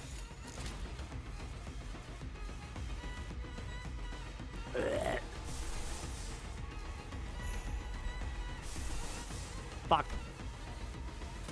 Oh well, do something. 시간 끌 것 없이 모조리 지원해줘. 무상한 목숨 Thank you, Ishmael. 지원해. Big 25. Big fan of that, Ishmael. Thank you. 이것이 바로 정보의 힘. 격발.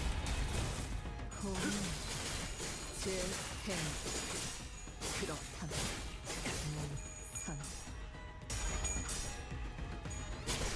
무슨 Ishmael's dead.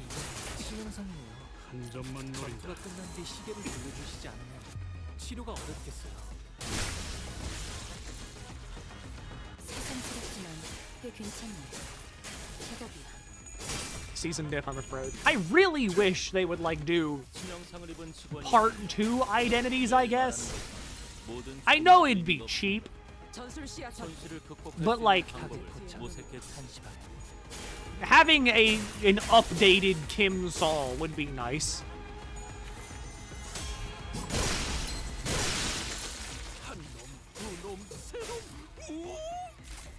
세상에 완전 대박이자도. Or up type 5. 먼저 빠진다. 악당 대체 Gotta mine out there with the new E.G.O. I just wish it was like permanent, you 오늘도 know? 정말 Wish it was 멋진 permanent. 활약이었어. 내일도 꼭 불러주기야. 세상이 평화로워지는 I catch a 건 glimpse of a figure 기쁜 staring 거야. off in the darkness of an unlit prison. 근데 Baby-headed Kim lets out a sigh before he even fully exhales. Who goes there? A sharp cry cuts through the stagnant air. Someone here must have noticed us. What should we do? Unsheath our weapons and prepare for battle. The woman who called us stood there for a moment, nonchalantly trying to engage us as we stood with our weapons drawn. Then she walked toward us with a gait that could not be called aggressive. But instead of chatting with us, she called upon the figure sitting inside the prison. Did you care to explain? Who are they? And what happened? The one-sided exchange continued for a while as she tried various lines of questioning to chat with the figure inside the cell, but to no avail. Might as well be talking to a corpse long dead. She let out an exasperated sigh before turning to us. Are you not here to visit him as well? Might you be those who share his purpose? Say that we are. Who will step forth? Or it's all. Was it that fool? Hearing that, Marsal and Kim stepped forward to explain what had led to the incident with the Right State Chancellor's estate, with a particularly critical edge coming on describing Kim's own actions, that is. So that was what had transpired. Hold on, how does that mean? Does that man know what happened? There's no time for idle chat. He must leave S-Corp right this instant. And by the time Kim's story ended, the prisoner's curiosity finally bubbled over the limit and threatened to spill over his questions. However, the woman, who had just learned the truth of what had happened, refused to engage at all and focused entirely on removing the Kangwin clasped around the prisoner's throat. You cannot stay here. That way, there is much to be done. For my fellow conspirators, perhaps it would be best for you to make your presence scarce as well, considering your precarious position in escort. The side entrance I use should still be open and unguarded. Leave, quickly. She continued to deftly work her hands to unclasp the Kangui, even as she gave us directions so detailed and vivid that we could find our way out of the prison without a map. Meanwhile, Bamboo-headed Kim had wandered off to a corner of the room and picked up a broken piece of wood, pocketing it. 미호스로 Crushed wooden manacle. When you hit someone with a slash skill, they get defense level down. If they have bind, it's doubled. Also,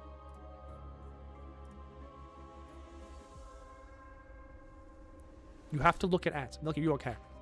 No, I'm exploding. I'm exploding all the time. Ever since this stream started, I've been blowing up. It's been a problem. You haven't heard it because I've been being very good about it, very strong. Steam version.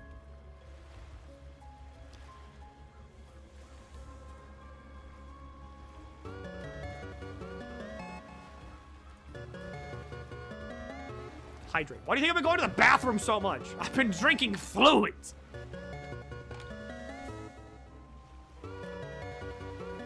How's the time? Give me a backseat, glasses.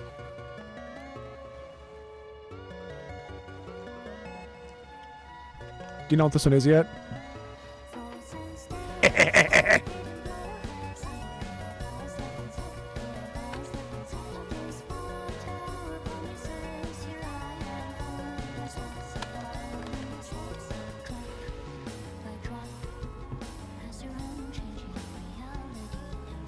Stick to the middle path and practice class consciousness. Doing it.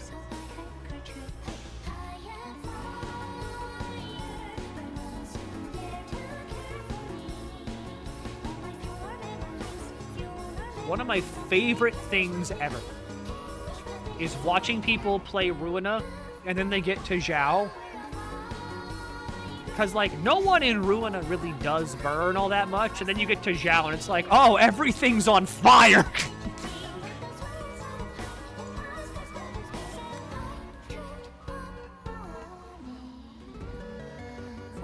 appropriate Liu Walpurg. I really want them to do, like, Liu Walpurg, because it'd be stupidly funny if they lock more burn units behind Walpurg.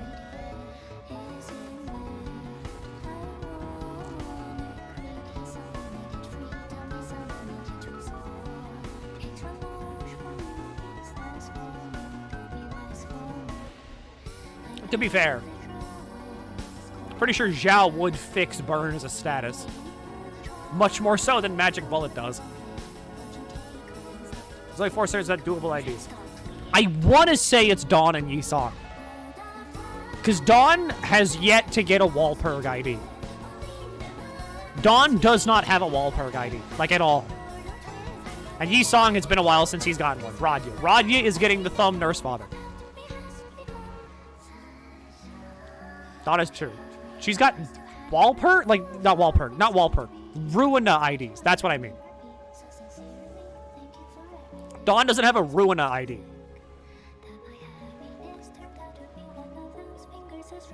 I conflated the two.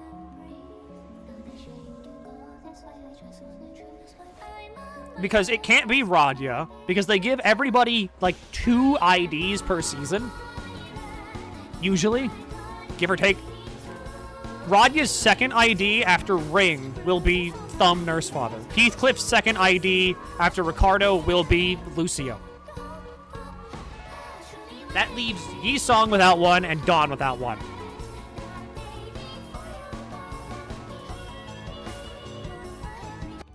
Because once the Thumb Duo comes out, we're basically out of characters that they can pull from, I think. 강습 준비 완료.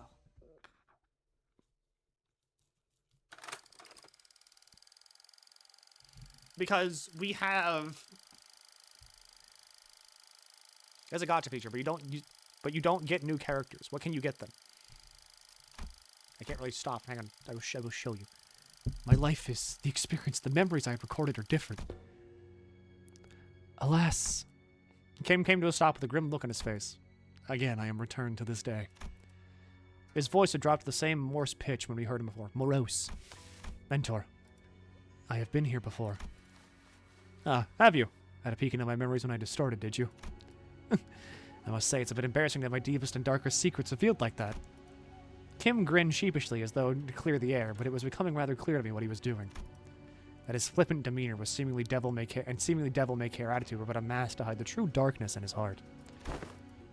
Then this must be... Indeed, the right state Chancellor's estate. Someone whom I had once protected, thought was worth protecting. Kim pushed open the main gates and made his way into the front yard. Watch out, Ongdu. Take a tall step or you might trip over. There were bodies splayed about the yard, and I couldn't dare to start counting them. I felt faint watching the aftermath of the carnage. Some were decapitated, some had their torsos split diagonally. Greater split. And some of them were so mangled I could hardly tell which parts belonged to who. Are they not retainers of the royal court? What were they doing at the Chancellor's? No, were they killed by assassins? Assassins did infiltrate the estate, yes. You're looking at what remains of them. Though I had but a moment to glimpse it, I clearly remember what the S-Corp logo I saw in Kim's Fathoms looked like. These hats these corpses are, or were, wearing are adorned with that same logo. So why is Bamboo-Hatted Kim calling them assassins? In this corrupt land, the right state counselor's life was always as precarious as a candlelight in the tempest. Such is the fate of all those who have the guts to speak the truth of S-Corp, where positions of influence are hoarded by corrupt sycophants, it's sycophants, whose chokehold on power is ironclad. The more prominent among them, the left state counselor, with the chief state counselor's blessing, sought to build his own private army to silence forever the tongues of those who would advocate against the corrupt. Private army? But those are prohibited in our homeland. So they're kind of like how the great houses of H-Corp each have their own armies. That is similar to what is happening, but not exactly. If S-Corp's circumstances were to be explained in plainer terms, it would be akin to a situation in which the company, whose employees outwardly appear to all be working for the same side, is in fact fractured within, with certain departments pledging allegiance to a different individual other than the chief executive. What assassins there had been in the past, they wore masks to hide their allegiance. I thought this no different, though with the assassins significantly less invested in maintaining their disguises. Not realizing that I had just placed my stone inside the tiger's maw. Looking around the yard teamed with assassins, I could recall it odd thinking just how many of them they had sent. With the left state counselor's power grown to loom over that of the king, I should have realized just how ridiculous such a brazen attempt on the life of one of the triumvirate counselors at the royal court would have been. Foolish. I can't. I have failed you, counselor. There were simply too many of them, as though they had decided that tonight was the night they would finally slay the counselor, or die trying. I was soon overwhelmed, and some of them had eventually managed to get around me and reach the counselor's bedchamber. The moment I had heard them breach the door, all strength left me, and I fell to my knees. I, Kim Lib, am but a poor excuse of a bodyguard. I have failed you. And I knew who the author of the foul scheme was, the left state counselor. Let this be my final act of loyalty ere I depart this life. Though I am too meager a person to carry on your will, counselor, what I can do is plant the seeds of terror in the hearts of the unjust, if only to shackle their blackest hearts from committing greater misdeeds. I shall go before the villain who contrived this betrayal and see that the favor is repaid with steel. Only by such vengeance shall the counselor at last close his eyes in his grave. Or so I had thought. What? Greetings, honored bodyguard of the right counselor. I see that you have been hard at work. Accursed parasite, I had to flay you alive and reveal the wretched soul underneath. Some gall you have to show your face here. Oh, here are you in the home of the honorable right state counselor who toils day and night in the service of the royal court? I know the assassins were sent by the left state counselor. Get out of my way. I shall collect your head once my task here is over. Alas, alas! 'Tis unsightly display of anger shames us all. Are all those who live by the sword as uncouth as you? The cruelty of your damning words is an oppression upon its decent men like myself. See how long you can... Heed me, soldiers! Arrest that mad butcher! What? The accursed shall heed his crimes. 1 moon ago, in an honest letter threatening to take the life of the right of the royal court. This audacious, contumelious effrontery is an affront. You said effrontery and then affront. I hate you. Effrontery is an affront not only to the royal court, but to the heavens and men alike. The revered left state counselor, who has long been in disagreement with the right state council on matters of the state, found this offense to be so heinous that he has personally commanded his men to protect this political enemy on the day writ of the letter. Huh? Yet a tragedy has struck. All those lives sent to protect noble counselor are slain. Their bravery and justice for the honorable hearts trampled upon the ground by this villain. And now the villain promises death to yet another pillar of the royal court. Thus we are perforce to arrest this criminal and restore the rule of law. You spout senseless drivel. I saw your men make their way into the counselor's bedchambers with their blades drawn. The counselor, might you be looking for the right state counselor here alive and well? My lord? The vile wretch leaned down next to my ear and whispered, Perhaps you should have known where to not stick your nose. Did you really think you could overcome the entire private army in the left state counselor's service? He sent so many of his men to their deaths, just to lure me into a trap? Why? Now don't take this as a compliment, but you're not even the apex blade of the homeland, nor are you the Ungom. You have been a rather egregious, that's what, obstacle in the execution of my plans. Couldn't get through with the first thing in my plan with you constantly getting in my way. Let's keep you nicely locked up and out of trouble. This can't be. For what it's worth, young man, I'm sorry. I've come to realize the error of my ways. The truth is, though S-Corp is indeed a pond of turbid water, it was those like us who had stirred the dirt from beneath its bed and turned it cloudy. Fearing the worst, we arrived to protect the revered right state counselor. 1,000 curses upon the villain! In his quest for the right state counselor's life, the butcherous man has already watered the ground with S-Corp's laborers, the very lifeblood that runs in the veins of the most serene wing. And that charcoal-hearted villain is none other than the counselor's sworn guard, Kim Lib. Han. Heed us, O villain! Han, obey. And let the Aura bonds take you. He's sick as fuck, by the way. Thought Limbus Company containing SCPs. That's Lobotomy Corporation, not this one. You've fallen far, my friend. You who were once considered a candidate to the honor of the Ungyom. And with that brand of Nobi sapping your strength, even your mastery with the blade will only dull. Are you to be my executioner, Yongyup? I hadn't received the orders to behead you, if that's what you're asking. Nor to befit someone of my station to sully my hands with an executioner's duty. How will you live on now? I don't know. The counselor has abandoned me. There is no path forward. Salpipio, Agro Industries is more corrupt than I had thought. Rotten to the core. This is where the game ends. Time to resign my stone. Indeed, it is. Why are you freeing me? Once a game has been lost, you start anew and test other gambits in the next round. Why don't you stop playing this unfair game where the opponent always starts with stones placed on all 9 star points on the board, and find a place where you can begin anew in equal standing? As soon as they realize it was you who freed me, they'll come after you. It's okay. Unlike someone who made a fool of himself and fled after passing the royal examinations, I have the royal court's backing as its military commissioner. My position in the court isn't so fickle that they would cast me down right away just because I let go of someone like you. You're a branded criminal. In the eyes of the royal court, you're as good as inconsequential. I'll report that even if you were to flee, you would still be nothing more than a plaything in the palm of their hands. I didn't think you were the kind to go against your honorable principles. Some things can't be done without bending a rule or two, and you are needed. S-Corp's future is in need of those who are less bound by expectations, like yourself.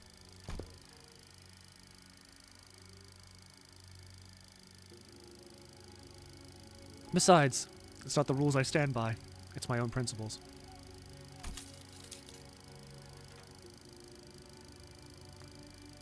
I did say I owe you a token of gratitude, didn't I? Consider this a settlement of that. Gratitude and vengeance, after all, share a common quality. They are both debts to be repaid. Yongyup. Come with me.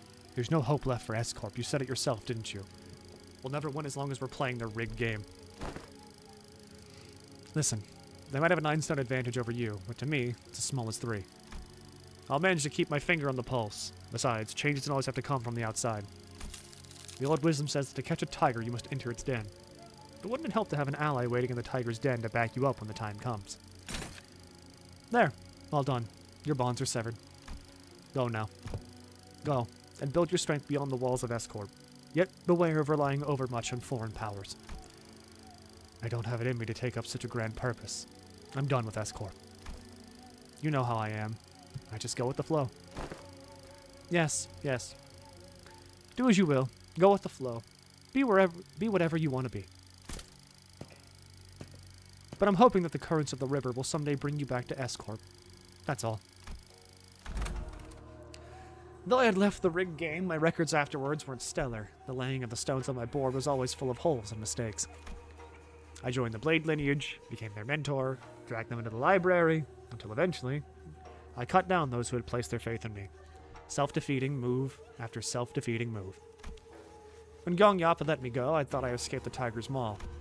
But as I let the game progress with the flow, I soon came the realization that my life was an endless sequence of connect and dies. I was in a losing play from the start. Shadows dancing by the distant humanoid form began to grow like wildfire. And in the attire of the Blade lineage, one by one, leapt over the wall to approach us. Like the projections of Kim's darkening fathoms. They're from his memories. Films and photographs can sometimes remain undoctored, but the impression a person gets when viewing a photograph is malleable. Then they must be after. Yeah, Kim believes that if the Blade lineage were to come back to life, they'd want to kill him. Yeah.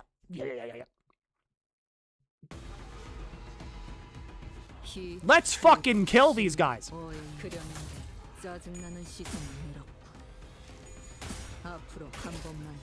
한 점만 노린다.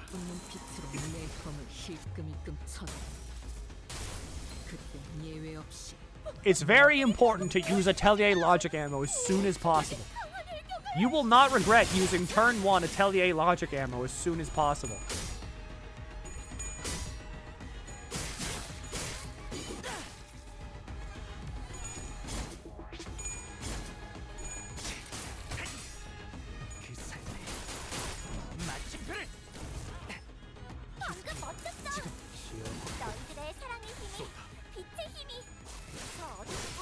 Good, Rania. Good. Bad, Ongdu. Bad. 문제겠지? 그딴 컨디션으로 더 놈에게 덤빈다라. 데카당스식 Let's go. 예술로 보여줄 셈인가?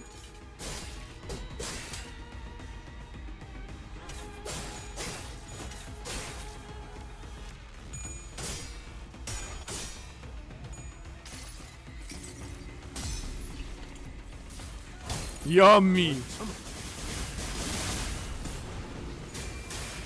숨을 거둔다. 재밌네. 난 너희가 좀 더 어설플 거라고 생각했거든. Lighter business attire under armor all day, like man. I mean, there's like,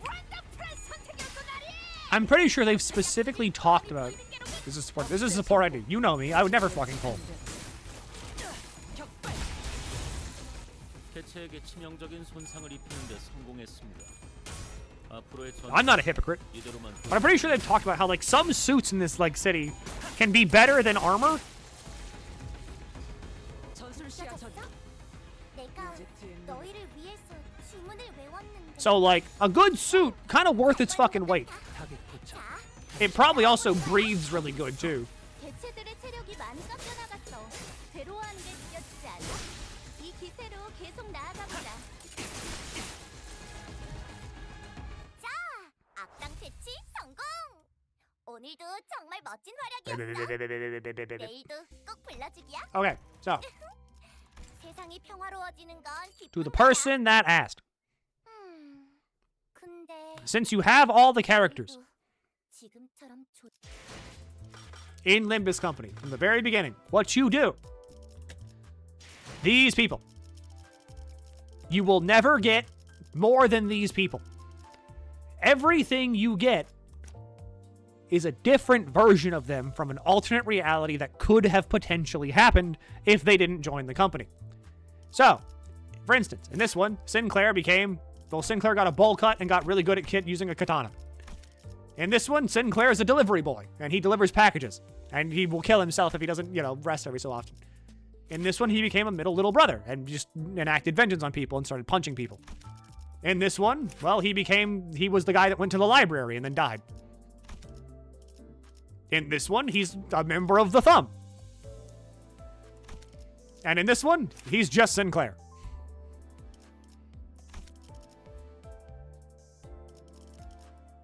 In this one, he was a part of the Blade lineage. Where are the vampires at? Right here. Well, hang on. Where is it? Right here. See? Vampire. Why is half it in grayscale? Ain't that a fucking question I have? Vampire right there. Over here, we got a vampire. Vampire right there. We got a vampire up here. Where the hell is he? I know they have you. Right there. Vampire right here. Vampires.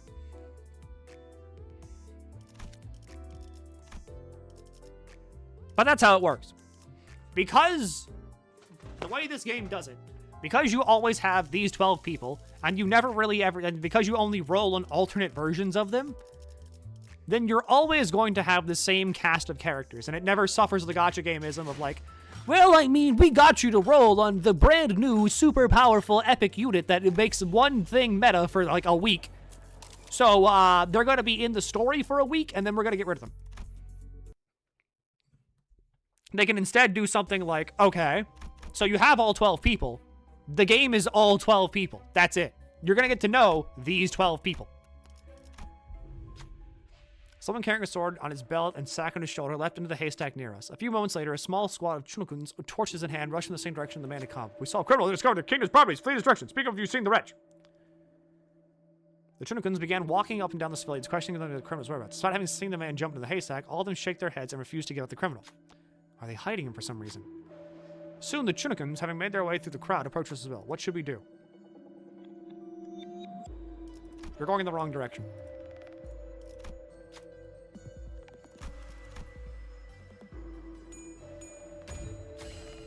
So we went that way, huh? I'll appreciate the assistance. Once the group of Chunikins hurried toward the direction I pointed them toward, the man crawled out of the haystack. Seeing that the Chunikins had gone, some of the civilians walked up to the man and gave their thanks. Good work to you. Can't those vile Chunikins take away a noble thief like you, a thief of the people. They're all wretches, I say, wretches, so feed them while we starve. I bet they'll bleed rice if we gut them. He returned their gratitude with a polite bow, then approached us. You have my thanks. I didn't expect to be shielded by outsiders such as yourselves, but this is a welcome surprise. Who am I, you asked? Well, I have no name to give you, but it seems like the common folk are taking calling the like-minded the Blade lineage. I'm only stealing stacks of rice from corrupt officials. I was stolen, returning to where they belong, just as mentor bamboo-hatted Kim had once done. Kim squeaks out a small, embarrassed cough. I've lingered here too long. Already I'm with Hill again. It's about time I saw myself off. He makes away at one as he rummaged through his sack, produced a few packages of food. Take these! It's not much, but it should be quite filling for those on the road like yourselves. Gratitude and vengeance, after all, share a common quality. They're both debts to be repaid, huh? With that, he withdrew into the shadows. Everybody gets SP and HP! I managed to get Rose Spanner Workshop Radia. I don't know if she's good. I hope you like her, though. I draw ever closer to the end where I will get my shit rocked. 나만 믿고 다들 집중해줘. 도움이 될 수 Oh, 있을 거야. I know. Hang on, that's not Atelier Logic. That'd be funny if it was Atelier Logic, but it's not. Do the thing, Mersal. Never mind, it is! I could have sworn, like, I know that. I know that outline. Always turn 1 Atelier Logic. You will not regret turn 1 Atelier Logic. 재밌네. 난 너희가 좀 더 어설플 거라고 생각했거든.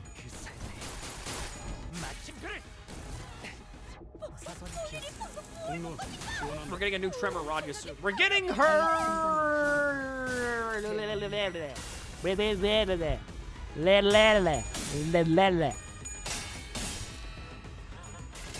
24th, right? We're all in agreement, like 24th, right? It's gotta be the 24th.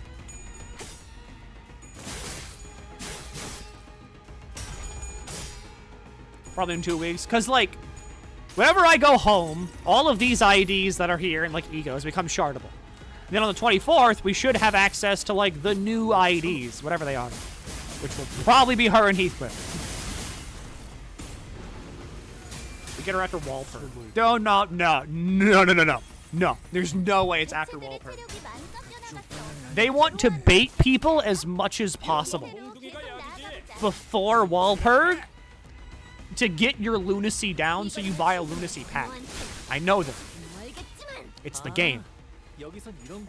And people at this point, I've been like clamoring at the fucking bit for Thumb Radia.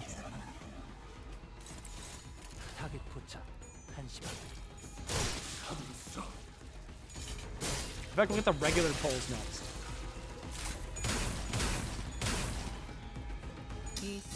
I think it's gonna be that. Because then they'll do Walpurg basically like all of July. And from then on,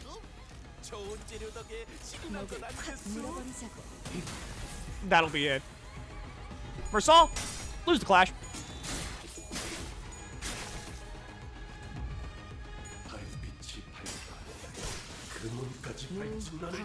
이번에도 잘해줬어. 유익한 책이 또 하나 늘었네. Bait banners are inevitable. I mean, they are. 도시에는 내가 모르는 것들이 많아. 이렇게 하나씩 알아가다 보면 What? 언젠간 Oh, I clicked 반드시 story. 찾을 수 있겠지. 강습 준비 완료. I have 2 team members dead right now. Like a prey backed against the cliff's edge, I'm left bereft of my paths. My hand hesitates with no place to store the stone. Misjudgment burgeon when contemplations harrow the mind indeed. Now all that remains is to neutralize that one enemy combatant in the yard.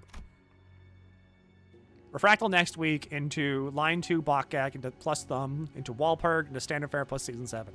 Glasses has my timeline down that I'm thinking too.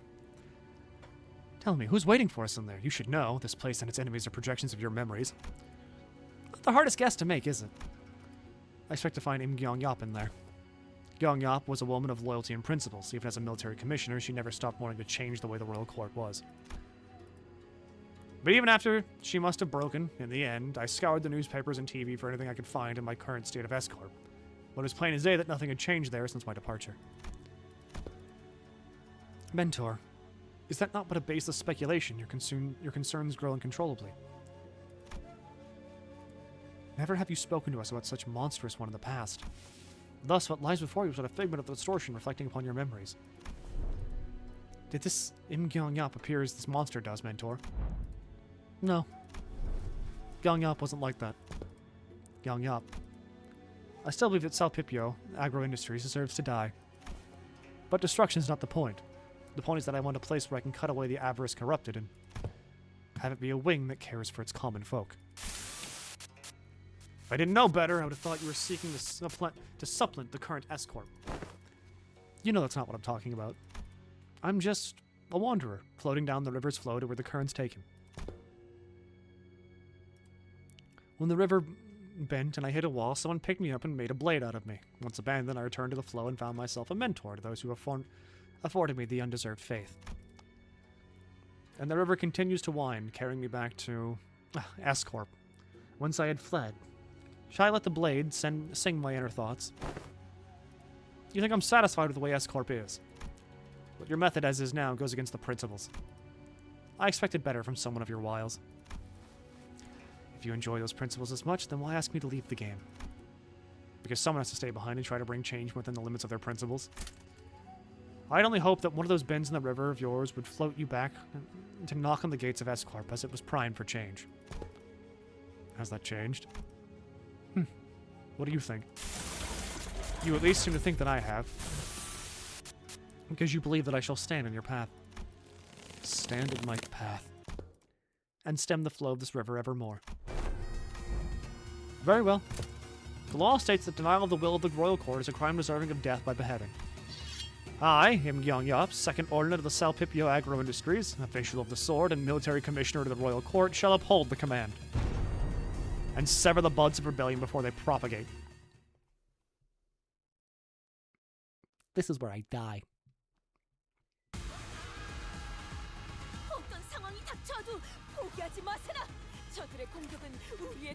There she is! In all her fucking glory. This is the one I fought.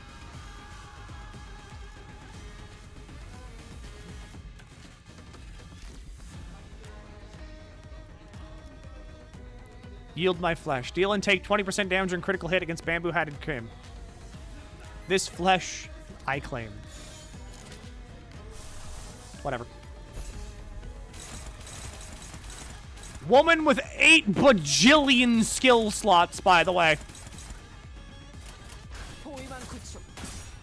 Bullet. You will never regret using Atelier Logic turn 1. You should always use Atelier Logic turn 1.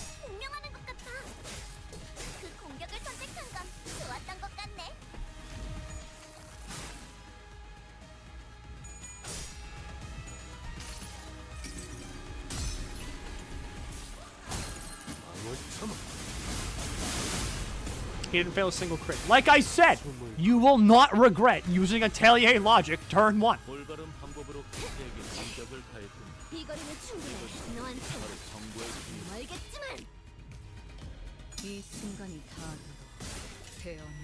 There you go, Ryoshu. Good job. Eat as much as you want, okay? You're doing great.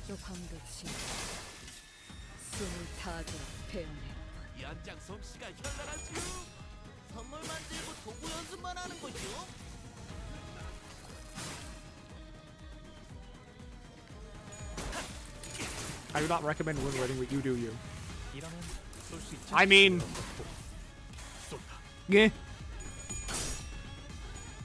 My main goal is to survive long enough to have Kim just kill her.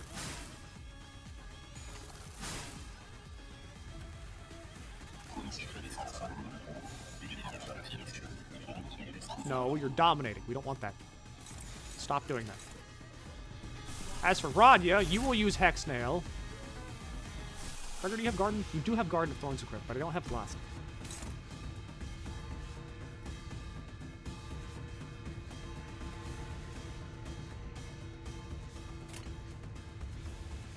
And then Marsal's Marsal.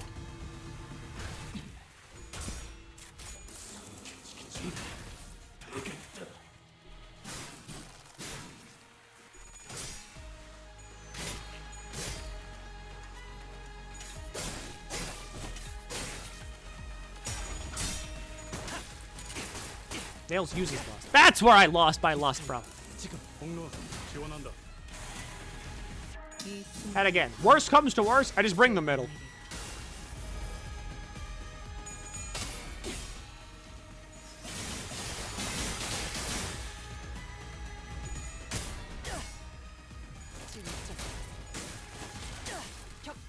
Because my middle team is very effective at doing the middle things. Because I have basically every ego needed to make sure that they have like plus 15 offense level all the time. 자, 차디. 나를 따라해 보는 거야. 짜잔. 완전 프레스 선택이었어, 나리. 내가 뻔히 보이는 게로군. Thanks, Don.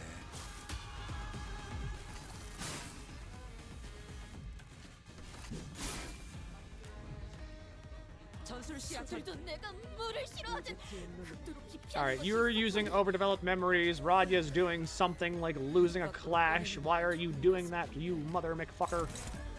What if... I've got 3 turns left of this. I should really build up more resentment. That's favored. Even if I lose that, oh well. There we go. Hopeless is good. What the hell is your passiveness? Feel efficiency and loss efficiency. Gay.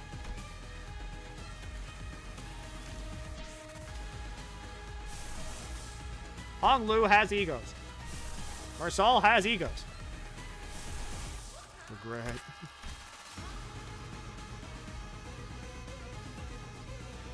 Regret. Ah well, just go.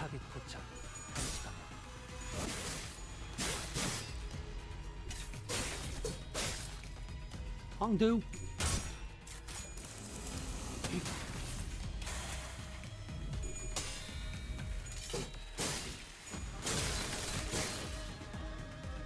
Thanks, Cam. Love you.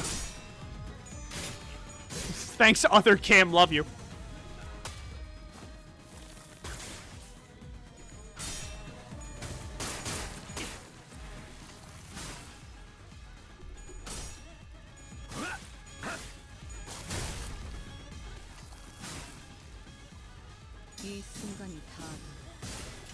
Ryoshu might be loved.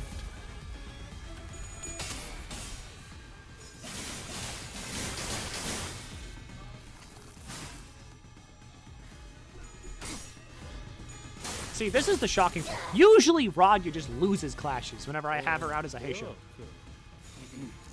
화이팅이다. Marsal has 2 turns left, so we still have a chance to build up a little bit more resentment.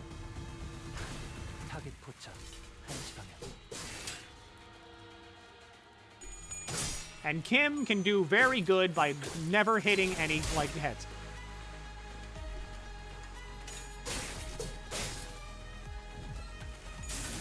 Okay, Ongdu's going sicko mode.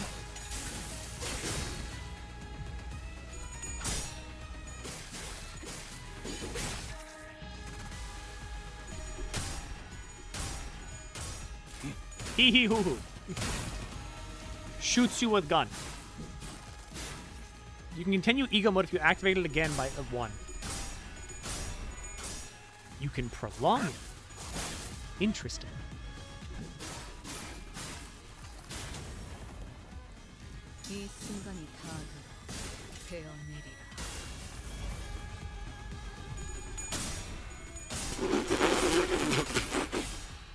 She rolled 0! She rolled 0!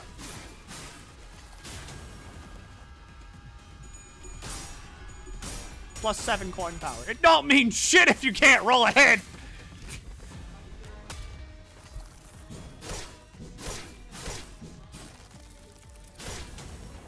Like a Tempest.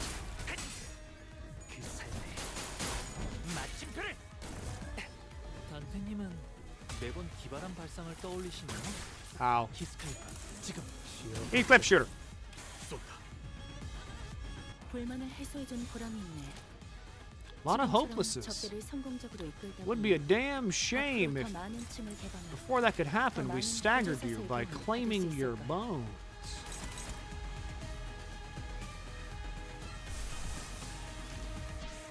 So let's see. What does yours do again? Nyeh. Just in case.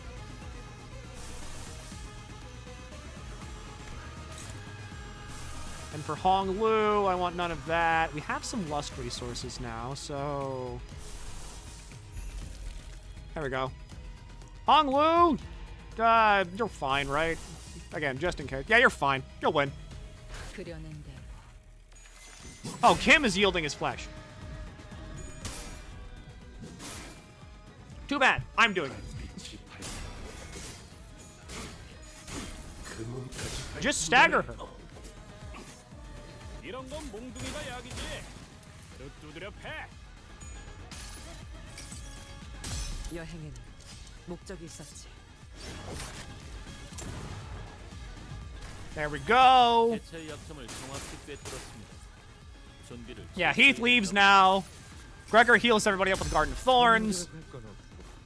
자, 이걸로 대신하자.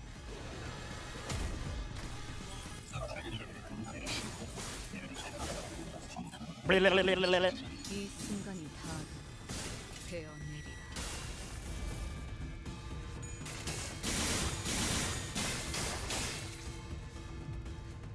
Oh, hey, Ren space. 기도로 견뎌왔고, 절박한 Yay! Thank you, Ryoshu. 헤아릴 수 없이 저주했으니. Beautiful. Beautiful. No notes. 184 damage. Beautiful. No notes. Bye, Heathcliff. All right, gang. Kick the shit out of her. Or so I'll do this just in case. Gang, get her.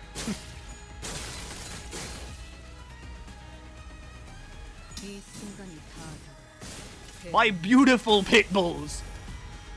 Rend her apart. Yes, Ryoshu. Yes. 몰아치는 것을.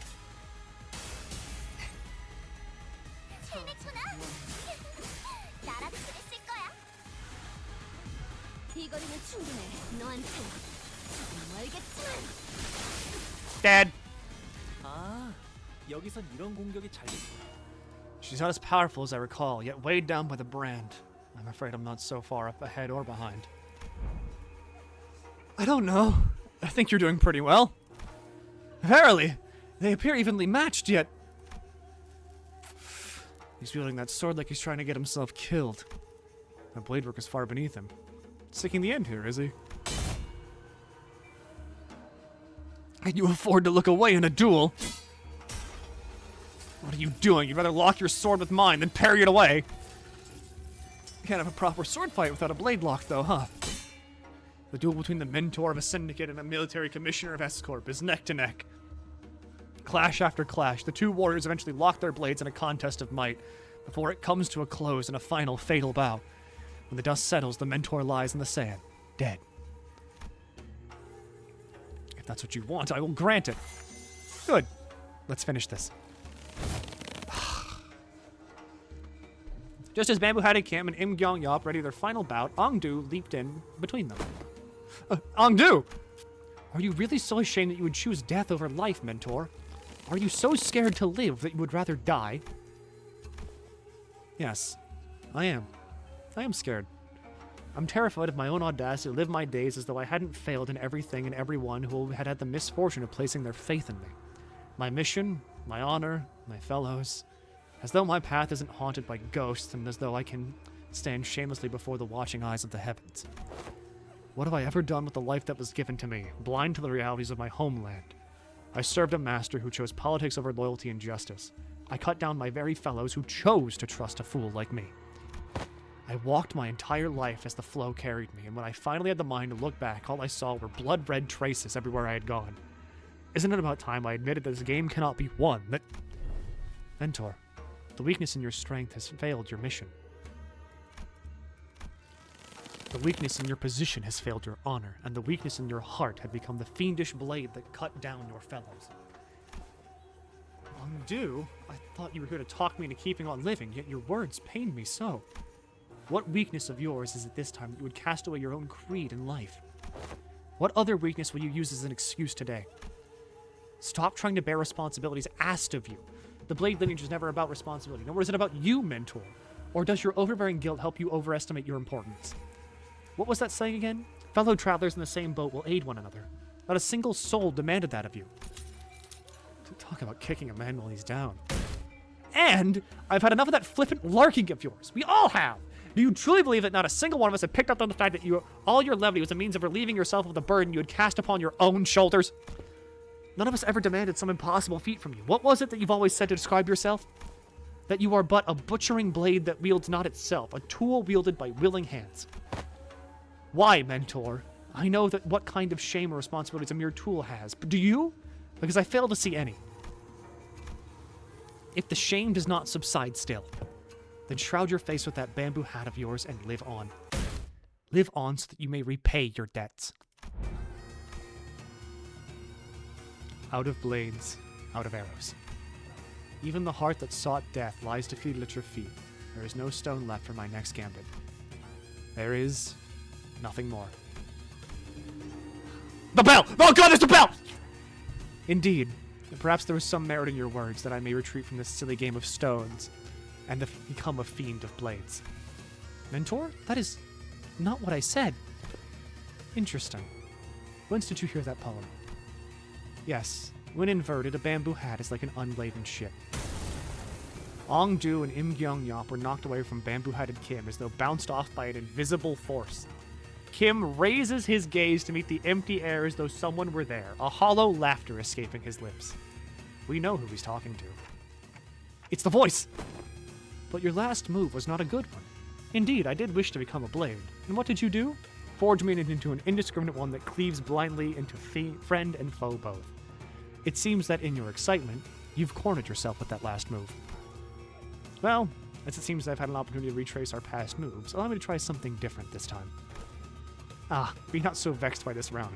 As you say, we never know what the next game shall bring. I appreciate and will treasure the other bits of your advice.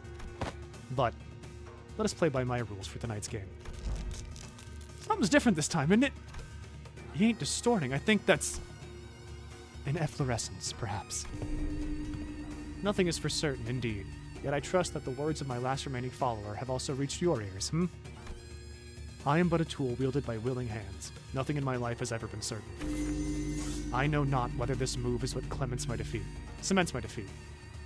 But I desire to be a victorious stone nonetheless. Thank you. I'll take what encouragement I can. The strange invisible pressure dissipates, and the armored woman in Gyeong-Yop readjusts her grip on the sword. Kim turned around to look at her, and I saw that a weighty shadow seemed to have been lifted from his face, replaced by a mix of relief and determination. A bit embarrassing to change my stance now, but now I fight to live. And I suppose you'll be okay with that? Of course. To hide from heaven's gaze, this hat I wore. An empty boat, it bore my friends along. In bamboo veiled, we drift from shore to shore. Within wine, I don my hat to watch blooms throng. In mirth, I doff that shroud to moon adore.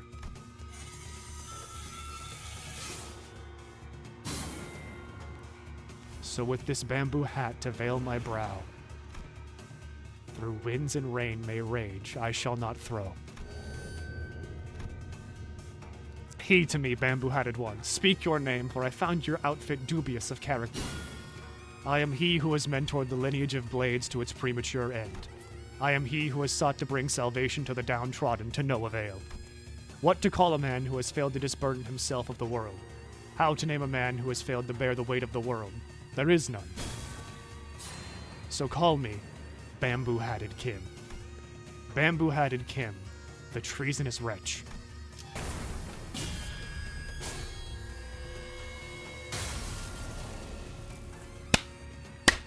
My motherfucking man manifested ego!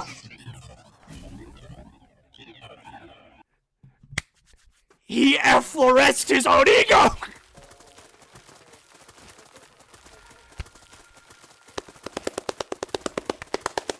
His ego is the sword and the fucking hat!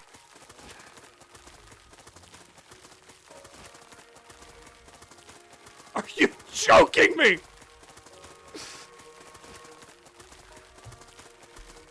The photographs rapidly fold away from reality. Perhaps because Kim had successfully managed to face his own past. When the photographs and memories that were overlaid upon the fathoms are pulled away, what remains is a man in dirty, ragged clothing. I love you. I love you. Thank you, Fox, for I giving a love sub to bamboo-hatted Kim. The fathoms of S-Corp slowly lose grip on this world, and soon reveals that the fathoms of the distortion that was hidden beneath it. I see residents of the back streets in their blissful highs from taking the canned experiences, and a man who's watching them with disapproval. Why is everyone running away from all this? A baker, always surrounded by the smell of freshly baked bread. A florist who makes lovely bouquets for graduating youngsters. A photographer who captures beautiful sights to remember. They're our lives, our experiences.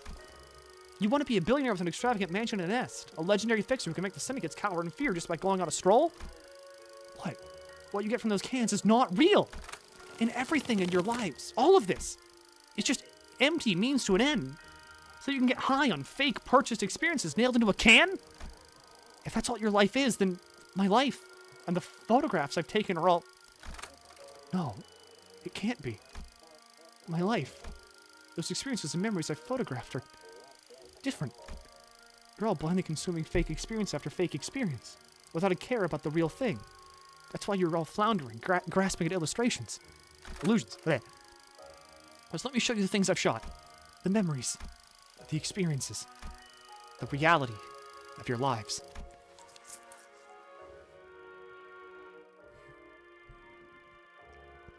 Yeah, buddy? Why are you standing there? It's only in passing, but I glimpsed an unmistakable grimace, a scowl on Marcel's face. I reflected upon the events of today, and could at least begin to guess as to why that might be. You don't believe there's an experience in either the canned experience or that guy's photographs, do you, Marcel? Because experiences and memories aren't the same thing. What really distinguishes them, I wasn't sure. Correct, manager. But what I knew was that the distinction was, from whatever reason, it was important to Marcel. Huh? A figure materializes into human form, swirling out of the projector. He must be the distortion's... And next to him is another figure stumbling out in a giant suit of armor. Blimey, that thing's still alive?! It is, but merely an overlay of the fathoms created within a distorted space. The concept of life and death has little meaning for such a thing. Yet, faint does she grow, it must be that distortion's power is waning. Ark, accursed one, for these are your crimes. The crime of fermenting chaos in a foreign wing while impersonating chunikans of Salpipio Agro-Industries. The crime of exploiting the suffering of Salpipio Agro-Industries downtrodden as a mere veil for one's own fathoms. And, though it may be but a part of a reenactment, impersonating a military commissioner of the kingdom without a royal decree. Pursuant to the law of the homeland, the accursed is to be sentenced to death by beheading. And before we even had the chance to step in or do anything, a faint mirage-like warrior brought down her sword on the docugrapher's neck, decapitating him. Sick. Good CG. Good CG. I like the fact that they just did that. That's fucking cool. Can an entity of the fathoms slay one outside it? Such an instance has hereto never been observed, but as it's happening right now, right before our eyes, I can only say yes. Young Yop is a woman of principle. She would have done the same thing to the bitter end had she truly been here. As the headless body of the inflection point crumbles to the floor, Im Yop's shape slowly phases out of reality. And we found ourselves back in the projection room. And there... No way, don't tell me that headless corpse is... We found a large group of injured in-corp staff thrown pell-mell about the room, and Ezra, who was looking down at the headless body of the docugrapher. He manifested his own fucking ego. I'm not over that. I'm not over that. Bamboo-hatted Kim, the guy from a general reception in Ruina, effloresced his own fucking ego. And it's the fucking sword and the hat!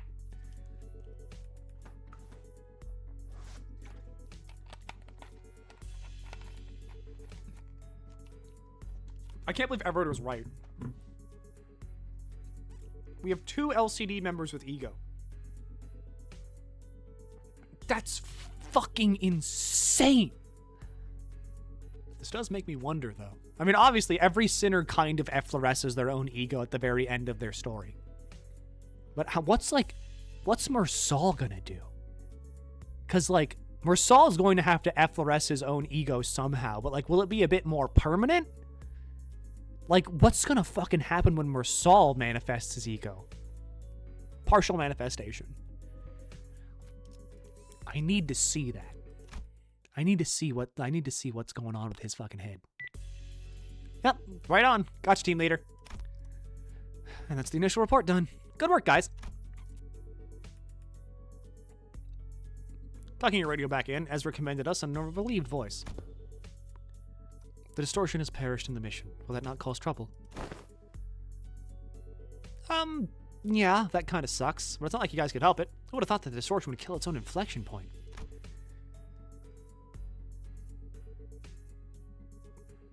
If we knew in advance, we probably would have prepared something to stop it, but...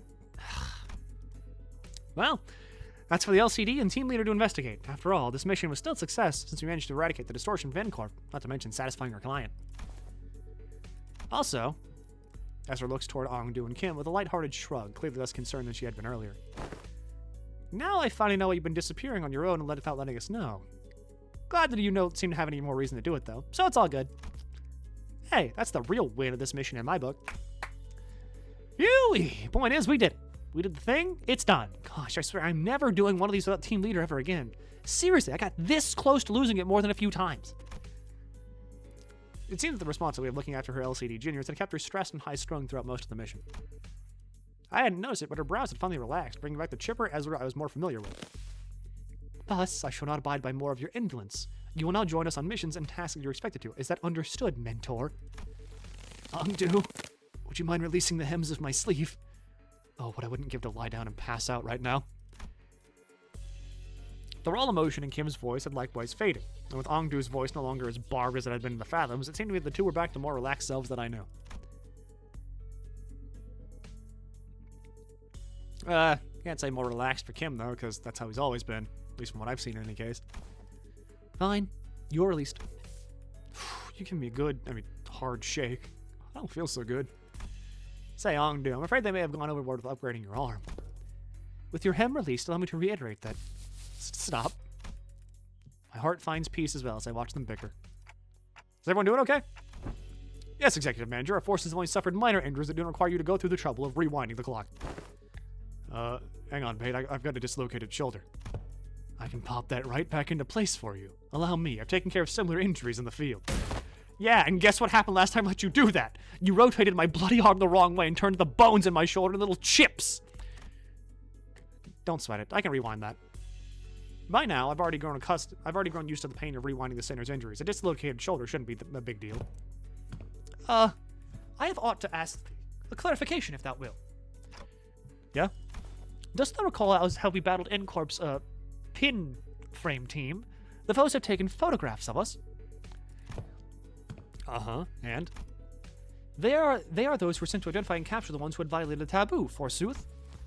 As we stood in their path, 'tis no mystery as why we had come to blows. Yet I find this to be most perplexing. Wherefore did they take so many photographs of us? Have they taken photographs to report their locations? Recording footage is taboo in N-Corp, meaning they can't install security cameras here. Their only option for keeping a consistent record when tracking down a case person is by photographs. Thine words hold water, yet...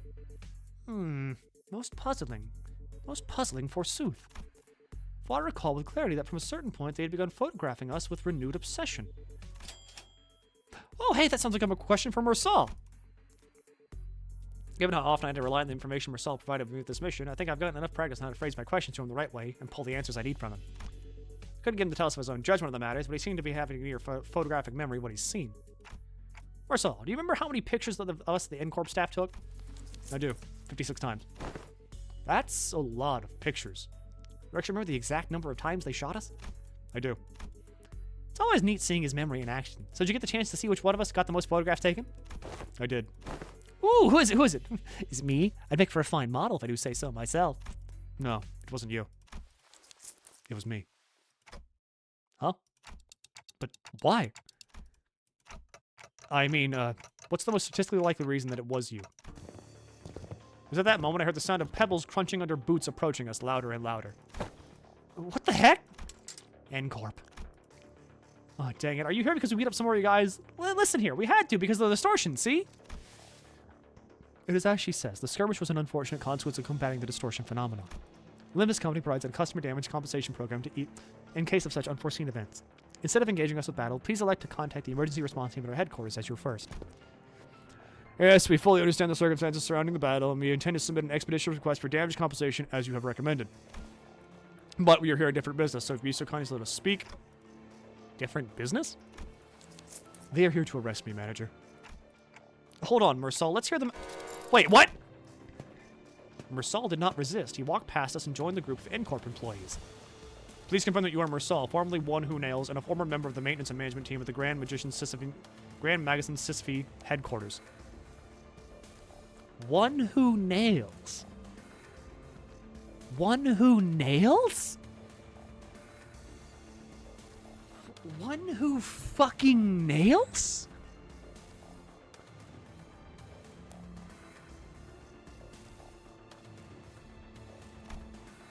Confirmed. I love you. By the decree of the Giants, you've been expelled from N-Corp with imprisonment as the penalty for non-compliance. Pursuant to Article 12 of the eviction regulations, you've also been informed that remaining at N-Corp's district for more than 6 hours may subject you to immediate arrest. Please confirm that your memory pertaining to the above incident has not been expunged and you are of sound mind recalled in its entirety. Confirmed. Very well. Then in keeping with the regulations, I hereby notify you that you're now subject to arrest and transport. Place your hands behind your back and please offer no resistance. I'm required to inform you that the resistance may incur further penalties. Wait, stop! What the hell's going on? Wait, forget all that. Did you notice what happened, Mersal? Mersal, who stood calm with his arms behind his back as N-Corp employees handcuffed him, nodded placidly in my direction. I did, manager. Then why the heck didn't you warn? It was less a question, more of a reflex, but I didn't need to hear his answer to know why. Right. I never asked, did I? You did not. I'd say you should have warned us earlier, but you just reply, I will follow his instructions going forward. Right? Yes, I would. Subject now in custody. From this moment onward, you are now considered a suspect, and we can transport you to N-Corp headquarters for your trial. As for the rest of you, would you like to be the would you be the organization the suspects are part of? Organize your arse! What the bloody hell do you think you're... Heathcliff, you're about to antagonize N-Corp, a wing. In the absence of a reasonably justifiable cause, such as a contract, engaging in battle with the city's corporate entities is strongly discouraged. Yeah, we're just supposed to let the thumb... We're supposed to twiddle our thumbs while they drag him away? This must be another piece of information they neglected to tell me. Yet another development that was set in stone. Despite her calm and collected expression, I can tell this is not a pleasant situation for Faust either, as she was sending an uncomfortable glance at N-Corp employees. There's ads! Are you fucking joking me? Are you fucking joking me? There's ads now of all times?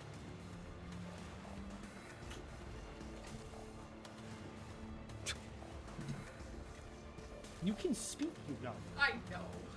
Try to be respectful of your community. I don't fucking care about them. They know. Hi, Shen. That's Tiki! Yeah, what up? This is Tiki. Hi. That's not Shen! This is what I sound like. That's not Shen! This isn't...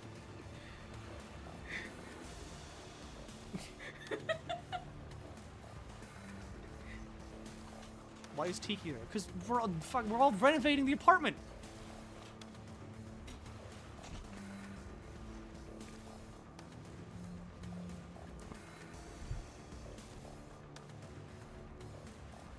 Her voice is awesome. They've already left, sadly, but I'll make sure to tell them that, glasses. I think I'm still in shock from our solid jail arc, sorry. You say this, but this is pretty in line. Because now we're going to the trial.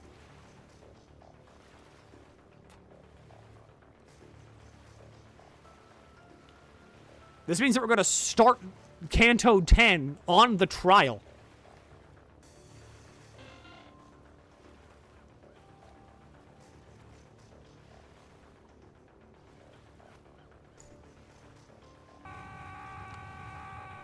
Thank you, North Island, for giving us some. Thank you very much. What does it mean for the Wallop? The Wallop's just gonna be something from Ruina. Kato's 10 starts off with the trial of Myrrh. Yeah, because he's being arrested right now.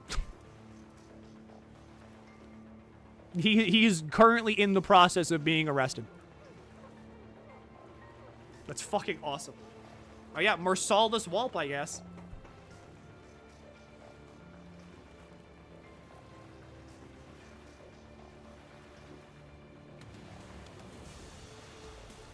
This fucking freak.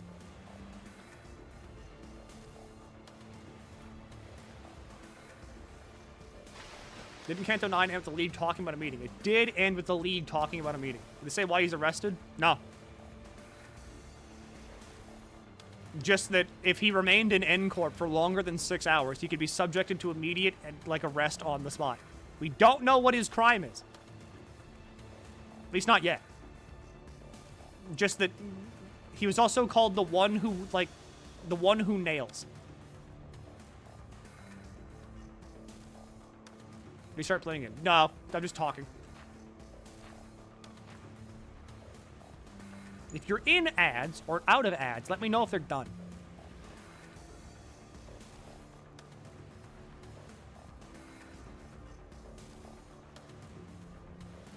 Why was he exiled, though? That's the thing. We don't know. Ads are done. Back from ads. Cool. So, despite her calm and collected explanation, I could tell this was not a pleasant situation for Faust either. She was sending an uncomfortable glance at the N-Corp employees. So where are you taking him? A retrial will be scheduled for the execution of the exile sentence. They replied dispassionately as they took Mersal into custody. We looked back at him, not knowing what to do or say. The late afternoon sun pricked at us like 1,000 hot needles. Mersal, now in cuffs, gazed at the expression that would not have seemed out of place on an ordinary day.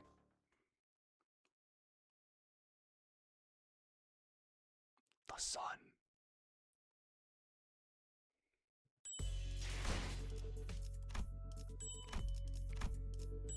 That is one hell of a cliffhanger.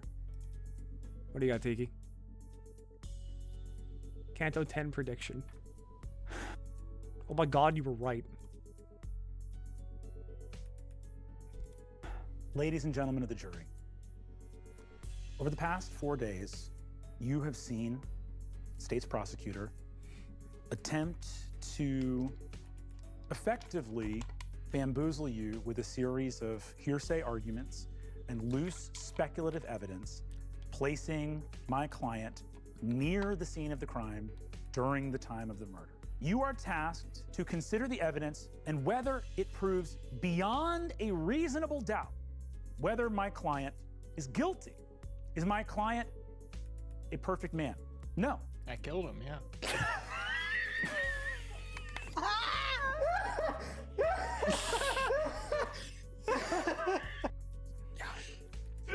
Did I fuck up? Did I fuck up?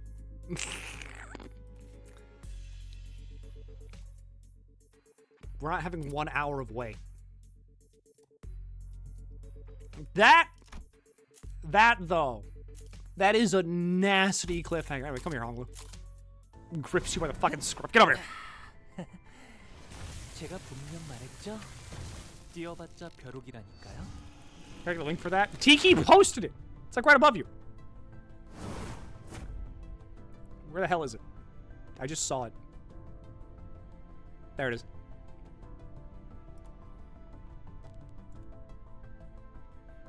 Bam. All right, now for the most important thing. Give me thread. I want thread. We'll grab some boxes and Keflin. Shard boxes. Tickets are not that big of a deal. We'll grab 9 tickets. Bada bing, bada fucking boom. Clearing that shit out. Open you right now, because what's the matter?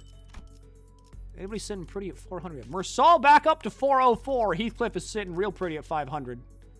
E.G.O, good for that. Good to get the E.G.O. I'm gonna need to get... No, I got Heathcliff. I got everybody. There we go. That'll be half but good. Well, no. I just have all the shards I'll need for the upcoming things. So, 400 for the Mursal E.G.O, 400 for Ongdu Ishmael, 400 for Thumb Nurse Father Radia, 500, 400 for Lucio Heathcliff, and then that's basically everything that I need out of the season. Anything else I get, I'm just going to look around and see what I can get. Well, and the standard fare. Don't really know who's going to get the standard fare or what they're going to be, but, standard fare is coming up. But that's it. Canto 10 will begin with the trial of our good Mursal. Is Heathcliff Lucio? Yes.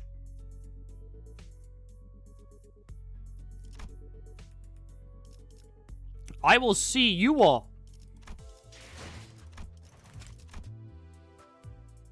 on Limbus Company next for Canto 10. I have to accept friend request. Why are there so fucking many of you? Oh my god. Oh my god. It's still going. I accepted like 15 people. Full. There's 7 more slots. There's 7 more slots. And then I'm at max friends. What slots? Friend slots. See? I have 7 slots left on friends. And then I'm at max friends. Anyway, I will be on KT's stream in about 3.5 hours for the start of Canto 8. I will see you all then. KT will be going through a very Chinese time in his life. I will be resting until then. Thank you all for joining me for a very funny intervallo where some random schmuck from General Ruina got E.G.O. Is he at Canto 8? He is at Canto 8. Monday, I will probably be playing Kirby, and then I'm not going to stream next Wednesday because I'll be flying the entire day to go home. And then after that, Friday, if I'm not completely fucked on my sleep schedule, back to Kirby again. Next week is just Kirby, except Wednesday. Wednesday, no Kirby, because I fly home. But that's it. We're done here. We're fucking done. We're done. We saw a Canto. We saw the Canto. What a Canto, huh? Milky, that was an intervallo. Boss, that was an intervallo.